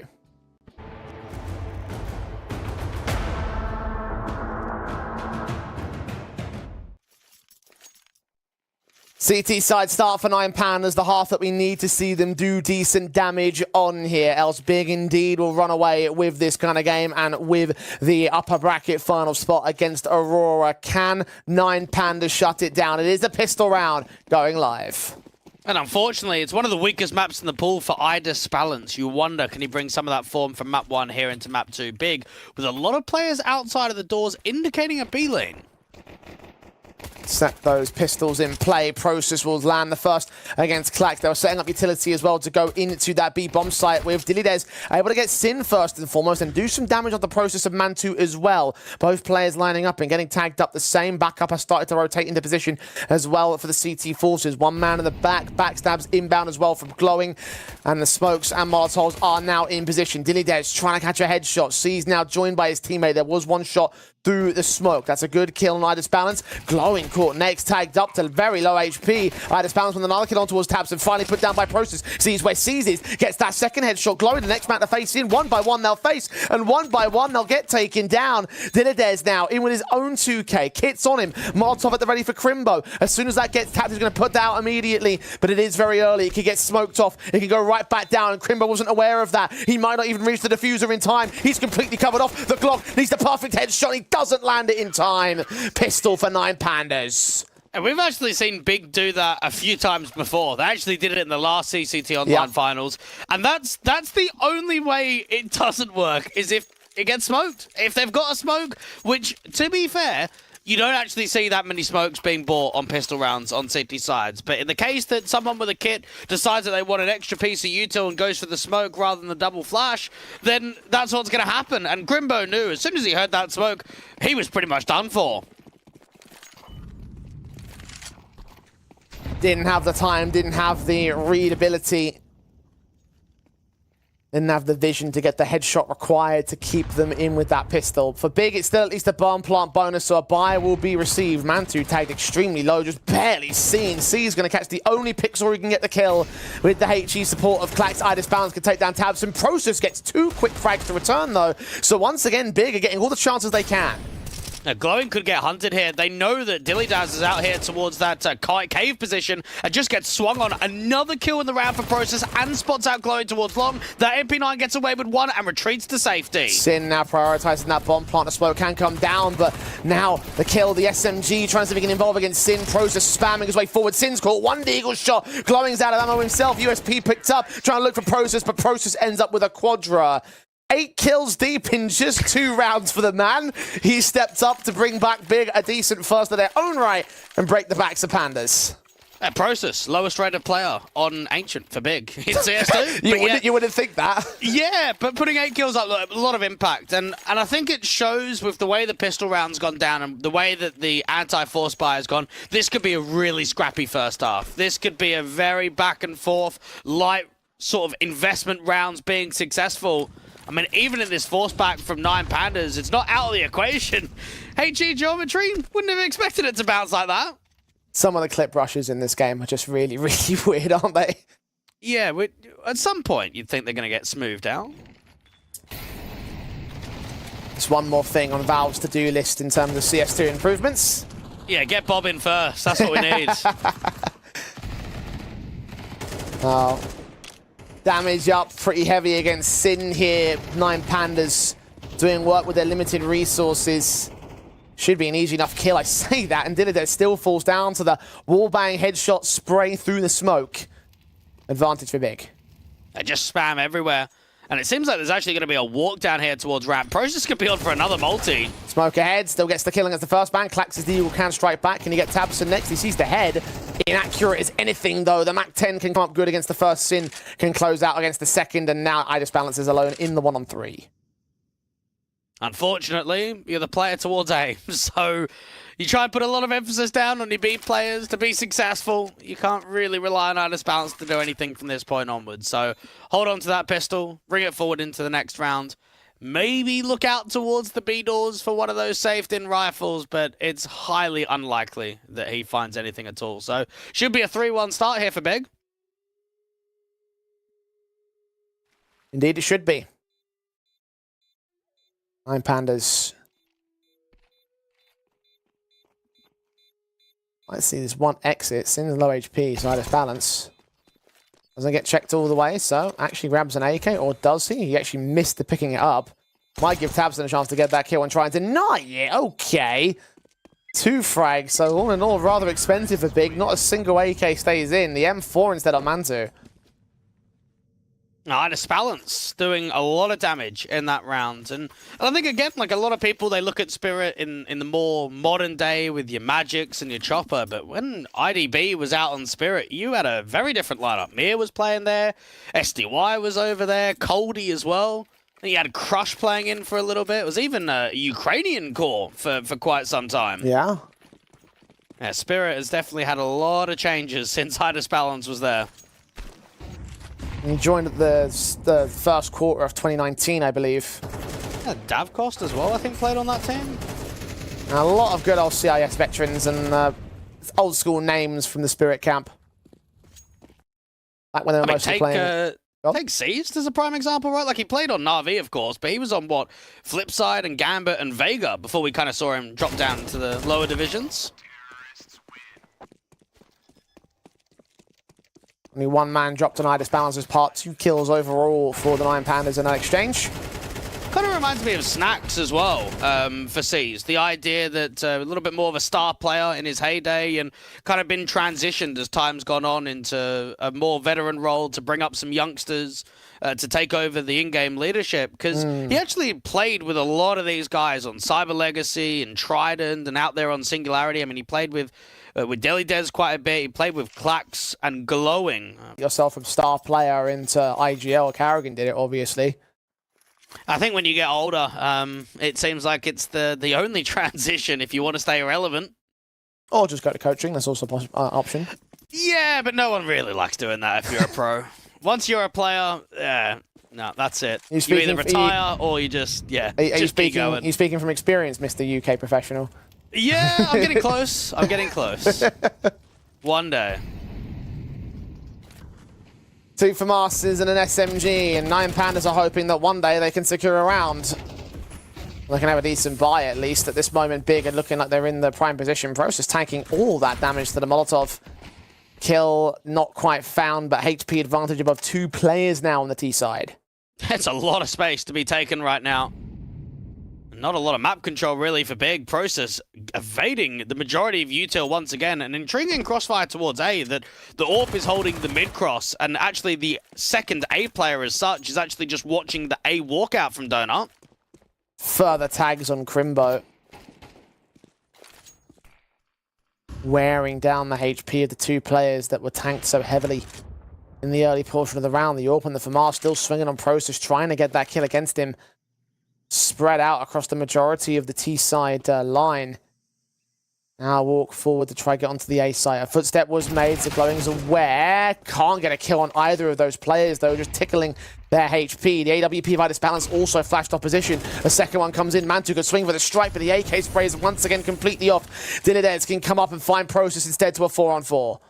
Now coming in quickly, Klax actually might catch off Mantu. Mantu's not ready for it. Kill is indeed found. Advantage now for 9 Pandas. 18 seconds to get the bomb down. They need to act quick, and they're just holding their position on Big. They might have to concede this to the save. I say that, and Tabson has finally forced out a fight. Smoke onto the bomb, or onto the bomb site, I should say. This donut angle. Sin's caught. Dilly Dead's next, and just like that, they get the advantage and the plants.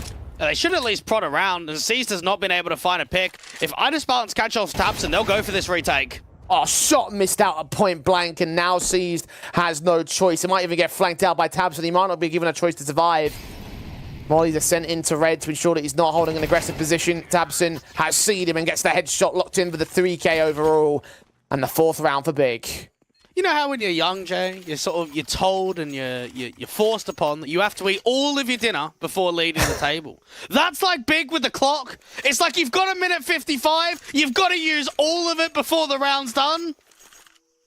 See, right there, there's obviously the counteraction to that point is that when you do eat all of your dinner, eventually you eat too much and then you become fat. So yeah, okay. I don't know why that's just been said. For 9 Pandas, I mean, you look at that entire round, you feel for Idus Balance. He's just getting so blinded off of that position. He's out in donut. He's trying to get a refrag.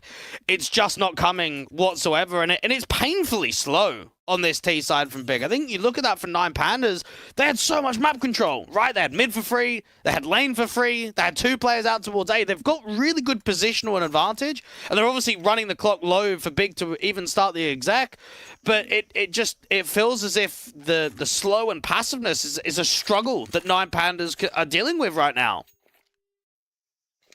They're taking their tactical pause. Big.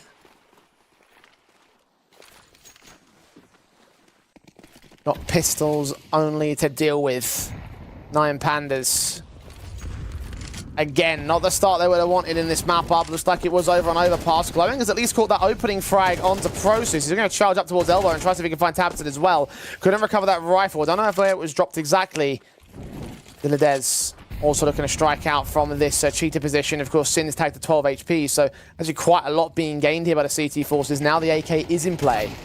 And this looks promising. Glowing, though, overextends the marker. Would have liked to have seen him peek on the contact with the CZ. Idus Balance moves up, and Dinadez peeks right into the crossfire. Crimbo and Mantu can lock them in, and just like that, 9 Pandas, the positive start in this round, has been wiped away. Yeah, can't 9 Pandas. You can't be doing stuff like that. When you've got a man advantage and you know Sin's low, if you're going to be picking up there from Shelf, you need some assistance. You need Idis Balance to peek with you at Shelf, and you need that CZ of Glowing or Dillydez. I'm not sure who it was. I think it was Dillydez that had that CZ out there at Cave. They've got to be swinging together. And I think it's moments like that for me that kind of almost count 9 Pandas out of the equation of sending this to a third map. Ancient's a tough map to play, and it's a very good one in the pool for Big. And if you're getting away with rookie mistakes, you're going to get punished, and it's going to show on the scoreline. 5-1. One more to tie the half, 2 more to gain the advantage. Big know this. They're looking pretty stellar against 9 Pandas as well.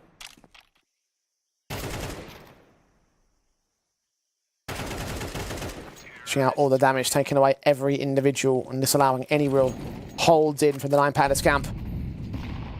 All up to the buy, which does feature an AWP at least, but there's a lot more they're missing out on. See specifically down on FAMAS. Sin getting very close to the majority of that spam. The molly to get out there towards the top of Shelf. 9 Pandas just chaotic with the util. Made set, Process and Tabson trying to prod forward. They do catch Plax on the window ledge, I guess you could say. Mantu with one more frag to follow up and Glowing. No, it's just he's trying to insert himself into the T-side line. Actually has caught a backstab against Sin, but he's down to a 2 versus 5 here. Mantu doesn't quite catch him in the periphery, so there's a couple of trades, but still Big hold the advantage. Glowing's done well there. I mean, he would have loved to have been able to find 3 and maybe had a bit more trigger discipline, but he knows in Cave he has to strike. Now, for Idis Balance and for Glowing, there's still a lack of info. They have no idea where the regroup is. Glowing might press to the... Never mind. I was going to say he might press to the right timing and the right position and cut off the bomb from the site, but Tabson had it on mark.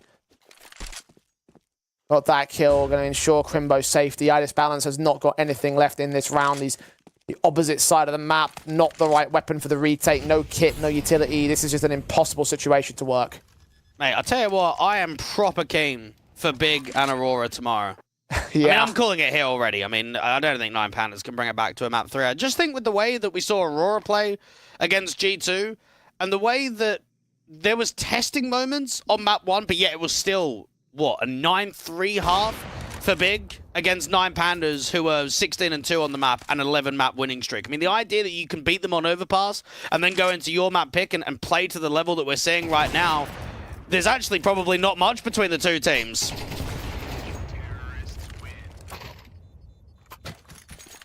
I always have that worry that Big might end up capitulating against tier 2 opposition, but right now they are looking like they are the most confident team in the world.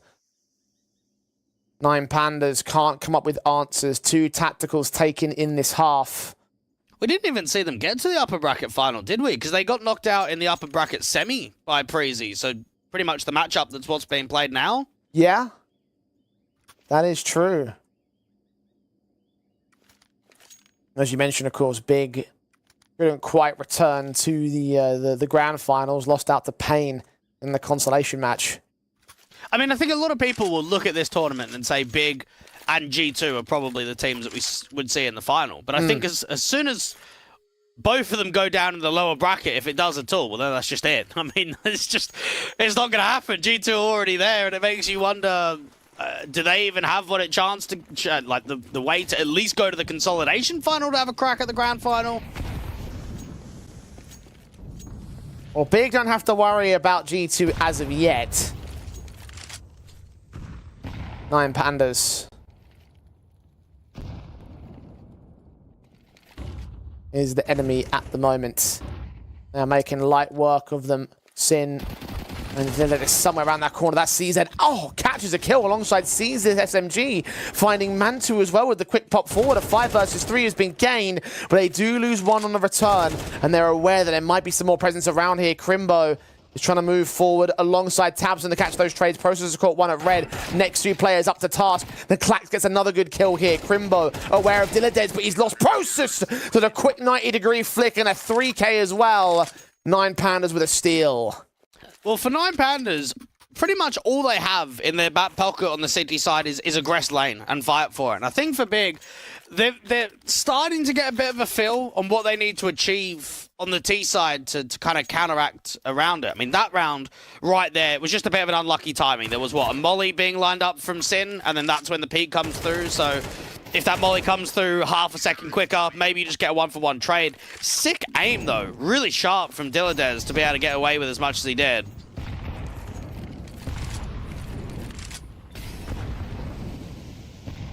Primrose not bought into this round despite having $6,700. Got a Tech 9 only. Pressing on as the first man forward. Seized. Oh, he doesn't need a rifle. He doesn't need it. Oh, dear. Why have you said that, Jay? Now everyone's fallen down from 9 Pandas. Oh, God. That... take it back. Take it back. I have to take it. But I mean, if it wasn't obvious enough. I mean, you have to remember they're going for a B pop. So you don't really need to invest into an AK. They know, keep the economy strong. We're going in for a B pop anyway. I've got a good spawn. He was the first one up on the charge. So if you're in a spawn like that, when you know the economy is slightly wrecked, then a Mac 10 or even a Tech 9 is going to be really good in that kind of round. And the Tech 9 just ripped. At least a couple of X's can come through for 9 Pandas. But yeah, that's a round for Big, and that's a half for Big as well being gained. 7-2. And you can watch it again how very quickly this whole thing fell apart for Season TYLOO. Just from there's nothing really held on that B-bomb site. Yeah, good picks. And we could very easily see another 9-3. I mean, it's not out of the realm of possibility.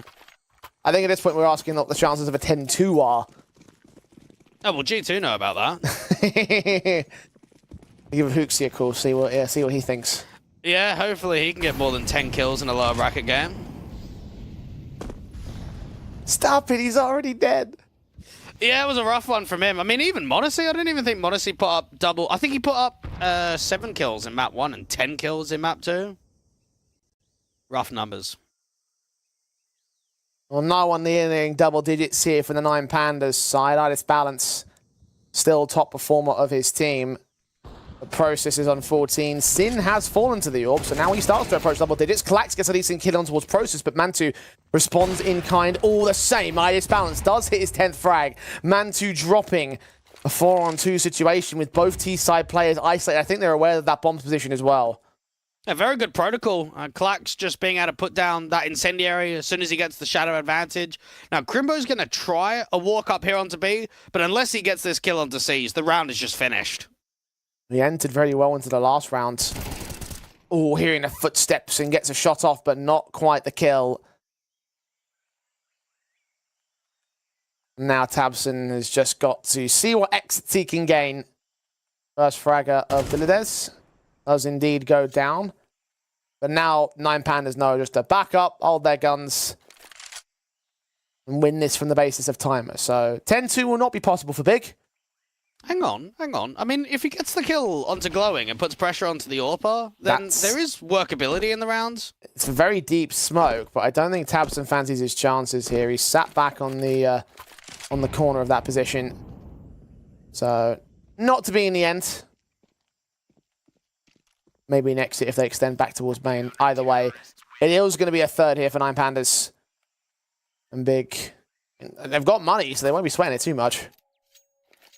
Yeah, we've seen that for 9 Pandas, they typically try and ban Ancient in the second map of the veto. A lot of the time, it comes in as an opposition map pick. They never let it slide to a third, or very rarely do they. Yeah, don't really like this map. You look at their win rate in CS2, 4 wins, 11 losses. Yeah, it's rough.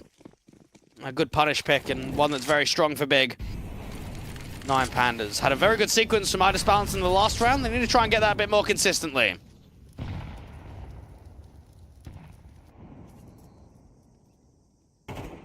Klax, hearing the shots of Tabson. Tabson's not ready to check the corner. Process can't even get the trade either. 2 kills for Klax. Incendiary goes down as well. Mantu still pops ahead of it and drops himself with the bomb. A 3K on the M4. And 9 Pandas look to get 4. Just, I would say, sloppy spacing there from Big. Like, not tight whatsoever towards A. And as soon as tabseN falls, it was almost a pre-fire that came through from Process, just because he's so far away, just because he has to try and make that distance up. And then for Mad2, you're just desperate at that point. That you need absolutely everything in the round to just keep trading. And 9 Pandas, just look at Klax. Big look at Sin. 1 on 5 for him. Tagging, taking the AWP to push back. Does take down Glowing as well. But his breathing room is slowly being pincered away from the CT forces. They are extending out towards mid to try cut him off at elbow. There's 1 man back towards T-spawn, so he can't rotate to the B site. Flash his way out of main. Should pull some further attention towards the A bomb site, but he's just making noise for noise sake. He's not going to commit here. He's got to be careful that he doesn't go down, because if he's going down after time, that's really going to wreck things.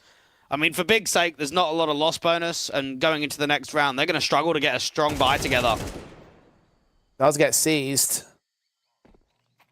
1 more player to fall. Klax might be a little bit too low to consider wrapping around this corner.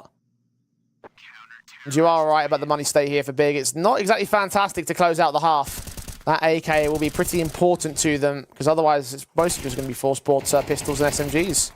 And this is a pretty good recovery to come through from the 9 Pandas. Just right towards the end of the half, get as much of a round streak as you can. If they can get themselves up to 5, I would say there's workability in the second half, even if it seems unlikely at this moment to consider a threat that we're going to map 3. Getting 5 rounds and getting a round streak to the end of the half will at least bode a positive note.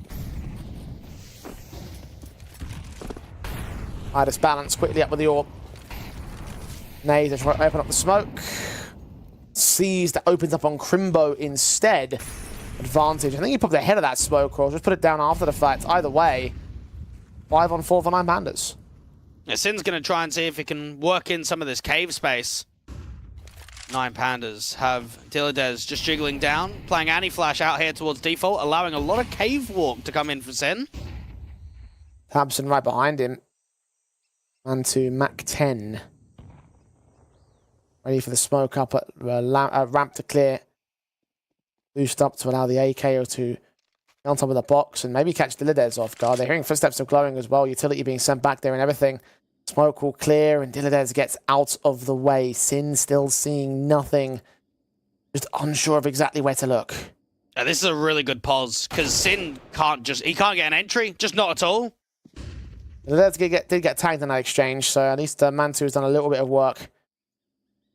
40 seconds for the hit to come through. Now Glowing is starting to watch the cave entrance. Some footsteps were heard. They can engage on tabseN. Still TYLOO is low. Glowing gets caught next. Process cut down. And the triple is set up on the AK's part of things. So, a 5th for 9 Pandas to close out the half. Still down by 2 over Big.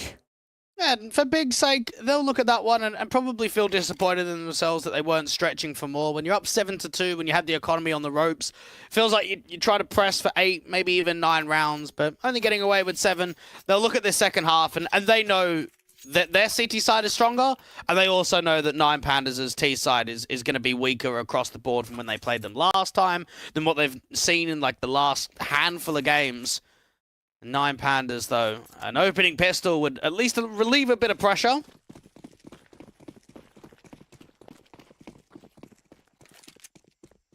And 9 Pandas only got 2 rounds on their last T side against Big. And that was the pistol win conversion.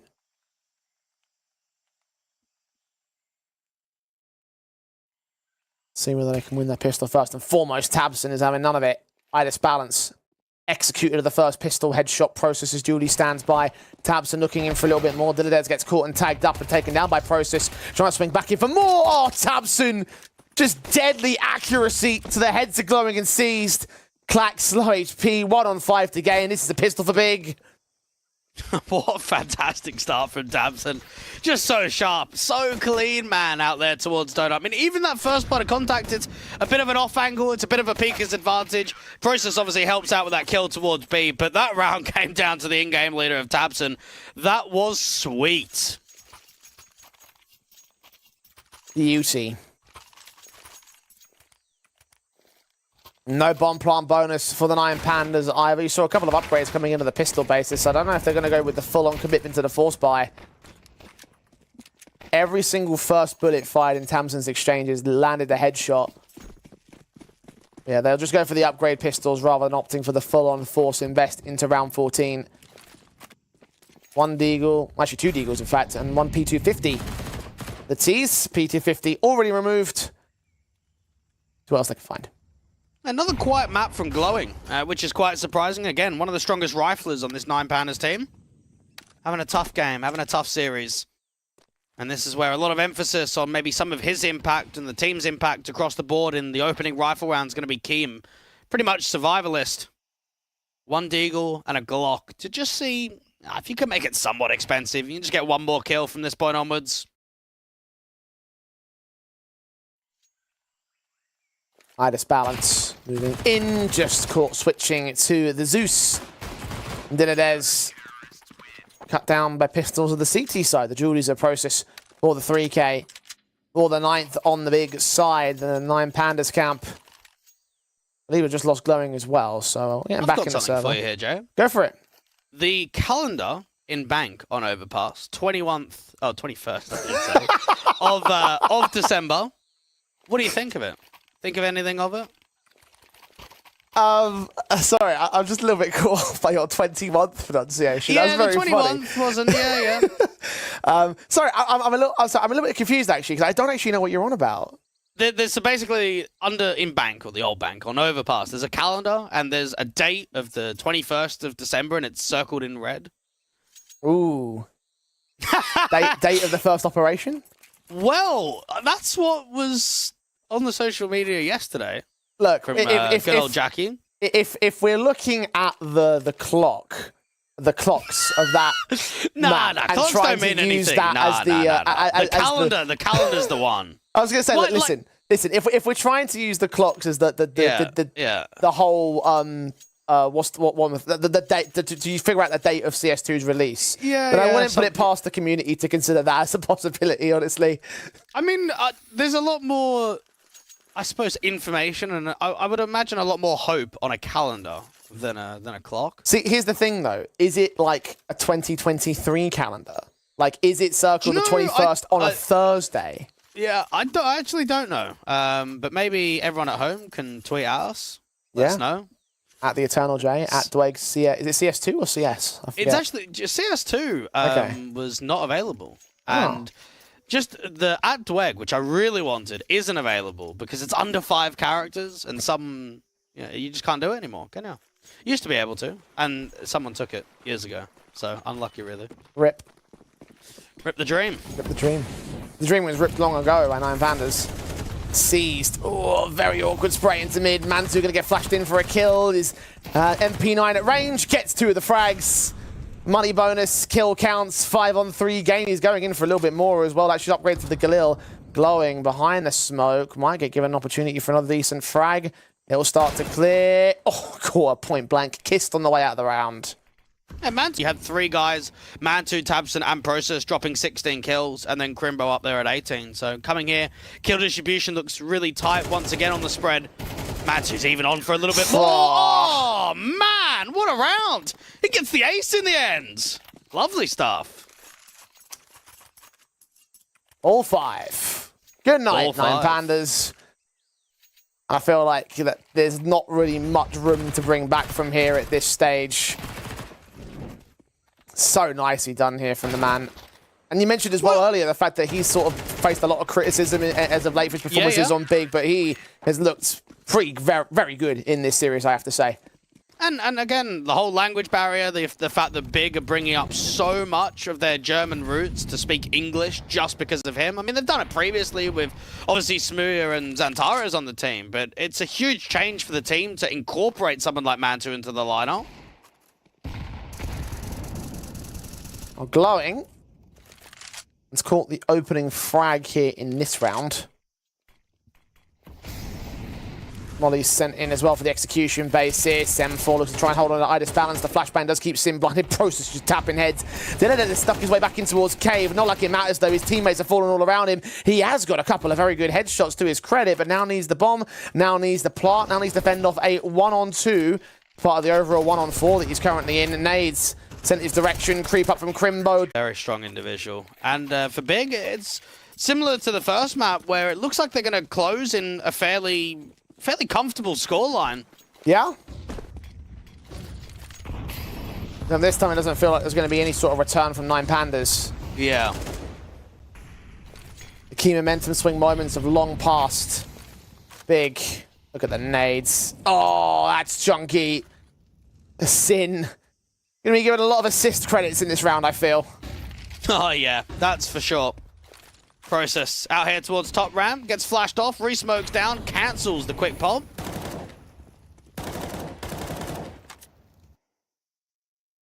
If the incendiaries keep Sin from making his way into the bomb site for the time being. It's very slow. Orpa Mantu gets his shot, sees, goes down, Mantu gets forced out of position. Dilladez. Slow creeping of his own right into the cave control. No one's watching it right now for the CT side, so it could be a case that Mantu gets caught off guard, but Process does start to check that position. To lean around the corner. They could damn near actually line up for the man. A smoke comes out. It's a little bit deeper into the bomb site. 4-on-4 being gained as the Orpa drops. The M4 has to line up though, and Process can lock in the double kill. Probably the triple kill, in fact, against Dilladez. Indeed it is. And all those kills having Sin assist on them with the early HE. So 1-on-3, 1-on-4 now actually now from Glowing. He's caught that first pick, but mollied, HE'd, dead. 12-5. It's map and match point for Big. And 9 Pandas, unfortunately, looks like their entire survival is going to be into the lower bracket. And Big are looking to try and see if they can go one further than when they went previously, get into the upper bracket final. Very good utility usage, right on the doors, chunk damage. A little bit intriguing here. Seemed like they obviously had no idea that there was a walk up that far aggressively into cave. But Process handles it with absolute ease. Process handle it like a pro, I guess you could say. You could do, but he already is a pro. Oh, there we are then. It's to be expected, isn't it? Yeah, basically. Just do it because it's your job.